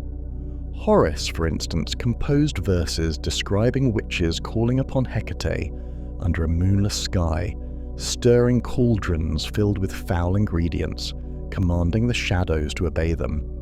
Such portrayals, however exaggerated, reflect the anxiety that mainstream society felt toward the cult of Hecate by the imperial era. While the state religion thrived in broad daylight, with grand temples and official priesthoods, the rites of Hecate remained in the margins. Nightbound, overshadowed by the flicker of torches, rumoured to involve necromancy, the summoning of ghosts, and the weaving of curses. The guardianship of thresholds morphed into the idea that Hecate herself straddled the line between life and death, day and night, mortal and divine. And, for some, that line was an invitation to manipulate forces best left alone. This association with necromancy did not spontaneously arise. In older Greek traditions, certain oracles and mediums invoked chthonic deities to access the voices of the dead. Hecate, friend to ghosts and key holder of hidden gates, naturally fit this role. Over time, it became commonplace for seekers of lost knowledge, especially knowledge scorned by official religion, to pray to Hecate for revelations. The image of the triple goddess at a crossroads thus became a potent emblem for the choice to pursue esoteric paths. Priests who specialized in these arts were few, but their reputation grew among those who believed they were cursed, or who sought vengeance, or who yearned for love unattainable by normal means. Magic, that ambiguous practice that spanned blessings and curses, protective amulets and malicious dolls, found in Hecate a perfect patron, a goddess neither fully light nor fully dark, but wholly attuned to the liminal. Perhaps ironically, Hecate's dominion as protector of hearth and home never completely vanished. Many households still place small lamps or shrines at doorways, offering a morsel of food on certain nights to appease the goddess who stood watch over thresholds. The idea was that if Hecate guarded the boundary, no evil spirit or harmful witchcraft could cross. Thus, the same deity who might be invoked by a secret coven to conjure ghosts was also invoked by a worried mother, hoping to keep her children safe. Such is the paradox of Hecate's cult, entwined in the push and pull of human fear and devotion. She was never wholly demonized nor universally exalted. She was a figure of awe bridging contradictions. By the twilight of pagan antiquity, as the Roman Empire shifted its official stance toward Christianity, the worship of the old gods receded. Temples to Jupiter and Minerva fell into neglect, and with them, the smaller shrines to Hecate were torn down or left to crumble. A new faith, anchored in the bright glare of monotheistic doctrine, swept across the provinces, seeking to unify religious practice under a single banner. Public altars, festivals, and sacrifices to the gods became illegal or taboo. In this transition, the more esoteric cults suffered swift condemnation. Hecate, already associated with witchcraft and necromancy, found no easy assimilation into Christian theology. Instead, stories and images that invoked her name congealed into broader accusations of devilry. Where once her tri-faced statue had presided over a crossroad, warding off restless souls, now it lay toppled in the dust. Replaced by a roadside crucifix or a simple signpost, yet memory lingers. In the folk practices of rural communities, remnants of Hecate's cult survived. Peasants might still leave offerings at lonely intersections, not quite sure why, repeating an old custom taught by a grandmother who believed in the power of crossroads and midnight suppers. Scholars in medieval times, rummaging through half-burnt scrolls, encountered references to Hecate, sometimes spelled with confusion. They read of her torches, of her companionship with spectral dogs, and drew parallels with their own demonologies. Across the centuries, Christian authors wrote cautionary tales of witches who invoked the dread goddess, conflating her with all manner of diabolical imagery. Her name thus became inseparable from the shadowy realm of forbidden arts, from the fear that mortal men harbour toward the unknown. In the Renaissance, when classical texts once again came to light, Hecate's figure re-emerged in scholarly discourse. Antiquarians puzzled over her exact nature, sifting through references in Hesiod, Aristophanes, and Apollonius of Rhodes. They dissected the line between her archaic role as a helpful, even motherly guardian, and the later portrayal as the mother of all curses. Shakespeare famously conjured Hecate in Macbeth, weaving her into the witch's scenes to emphasize the play's supernatural dread. The poet conjured an image at once savage and theatrical, echoing the medieval fear of Queen of the Witches, but with enough classical flavour to hint at her deeper lineage. Modern interest in Hecate took shape in the 19th and 20th centuries, as archaeology uncovered more inscriptions and reliefs. Some discovered lead curse tablets in ancient wells, or the foundations of old houses, naming Hecate as witness or enforcer. Others found small figurines depicting her triple form, sometimes with serpents coiling around her limbs. Meanwhile, occult movements in Europe, from the late Victorian era's Hermetic orders to 20th century neo-pagan revivalists, turned once again to Hecate, seeing in her a potent symbol of feminine magic and boundary-crossing power. They claimed her as an ancient archetype of the triple goddess, maiden, mother and crone, though that concept too is a modern reinterpretation shaped by diverse influences. In the hush of modern scholarship, an attempt is made to strip away sensationalism and find the living core of Hecate's cult. Historians note that she never had the mass following of Olympian gods like Zeus or Hera. Her worship was mostly local or private, favoured by certain families, small enclaves, or travelling mystics. The most consistent devotions appear at crossroads, at city gates, and near necropolises. Yet from these humble spaces came a wave of lore that overshadowed the more public worship of many other deities. One wonders if it was precisely her hidden nature that lent her such endurance, for in the secret corners of the human soul, the call to mysteries and the allure of the forbidden never fade. We find ourselves at a certain vantage now, looking back across millennia. We see Hecate in archaic texts, her figure half wreathed in the gloom of pre-literate myth. We see her in classical Athens, honoured in household shrines and city gates. We see her in the lonely devotions of witches and wise women, invoked with midnight incantations and hush of the wind. We see her in the dark corners of Roman villas, where a few initiates gather around flickering lamps to recite spells or protective charms. We see her in the collapsed temples of the Christian era, demonized but not entirely forgotten, glimpsed in folk rites that outlast dogmatic condemnation. And we see her in modern revivals, where she is once more embraced as a symbol of feminine power, liminality, and esoteric truth. She is a goddess of transition, of thresholds, birth, life, death, and the strange roads in between. Even the simplest act of leaving a honeycake at a triple intersection becomes, in her cult, an act of bridging the worlds, the mortal realm, the divine plane, and the domain of restless spirits. Crossroads are not merely geographic points, but metaphors for choices, transformations, the uncertain frontier that lies between destinies. And in that sense, Hecate resonates beyond ancient superstition, speaking to any who stand at an impasse, uncertain which way to turn. For the historian or anthropologist seeking to piece together her significance, the fragments remain scattered, like offerings left at different roads.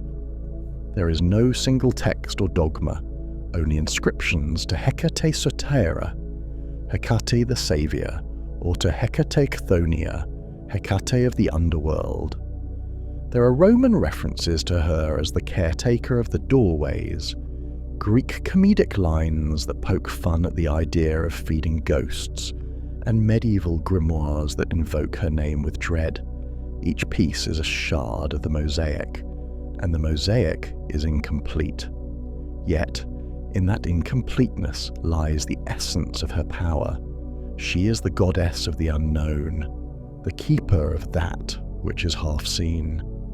Standing at a crossroads at midnight, one might feel the hush that preludes her presence. The wind picks up. A dog howls in the distance. The moon slips behind a cloud.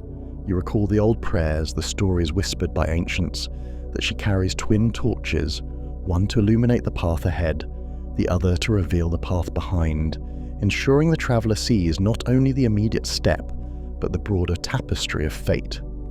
Her hounds pad beside her, silent except for the flash of teeth in the moonlight. She might appear as a single figure, or as three, or not at all, only a sense of weight in the air, a recognition that the boundary of the world is thinner than you believed. In that moment, history itself converges, from the archaic goddess who once blessed farmers to the subterranean goddess worshipped by mages and cunning folk. The fear of necromancy and forbidden knowledge that later centuries pinned on her may reveal more about the anxieties of society than the goddess herself. Hecate, after all, was no evil entity. She was, and is, a threshold, a mirror for the shadows we carry and the yearnings that drive us. If some approach her for malevolent reasons, that is the choice of mortals. If others approach her to protect and to heal, that too is within her sphere.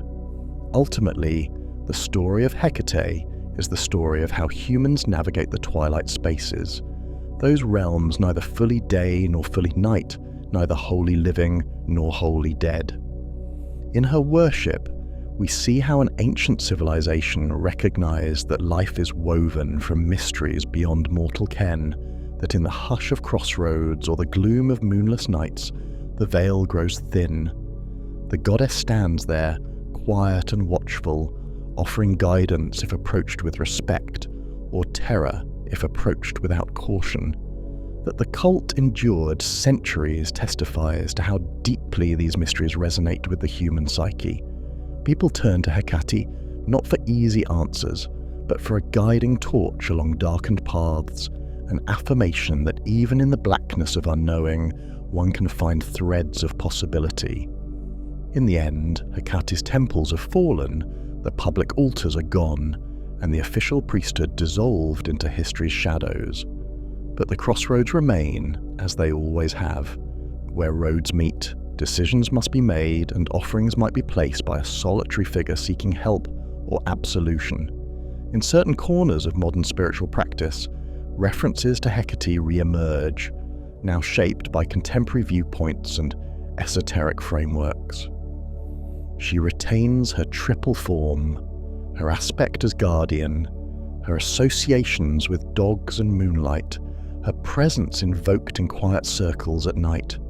The old prayers, if they survive at all, are recast or newly composed, yet the feeling remains the same, that to call upon Hecate is to stand at the threshold, to open oneself to transformations that cannot be undone. Thus, the cult of Hecate, so feared and revered, so associated with witches and necromancers, reveals itself as neither monstrous nor wholly benign.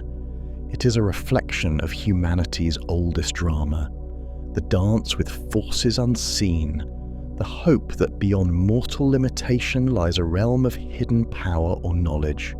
The travellers who once placed offerings at lonely crossroads did so knowing the goddess might answer in dreams or in the flickering shapes of moonlit shadows. The wise men and women who offered midnight prayers in small suburban shrines recognized a caretaker of thresholds who watched over the frail line between safety and intrusion. And those who in later centuries labelled her the mother of witches simply perceived the intangible hush that gathers when the known world recedes and the unknown stirs. In that hush, Hecate's name still resonates. Whether she is called upon for guidance, for magical insight, or for protection, her realm is the boundary. She does not dwell in shining halls or reign from lofty Olympus. She walks the edges of roads, the margins of memory, the corners of forgotten shrines.